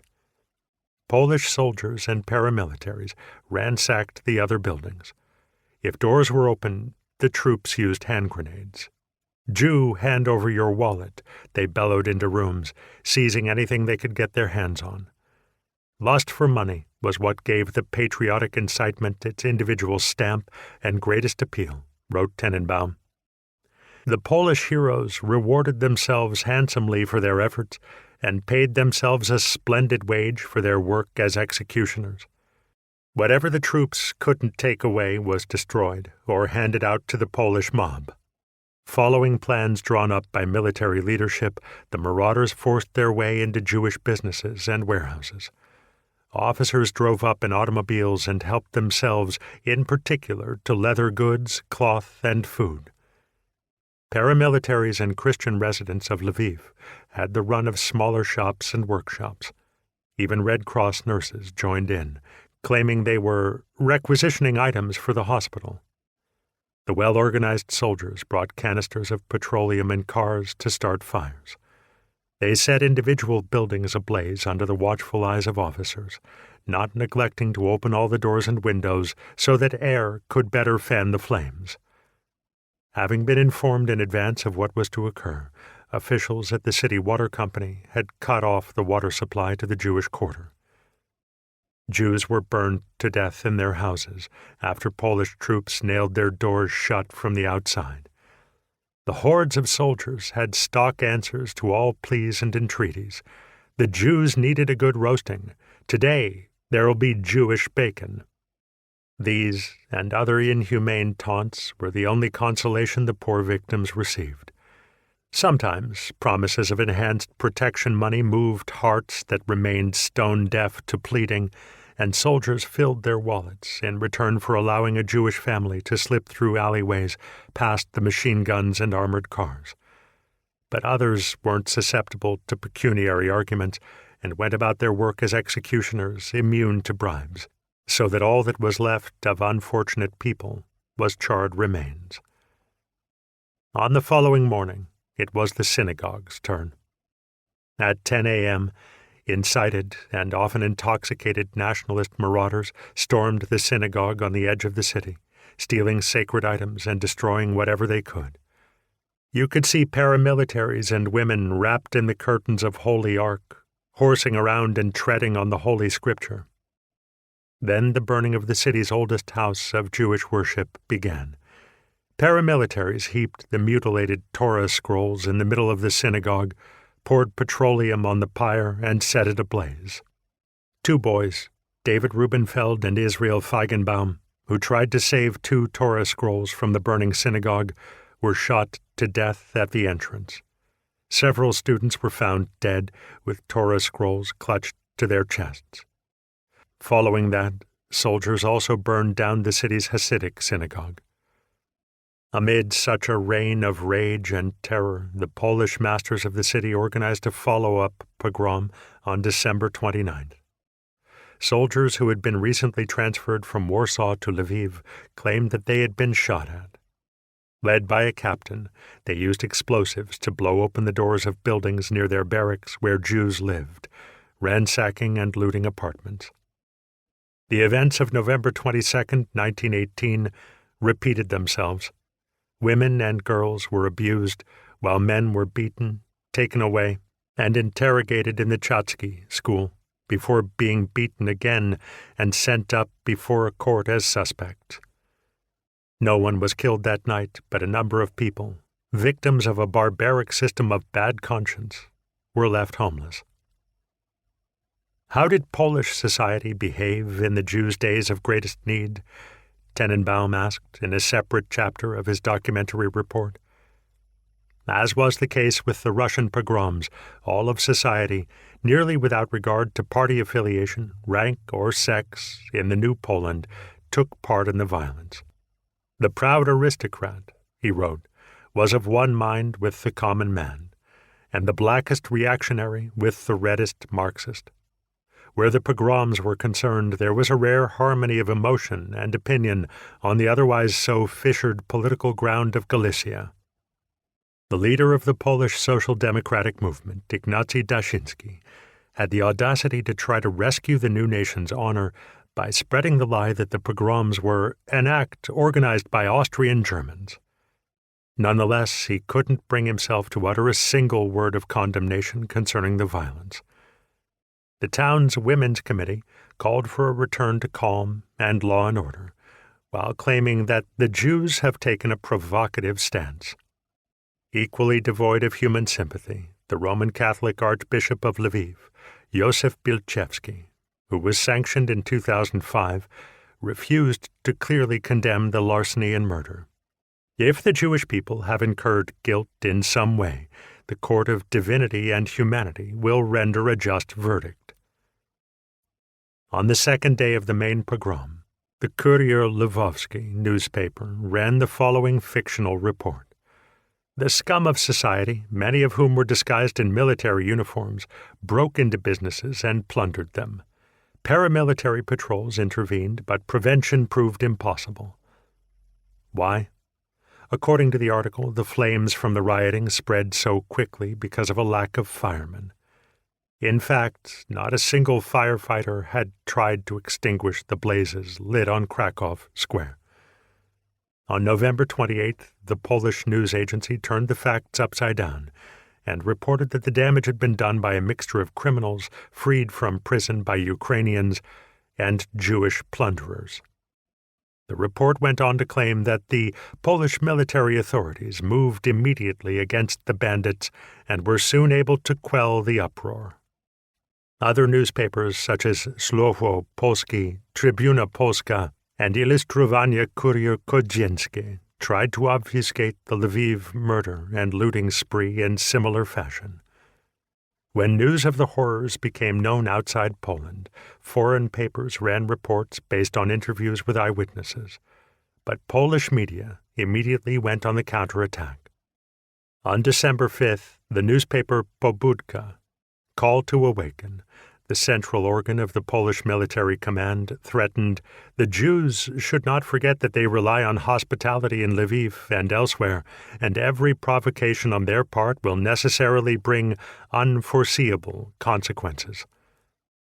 Reports in Austrian newspapers were in the main accurate about what had happened, but one editorial represented a notable exception. It ran on November 29th in Vienna's Arbeiter Zeitung, the main outlet of the Social Democratic Workers' Party of German Austria, and is a prime example of the sort of left-wing anti-Semitism that masqueraded as anti-capitalist theory. The newspaper blamed the violence in Lviv on the savage hatred of the poor for Jewish dealers and war profiteers. It added, "Once again, as is so often the case, Jewish proletarians have had to pay the price for what Jewish capitalists have done. Jewish capitalist greed understood how to extract a healthy profit out of the misery of struggle, and poor, ignorant Polish proletarians had no other way of avenging the crimes committed against them than by attacking Jewish proletarians who were equally poor, innocent, and as victimized by the great and rich as they themselves." But the historical facts contradict such pseudo-explanations. The Jews murdered in Lviv were largely merchants and self-employed people, and the large numbers injured included 271 women and children, 124 merchants, and 5 workers. A society poisoned by chauvinism. On December 12, 1918, the quartermaster of Polish troops stationed in Lviv published an official announcement in newspapers. It read, "Recently it has been documented that, contrary to the oath they solemnly swore to the military command, the Zionists have established very lively contact with the enemy and have prepared a common plan of attack. The previous day, to lend credence to what was an obvious lie, the army had arrested 5 Jews: Dr. Michael Ringel, Dr. Alexander Hausmann, Dr. Leon Reich, the editor M.A. Tenenblatt, and the staff physician Wilhelm Gabel. The Polish civil administration of Galicia sought to convince the English and French governments, both allies of Poland, that statements by the Jewish National Council in Poland and articles in the Jewish press about allegedly planned anti-Jewish pogroms were fabrications designed to provoke the Polish public to an extreme extent. The real entities behind such propagandistic horror stories, Polish officials argued, were their former enemies in Berlin and Vienna. They wrote, "The relationship of the majority of Jews to the Prussians and the former Austrian government is too well known for us to overlook in whose interest this is happening." In this atmosphere of suspicion, Jews, and in particular Jewish representatives, were subjected to constant verbal and written threats. A letter sent to the Jewish Relief Committee and cleared by Polish military censors read, "You should pack your things and move to Palestine by New Year's Day. Your entire wealth belongs to the Poles, but consider leaving as soon as possible, because there are new pogroms on your doorstep, much bloodier and more serious ones." Reporting from Lviv, journalist Max Reiner described the general mood among Catholic and Polish residents. "No matter how many Poles I have talked to, they all found it natural to severely discipline Jews for their neutral stance in the battle against the Ukrainians." On November 28, 1918, the community buried its dead, bringing the remains of those killed directly to the city's Jewish cemetery, because, under the prevailing political conditions, a funeral procession was out of the question. The entire multitude of mourners, 40,000 souls, wept, wailed, and almost perished in pain. Their despair was the expression of the immense misery of a people who can be butchered without punishment or recompense. The 72 people who were murdered and buried together in a common grave were Joseph Goldberg, Julius Goldberg, Michael Chivander, Tony Rad, Marcus Contes, Mendel Mandel, Moses Smojak, Scheindlinger, Chaim Donner, David Rubenfeld, Abraham Broder, Zygmunt Gorne, Genya Gorne, Jakob Hermann Schaffer, Solomon Spiegler, Lieb Einschenk, Sigmund Langnas, Isidor Messusa, Solomon Langnas, Meshulem Frauenglas, Samuel Acker, Heinrich Dawid, Moses Agid, Anne Silberstein, Moses Posner, Chaim Abend, Hanya Neschels, Zalel Wildner, Meyer G. Pordes, Hermann Bardach, Hermann Herbst, Adolf Grab, Mendel Hochberg, Ruben Hiss, Elias Zebel, Leon Einschlag, Jakob Neuer, Judah Lieb Schnips, Nachman Altmann, Lieb Windmann, Clara Sontag, Mauka Reis, Israel Feigenbaum, N. Tauber, Reitzer Berger, N. Herz Zuckermann, Mariam Esther Windmann, N. Wilner, Freida Jeles, Mavka Kupferstein, Jenya Turchenska, N. Brumer, Ignacy Rothberg, Mordke Zwickel Rechte Stern, Israel Lipsker, Chena Mensk, Henrik Leuven, Moses Goldscheider, Meyer Zelig Paris, Schulem Meyer, David Enoch, Solomon Katz Sr., Solomon Katz Jr., Oskar Schwarzenberg, Rosa Filkenstein, Michael Achtentuch, Berl Terten, Laura Krapp, Mailech Weiss, Johann Reiter, Benjamin Todt, and one man who was never identified. Having no way of knowing what sorts of crimes against humanity lay ahead, Tenenbaum ended his chronicle with words of encouragement. In its time of flourishing, Jewishness cannot be choked to death or be defeated, no matter how great the brutality. No pogrom, no matter how terrible, can destroy Jewishness. It will survive all pogroms and those who incite them. Tenenbaum's words notwithstanding, the era of reunited independent Poland began with months of violence against Jews, which recalled, in the words of Zionist Leon Chasanovich in 1919, the most terrible and darkest times of the Middle Ages. He added, chauvinism poisoned the mind of Polish society and caused its conscience to ossify. Larceny and murder became tools in the political and economic struggle. Even as his account of the violence was going to press, Israel Cohen had to add a final section titled The Latest Pogroms.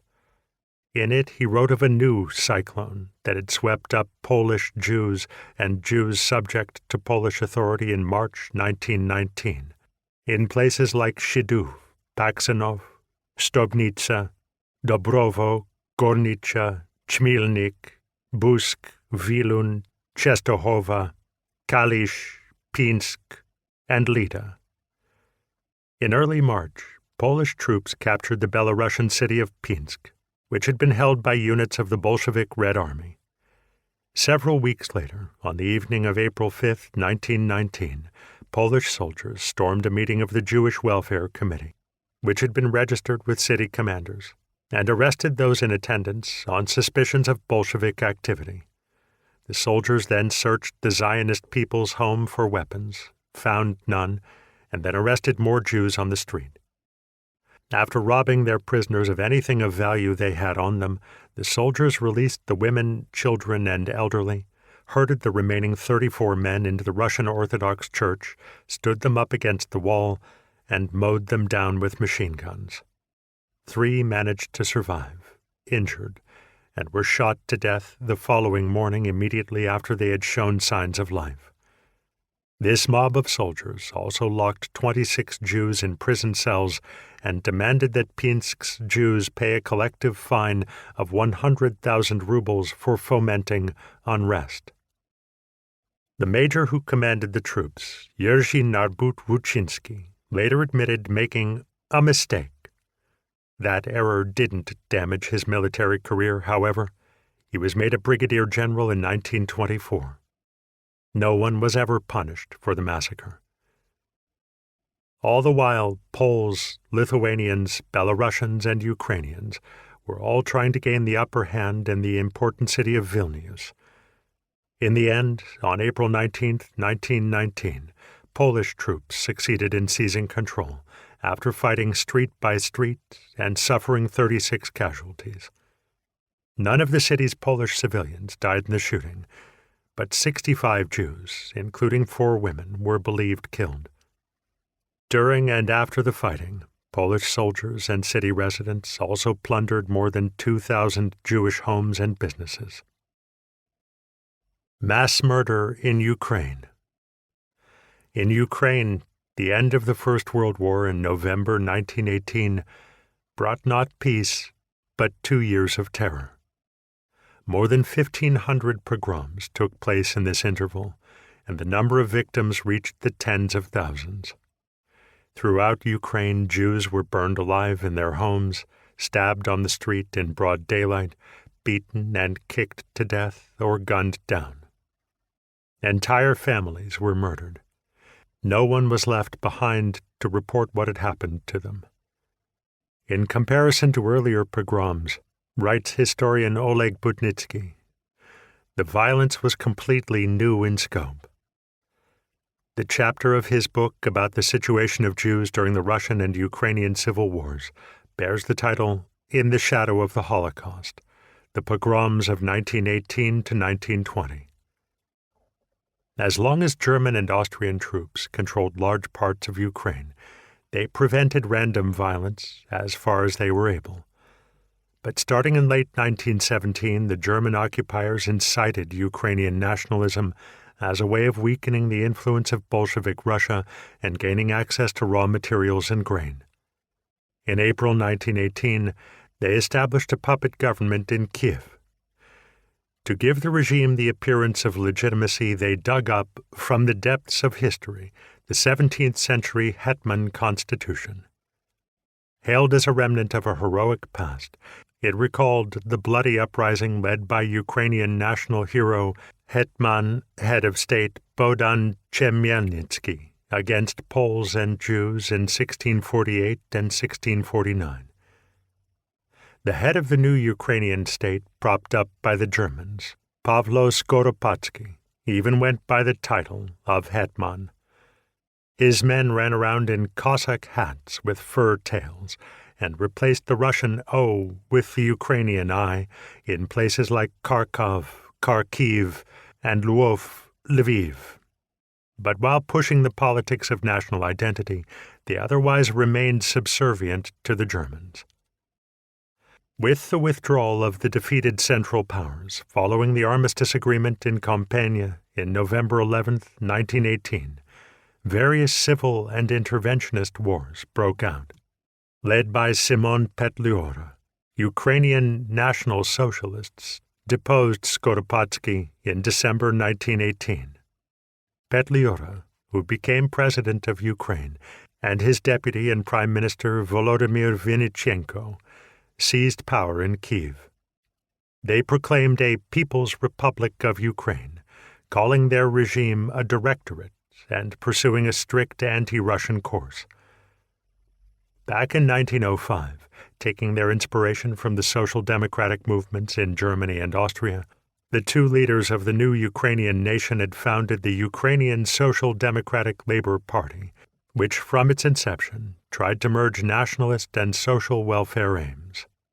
Vinnychenko even translated major works by socialist Karl Kautsky and Ferdinand Lassalle into Russian. In December 1918, Petliura and his comrades emphasized the social welfare goals of the revolution they had led. The rebellion was not motivated as much by nationalism as by socialism, and in part by Bolshevism, wrote Elias Heifetz, the first chronicler of the massacres of Jews that were about to commence.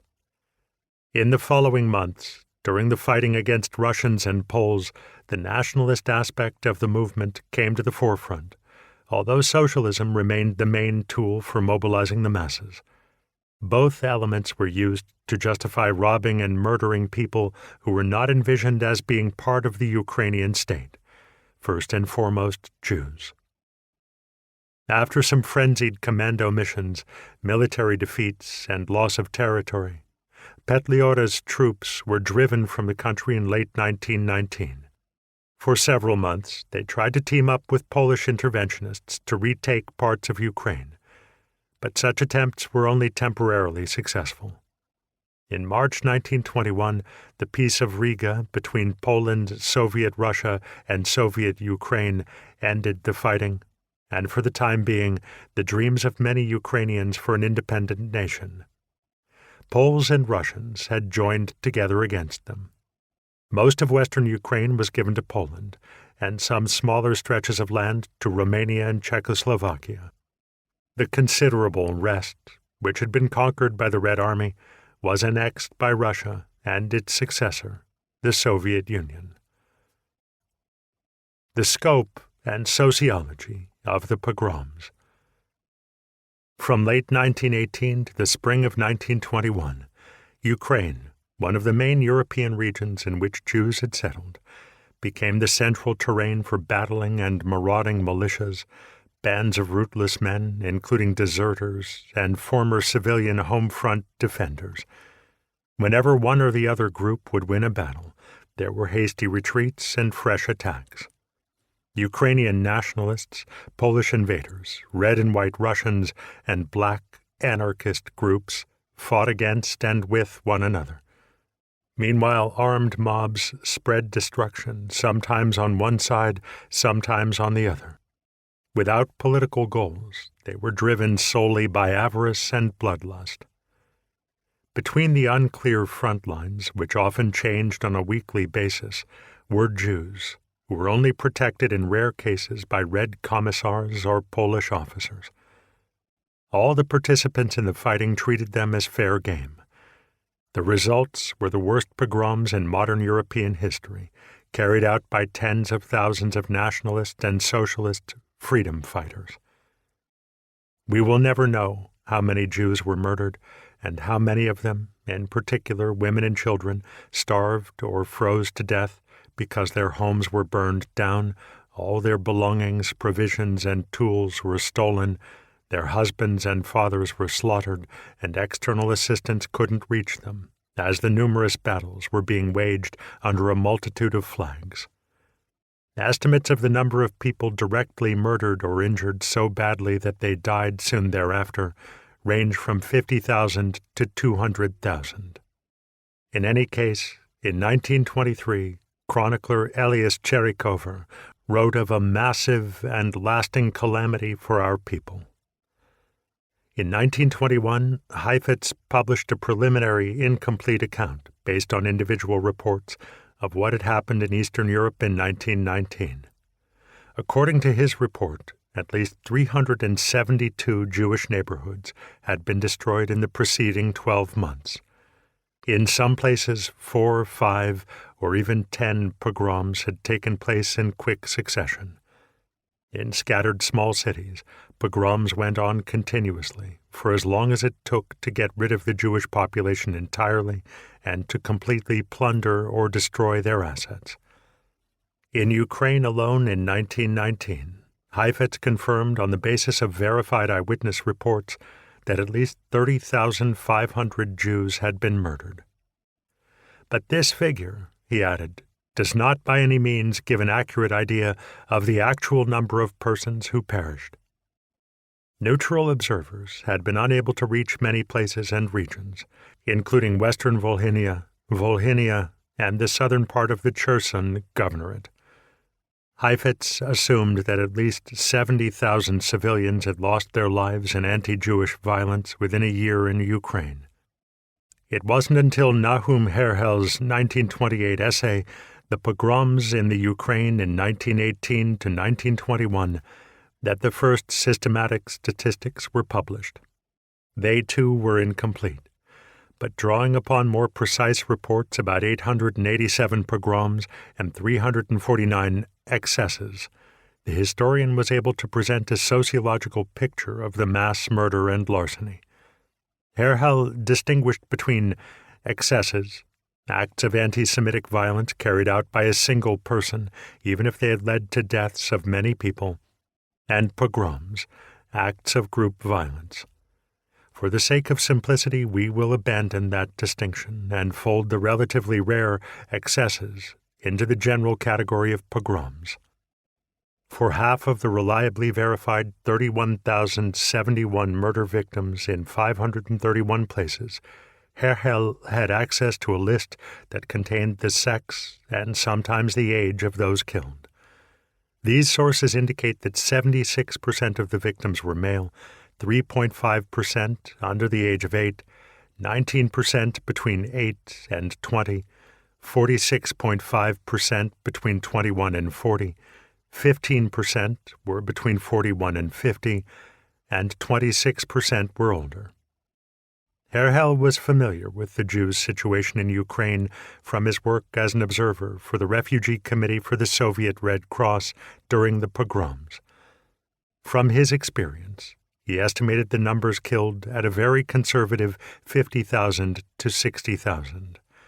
But he based his accounts of the perpetrators and chronology of the pogroms on the empirically reliable part of his data, and not suppositions. According to Herhel, the army of the Ukrainian People's Republic under Petliura and the paramilitaries allied with the Ukrainian cause committed 40.1% of all pogroms and killed 53.7% of all victims. Monarchist and bourgeois white Russian forces were responsible for 17.2% of pogroms and 17% of those murdered. Fighters allied with the warlord Nikifor Hihoriev, who constantly switched sides, committed merely 4.2% of the pogroms, but killed 11.2% of the casualties.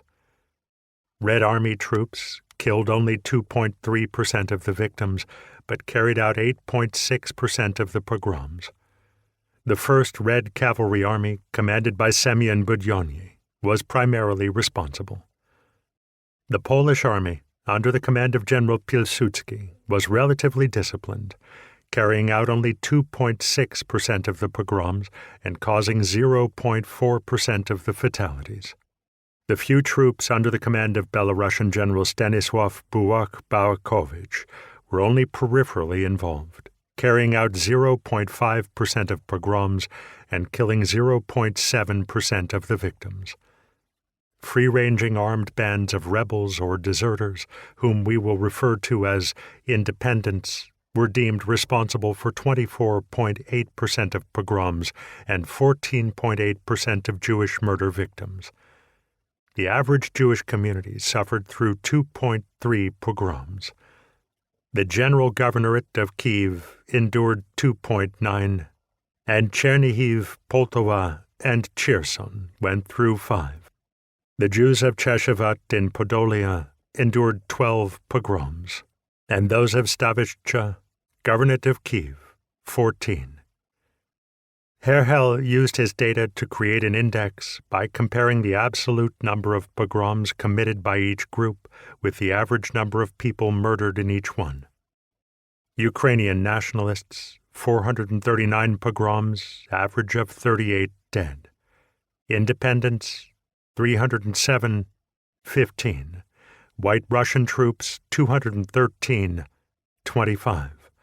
Red Army troops, 106, 7. Paramilitaries, 52, 67. Pogroms whose instigators were unknown, 33, 1. Polish troops, 32, 4.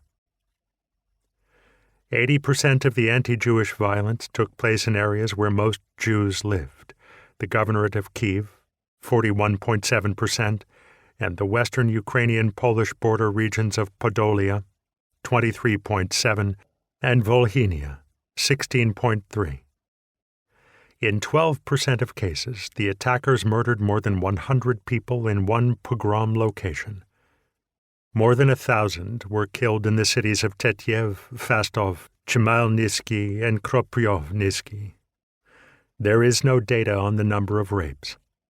Victims usually kept silent about what had happened to them, but there is no doubt that tens of thousands of Jewish women were subjected to sexual assault. The high point of terror visited upon Jewish communities came between May and September 1919. Half of all the violence between 1919 and 1921 happened during that period. As the Red Army and Polish troops began to advance, the anti-Jewish violence quickly receded. Herhel originally published his essay in Yiddish in Berlin, but it was also put out in English in 1951 in New York, 20 years after the author's death. The editorial notes pointed out that while the Ukrainian pogroms may have seemed limited compared with the 6 million Jews murdered in the Holocaust, they remained a most important chapter in the story of the dissolution of East European Jewry. More recent investigations have concluded that more than 100,000 Jews died in around 2,000 pogroms and individual acts of violence. The groundbreaking 2006 work by Lydia Miliakova, originally published in Moscow but cited here in the French edition, holds that likely 150,000 Jews were killed and 200,000 injured, often crippled, and tens of thousands of Jewish women were raped. Some 300,000 Jewish children were left orphaned. In the 1920s, the demographer Yakov Leszczynski arrived at a similar number. He calculated that 125,000 Jews had been killed in Ukraine and 25,000 in Belarus. On occasion, Heifetz identified an apparent connection between revolution and the pogroms. He wrote, "The Russian pogroms of the early 1880s corresponded to the revolutionary movement of the intelligentsia organized as Narodnika, People's Friends, Zemlya i Volya, Land and Freedom, and Narodnya Volya, popular will. Those in the beginning of our century, during the period of pre-revolutionary unrest, 1903 to 1905, corresponded to the great mass strikes in the south of Russia. Finally, the third pogrom wave corresponded to the outbreak of the first revolution itself at the end of 1905. In late 1918, under the influence of gigantic, often successful national and social revolution, the fourth, and by far and away most homicidal wave of anti-Jewish terror began. As early as 1881, Narodnya Volya activists greeted the pogroms as the beginning of a social revolution and accused Jews of invariably reproducing the vices and tumors of the ruling social order. Russian revolutionaries euphemistically characterized the pogroms as flying sparks that would unleash the revolutionary wildfire, and for that reason were entirely welcome. We will ignore here the documents published in 1920 and 1927 by the nationalist Ukrainian government purporting to prove its pro-Jewish policies. There is considerable evidence that those were attempts to whitewash history. The question of whether the Petliura regime in Kiev willfully supported or merely tolerated the pogroms, hotly debated among some historians, is irrelevant here. The important thing is that it offered no effective opposition, and it had good reason not to. Homicidal stealing from Jews and mass rape propped up Ukrainian troops' morale, reduced desertions, and alleviated the problem of recruitment, and they meant that soldiers didn't have to be paid as much. All of this was greatly in the interest of the national government in Kiev. President Petliura and his commanders knew only too well that there was no more reliable way of motivating the multitudes under their orders than permission to massacre Jews. Ukrainian nationalist bloodlust. Those were the general circumstances surrounding the outbreaks of violence. But what about the pogroms themselves? How did they proceed practically? What sort of internal logic did they follow? Measured by what was to follow shortly, the first pogroms were relatively small. A good example is the violence in Ovruch in Volhynia, a city of 10,000 people, 2/3 of them Jews, in the governorate of Zhytomyr. No one there was particularly interested in politics. Amid all the pogroms Russian Jews had been forced to endure since 1881, Ovruch had remained peaceful. The first violence took place in December 1917. Angry at wartime inflation, Christian residents looted and destroyed some of the city's Jewish businesses. There were no attacks on Jewish homes, and no one was murdered. That changed when Petliura's freedom fighters entered the city on December 25th. Their commander, Ataman warlord Kozer Zerka, arrested the town's rabbi the next day, telling him, "I know that you are a Bolshevik, that all your relatives and all Jews are Bolsheviks. Know that I am going to destroy all the Jews in the city." Luckily for Jews, the Petliura militias were driven out of the city. But 3 days later they returned and began a pogrom, in which 17 people were killed. As his underlings were going about their bloodthirsty work, Kozer Zerka ordered Jewish men to assemble in the public square and announced that he had the right to destroy all the Jews and would do so if any one of them as much as touched the hair of a single Cossack. He demanded that Jews pay a hefty fine, and only after receiving it did he call off the orgy of terror. The pogrom carried out by these Ukrainian People's Republic paramilitaries proved contagious. By the end of the Civil War, Christian residents and militias had looted 1,200 Jewish homes and killed more than 100 people.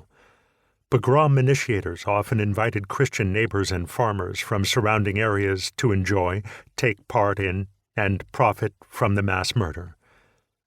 The official rationale may have been that the city's Jews were all Bolsheviks, but according to the 1921 report on the violence, the masses of Ukrainians involved would have accepted any reason. The pogrom eradicated differences in material wealth between Jews. Almost all ended up destitute. As part of the revolutionary pogroms of May 7th and 8th, 1905, the Christian residents of Zhytomyr had already committed serious crimes of violence, in which 29 Jews and 1 Christian, the university student Nikolai Blino, were killed. Blino was murdered because he tried to help Jews. Then, on March 21, 1919, during the Civil War, the Red Army left the city. The next morning, Petliora's men moved in and began 5 days of killing and pillaging. In the center of town, 317 Jews were murdered, as were many more on the outskirts, mostly elderly people, women, and children, since most of the young Jewish men had fled together with the Bolshevik troops. While the Ukrainian nationalist soldiers were mainly out to steal money and kill people, youths, building superintendents, and domestic servants plundered Jewish homes and businesses. The majority of Jews killed were poor. Jews with money were often able to save their lives by paying ransom. Given the massive lust for murder in the air, the number of dead remained relatively small. A disproportionate number of Christian families in Zhytomyr hid Jews, and a Red Army counteroffensive stopped the massacre on March 25th. 2 days before, with the pogrom raging, Petliura visited the city together with a troop of farmers and had statements printed up saying, "We will defend all who don't want to become servants of Jews." Petliura was reported to have dismissed the mayor of Zhytomyr when he wanted to inform him about the homicides being carried out against Jews. Proskorov. 1,600 Jews murdered in 4 hours. Another one of Petliura's bands carried out a massacre in the small city of Porebushcha, 100 kilometers southwest of Kyiv, on August 22, 1919. 1,800 Jews lived there. Led by Ataman Zelenya, soldiers killed 375 of them. Afterward, the chairman of the town's Jewish community there reported, "They carried out a pogrom in every sense of the word. They looted, raped, and killed. They didn't want just what we owned. They wanted our souls. They dragged people up from their cellars and down from their attics in order to kill them. They spared neither young nor old.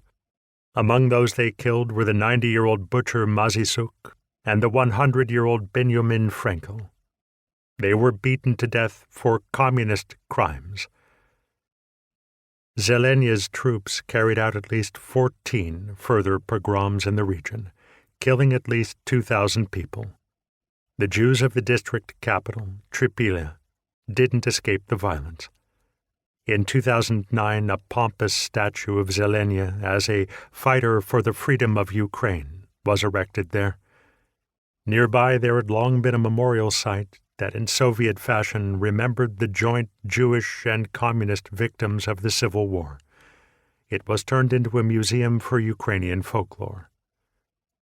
On February 15, 1919, nationalist Ukrainian units committed a massacre on a new scale, one of the bloodiest in this period as a whole, in Proskorov, about 240 kilometers east of Lviv. The city had 50,000 inhabitants, split evenly between Christians and Jews. Like in Overuch, residents originally seemed to have gotten along. Among the 50 members of the city council, 24 were Jews and 26 Christians. The mayor was Polish, as was the chairman of the city council. Around 10 days before the pogrom, Cossacks from the Ukrainian Republican Army occupied the city. Their leader was Ataman Ivan Semasenko, and they quickly overcame a rebellion by Bolshevist-leaning soldiers from the local garrison. Together with the 3rd Haidamak Regiment, a paramilitary band of irregulars, Petliura's Cossacks then turned their attention to the city's Jews. Within a few hours they had butchered 1,650 people, orphaning 960 children. Polish and Ukrainian residents were spared their wrath. Heifetz wrote a 20-page summary of the testimony of eyewitnesses. It began, "The mass of the Jews had hardly heard of the Bolshevik revolt which had occurred in the barracks. Accustomed in recent times to all kinds of firing, They paid no particular attention to the shots which were heard that morning. It was Saturday, and the Orthodox Jews had gone early to the synagogue, where they prayed, and then, returning home, sat down to the Sabbath dinner. Many, according to the established custom after the Sabbath dinner, had lain down to sleep. In the early afternoon, several hundred Cossacks rode in military formation to the Jewish quarter. They were led by a musical unit playing the song that was then, and still is, the Ukrainian national anthem, Sichenia ni vmerla Ukraina ni slava ni volya. Glory and freedom are not yet dead in Ukraine. At exactly 2 p.m., they spread out in groups of 5 to 15. One eyewitness, Schenkman, recalled, "With perfectly calm faces, they entered the houses, took their sabers, and began to cut down all the Jews in the houses, without distinction of age or sex. They killed old men, women, and even nursing babies. They not only cut them down with the sword, but also thrust them through with bayonets. They resorted to firing only in case individuals succeeded in breaking out into the street. Then bullets were sent after them. When news of the beginning of the massacre spread among the Jews, they began to hide in attics and cellars. But the Cossacks dragged them down from the attics and killed them. Into the cellars they threw hand grenades." The eyewitness report, cited by Heifetz, continued, "According to the testimony, the Cossacks killed Schenkman's younger brother on the street near the house, and then ran into the house and split the skull of his mother. The other members of the family hid under beds, but when his little brother saw his mother die, he crept out from under the bed to kiss her body. The Cossacks started to cut down the boy. Then the old father could endure it no longer and also came out from under the bed, and one of the Cossacks killed him with 2 shots. Schenkman himself somehow escaped unharmed. A survivor named Marantz described how 15 people were killed and 4 seriously wounded in a friend's home. When Marantz asked his Christian neighbors to help him dress the wounds of those injured, one woman lent him a hand, while the others refused. A Mrs. Grunfeld reported observing from her window as roughly 20 Haidamaka Cossacks stopped in front of the house across the street, which belonged to the Kashalev family. 4 of them forced their way into the neighboring home of the Schiffmans, but emerged before long and cleaned off their bloody sabers in the snow. A short time later it became known that they had massacred 8 people. An eyewitness named Spiegel told of having been on a visit with his brother to a family named Potyka when he heard about the violence. Worried about his mother, he returned home and accompanied the elderly lady via back roads to some Polish acquaintances. But they turned her away, fearing for their lives if they took her in. When Spiegel returned to the Potykas' house, Christian onlookers warned him against entering the building because a massacre was going on. Concerned about his brother, he ignored their advice. He found the entire family and his own brother dead in pools of blood. The family matriarch had been so badly mutilated that he could only identify her by her physical shape. Near her body lay the body of her son, hacked with saber cuts and thrust through with bayonets. In the same manner her oldest daughter had been killed. The youngest daughter was also killed, and the middle one was lying severely wounded. A woman relative visiting them was also severely wounded. In the yard were 2 brothers, Bressler, and their aged mother. His brother was severely wounded, but still breathing, and died in his arms. Spiegel added, "Out of curiosity, Christian neighbors came into the house, and I asked them to help me lay the wounded on beds, but they refused.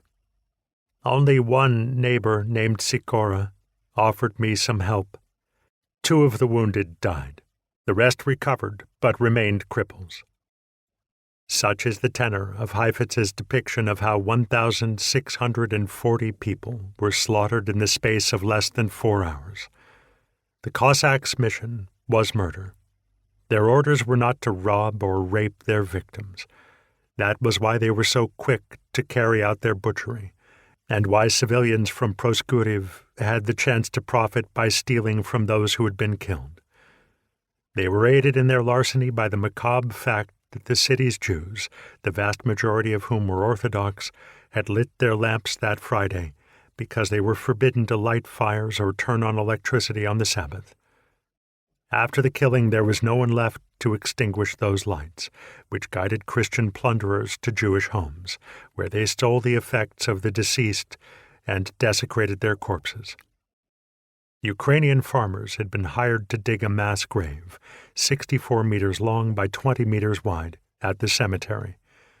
But here, too, locals stole clothing, pried gold fillings from the mouths of the dead, and cut off murdered women's fingers to get their rings. The dead weren't laid to rest until Monday. The day of the massacre, the Haidamach troops moved on to Felshtin, 25 kilometers to the west of Proskuriv. 3 days later, on February 18, 1919, they committed their next major atrocity. As had not been the case in the previous days, they raped a large number of women and looted and attacked 665 Jews, of whom 600 died immediately or soon thereafter. The dead represented a third of Felshtin's Jewish population. Today there are almost no Jews living in this part of the world, although even as late as 1941, the terribly tortured Jewish community of Proskuriv, then part of the Soviet Union, had still numbered 14,518.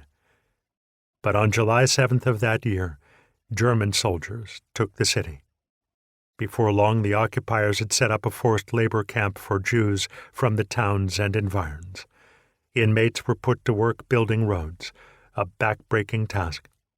The first mass shootings took place between August and November.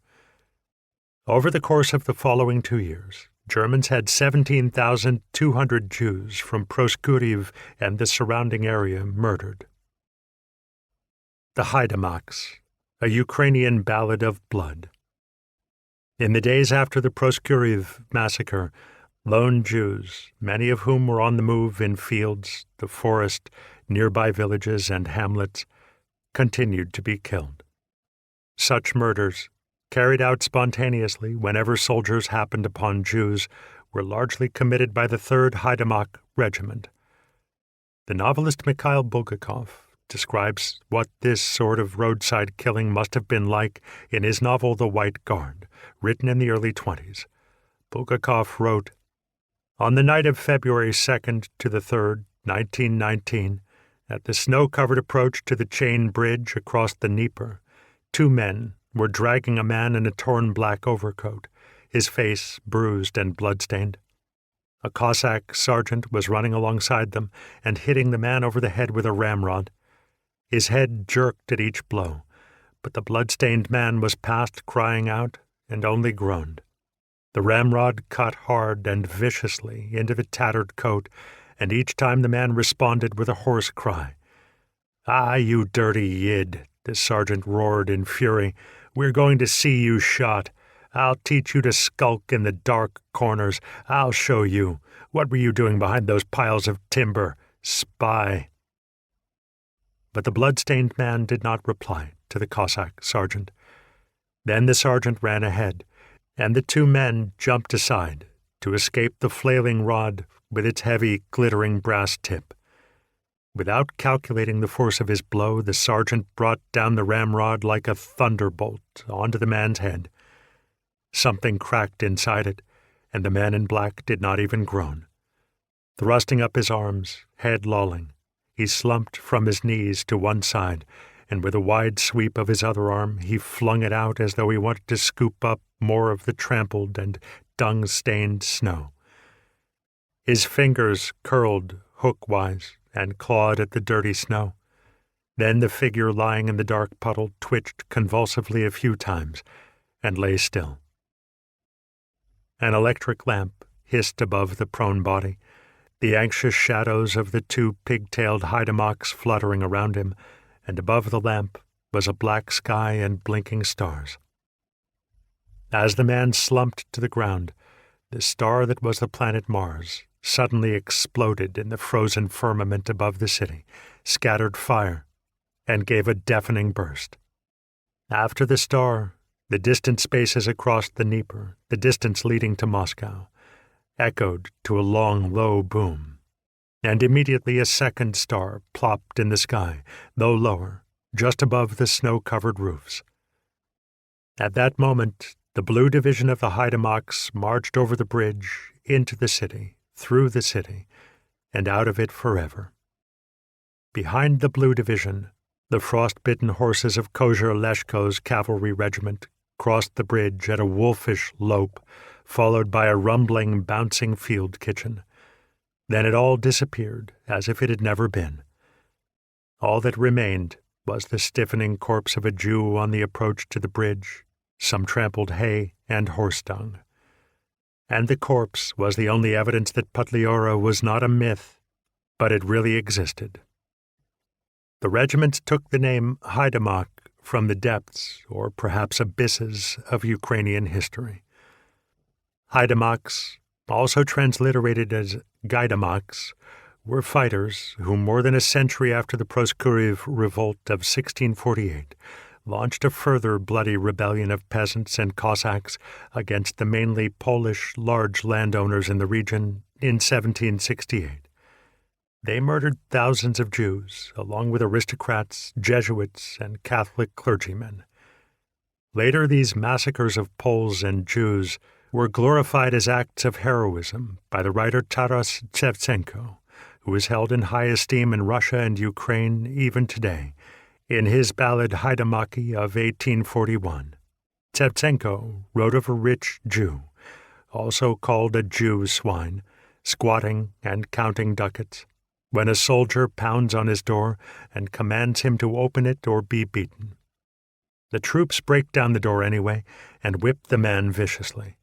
His daughters are fetched, and they too are beaten and abused despite their entreaties and prayers. The blood of Jews and Poles is described as running under the door. The narrator says that if he had 1,000 hands, he would strangle all the vermin, and not a soul would remain alive in the town of Lysyanka. With next to no authorial distance, Shevchenko celebrates rape, robbery, and murder in the name of Ukraine, something most contemporary secondary literature prefers to ignore. He is still considered Ukraine's most important national poet. The same was true in the Stalinist era. Haidamaki was also published to great acclaim 3 times in Communist East Germany. In the Third Reich and afterward, Ukraine specialist Hans Koch, a self-declared historian and the man who organized Ukrainian collaboration with the Nazis, was among the leading Shevchenko admirers and imitators. The model for the 1768 murder of Jews Shevchenko found so worthy of praise was provided 100 years earlier by Hetman Khmelnytsky, whom the German occupiers in spring 1918 promoted as a Ukrainian national hero. Shevchenko revered him as a spiritual and practical predecessor of the Haidamaks he celebrated. In the Polish-Russian War of 1648 to 1653, Khmelnytsky's Cossacks had also carried out large-scale pogroms, killing tens of thousands of Jews. A full century later, the Haidamaks emulated the murders carried out by the rebels under Khmelnytsky's command. For this reason, Simon Dubnow characterized the mass killings of 1918 to 21 as the third Haidamak eruption. In 1954, the Soviet government was very keen on consolidating Ukraine, which had been subject to such abuse by German troops during the Second World War, and encouraging a controlled regional nationalism there. For instance, Khrushchev gave the Ukrainian Soviet Socialist Republic Crimea. This gift coincided with the 300th anniversary of the 1654 treaty that, at Khmelnytsky's request, rescued the Ukrainian Cossack state from Polish threat by making it a Russian protectorate. To mark the ceremonial occasion, celebrated in half Ukrainian nationalist and half Russian imperialist fashion, a special stamp, commemorating Khmelnytsky was issued. New monuments were erected to Ukrainian national poets, thinkers, and heroes, and several cities were renamed, including Proskurov as Khmelnytsky. Ever since 1954, the city in which Ukrainian Cossacks murdered more than 16,000 Jewish civilians in 1918, is known by a name honoring the slaughterer Khmelnytsky as a Ukrainian liberation hero. Enemies in war, allies in pogroms. To various extents, all the combatants in the war butchered and robbed Jews. The crimes of some groups may not seem especially grave because those groups controlled only a small amount of territory for short stretches of time, but the intensity of the violence was serious indeed. Taking part in it were everyone from White Russians, loyal to the Tsar, to Ukrainians, eager to escape Russian rule, to anarchists aiming to destroy the state and dreaming of free associations of those who had been kept down and stripped of their rights. Many of the armed bands and mobs were permanently changing sides, as Lydia Milyakova writes, and it was common for individual soldiers and whole divisions to go over to the enemy. Their leaders were constantly concluding new, mostly fluid alliances, whose only common element was anti-Jewish pogroms. Anarchists, who fought for peasant self-rule and communist council freedom, were no less active in carrying out pogroms than Ukrainian nationalists. Under the pretext of class warfare, they stole whatever they could from Jews. Their leader, Nestor Makhno, who fancied himself a cosmopolitan internationalist and lent his name to the Makhnovщina partisan movement, gave his men free rein. His political ideas followed those of the virulent Russian anti-Semite and anarchist Mikhail Bakunin. In 1908, Makhno had aligned himself with the terrorist wing of the Russian populist Narodniki. For 3 years, Makhno's men carried out pogroms in various places in the Mariupol and Donetsk districts. For example, on September 8, 1919, they entered Sofievka in Yekaterinoslav province under the black flag of the anarchists. There they robbed Jews, rich and poor, often down to the shirts off their backs, and raped and murdered the unfortunate victims. Similar scenes were reported in the small cities of Klev-Bodorovka, Satichi, and Nadyoinaya. The troops of the warlord Nikifor Grigoriev were relatively few in number, but particularly homicidal. In the First World War, Grigoriev had been a Russian army officer. In December 1918, he and his men joined up with Petluria's troops, but by February 1919, he was made a general in the Red Army. Then, in May, he refused to follow orders and declared his independence, taking with him 15,000 heavily armed men, mostly peasants' sons from southern Ukraine. He declared that he was pursuing a social revolutionary but also anti-Bolshevist, anti-Jewish agenda. He called on Ukrainians to throw off the yoke of the Jewish servant, Lenin, to cleanse the country of Bolshevik commissars and foreign elements, and to create a nationalist Ukrainian socialism. Within the space of weeks, Grigoriev's paramilitaries had carried out 148 pogroms. In the district capital, Yelizavetgrad, later Kirovograd, in the Cherson governorate, they killed more than 1,000 Jews from May 15th to 17th, 1919 alone. All in all, they butchered well over 5,000 Jewish people. Having temporarily gained ground, White Russian troops carried out a particularly large number of acts of violence against Jews when they were forced to retreat in late 1919. In the first phase of their advance in June and July, White Cossacks had only attacked isolated Jews, sometimes pillaging in cities or raping women. In the second phase, from August to October, looting Jewish quarters became routine, and many Jews were murdered. Still, the soldiers were more interested in larceny than anything else, so Jews were often able to deflect any homicidal intention with offers of money. But in the third phase, when the Red Army forced the White Russians to retreat in November and December, they began mass atrocities, taking out their frustration on the most defenseless people they encountered. White Russians may have been responsible for a fifth of the pogrom murders in Ukraine, but they committed them within a very short span. Citing I.M. Cherikover, Oleg Butnitsky writes, "In this period, the volunteer army broke all records. Their pogroms were more intensive than those of the others, the number of victims was higher, and the violence was more widespread. In the small city of Fastov alone, paramilitaries under the command of General Anton Denikin killed more than 1,000 Jews, most of them elderly people, women and children, in August 1919. As mentioned before, soldiers from the 1st Red Cavalry Army, under the command of General Budyonny, also carried out murders and pogroms. Red Army war correspondent Isaac Babel recorded a number of cases. His accounts were first published in Moscow in 1926, earning the author the immediate enmity of Budyonny. From the Volhynian shtetl Berechko, he reported how the Red Cossack troops he was accompanying rode into town.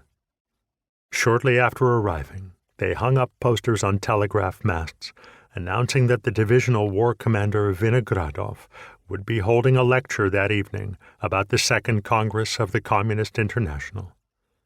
But before the talk came to pass, Babel witnessed the following scene. Directly in front of my windows, several Cossacks were about to execute a gray-bearded old Jew for spying. The old man whimpered and kept squirming free. Then Kudrya, from the machine-gun unit, grabbed the man by the head and put it under his armpit. The Jew fell silent and splayed his legs. Kudrya took out a dagger with his right hand and carefully stabbed the man to death, making sure he didn't get any blood on himself. Then he knocked on the boarded-up window. "If anyone's interested, you can take him away," he said. "The path is free." Soldiers from the 6th Division of the 1st Red Cavalry Army committed similar murders in September 1919 in Polonoye, in the district of Proskurov. An investigation into these crimes found cavalry soldiers turning not only against Jews, but some communists. In the days of the 6th Division's retreat before Polish troops, the view took hold in several units. Let's cleanse the backward regions of Yids. Let's do what our good old Father Makhno did. Put down the Yids, the commissars, and the communists. The military and political leadership of the division didn't do anything at all to intervene against these slogans. The resulting pogrom was simply allowed to take its course. The report of the Extraordinary Investigative Committee of the Revolutionary Military Soviets on the war crimes committed by its own Red Army troops continued. The next day, Comrade Chepilov crossed through Polonoye, where Red Army soldiers were still plundering. After dispersing them, he saw an orderly and the nurse Maria Chumakova of the 33rd Regiment stripping the last items of value from a dead Jew. When the orderly fled, Chepilov shot him and arrested the nurse. But Chumakova succeeded in informing other soldiers that Chepilov had killed the orderly. They in turn shot Chepilov dead and acted as though nothing unusual had happened. No one informed on the murderer, although presumably the soldiers all knew him.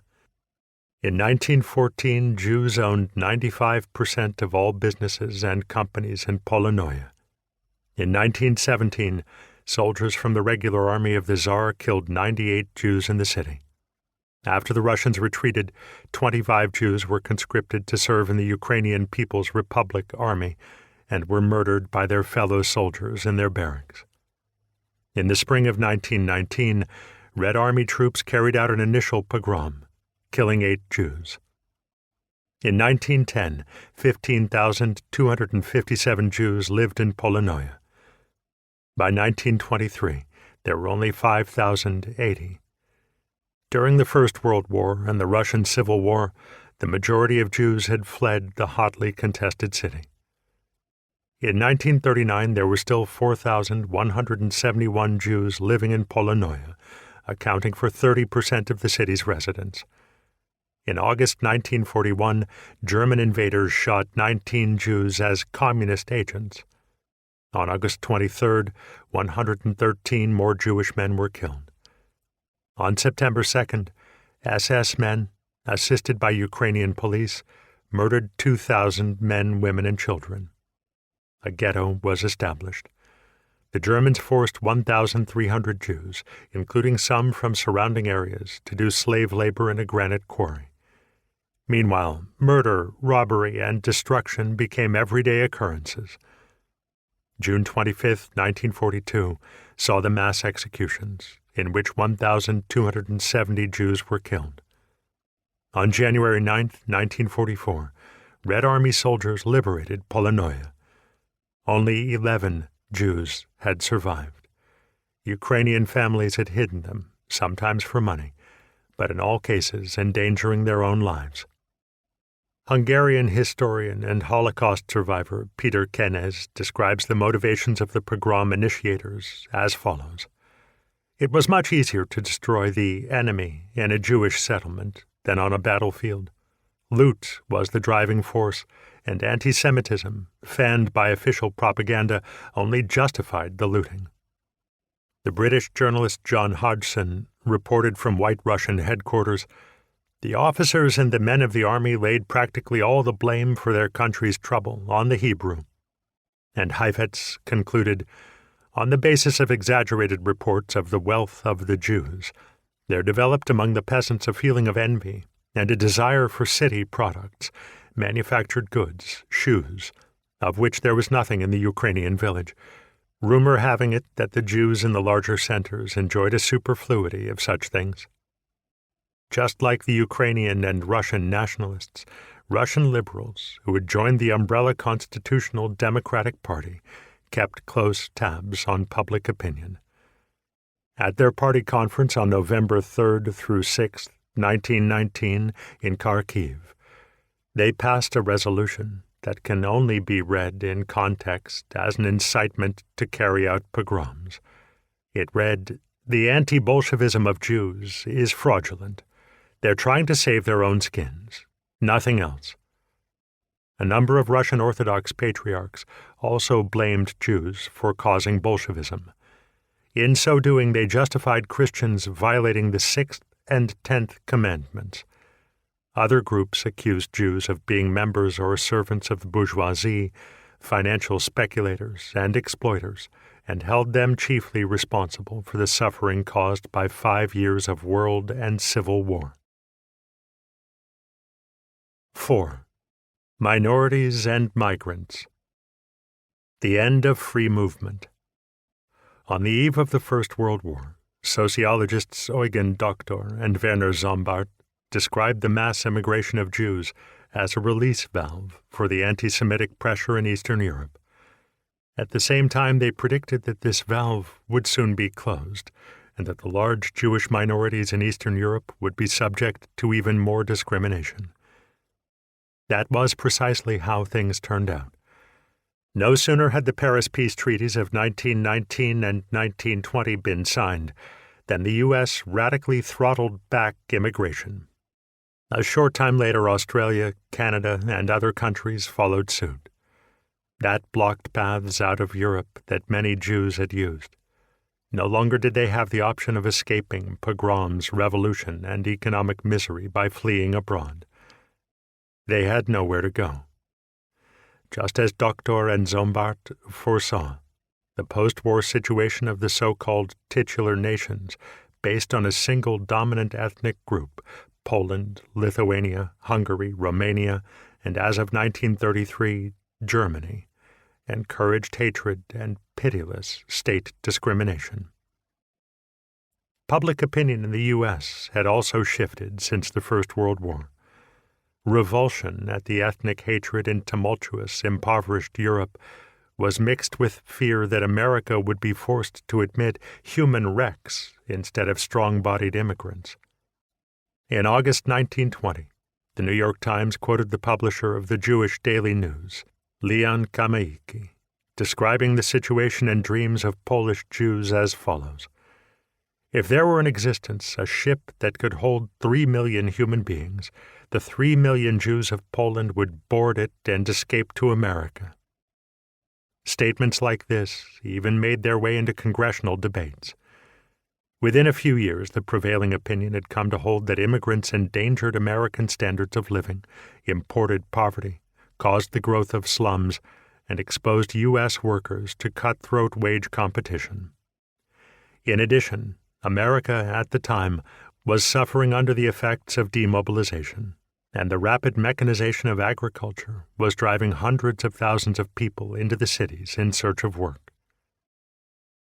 The American Turnaround. The Emergency Quota Act of the summer of 1921 inaugurated a turnaround in American immigration policy, establishing strict ceilings on the number of people from European countries, Asia, Africa, and Australia allowed to enter. Congress had initially envisioned that the act would stay in force for 3 years, but clear majorities emerged for the permanent 1924 immigration law, which was expressly designed to limit the immigration of aliens into the United States.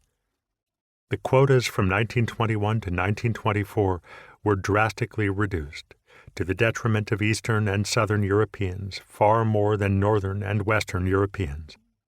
Henceforth, ethnic considerations would limit the chances of Europeans, as well as Asians and Africans, to move to the U.S. Further restrictions followed in 1929 and 1930. Whereas from 1901 to 1910, 976,263 Jews, mostly from Eastern Europe, came to the U.S. From 1921 to 1925, that number was only 280,000. From 1926 to 1930, 55,000. And from 1931 to 1935, only 18,000. The effects of the new regulations are all the clearer when we examine individual years.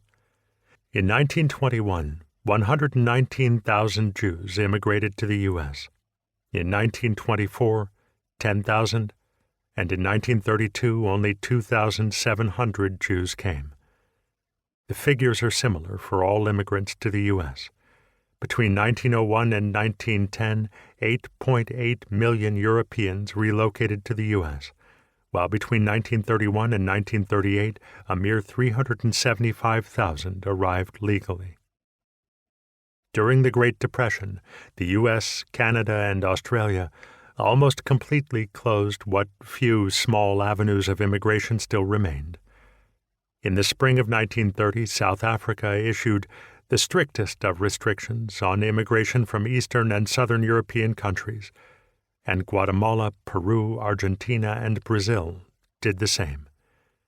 In 1936, the U.S. relaxed the criteria for accepting Jews in reaction to the growing terrorization of Jews in Nazi Germany. As a result, 151,000 Jews were allowed to immigrate to the U.S. between 1936 and 1942. They were almost exclusively from Western and Central Europe and accounted for 40% of all immigrants to the U.S. during this period. As a rule, Eastern European Jewish emigrants passed through the Schlesischer Bahnhof train station, today's Ostbahnhof, in Berlin. The Aid Organization of German Jews maintained a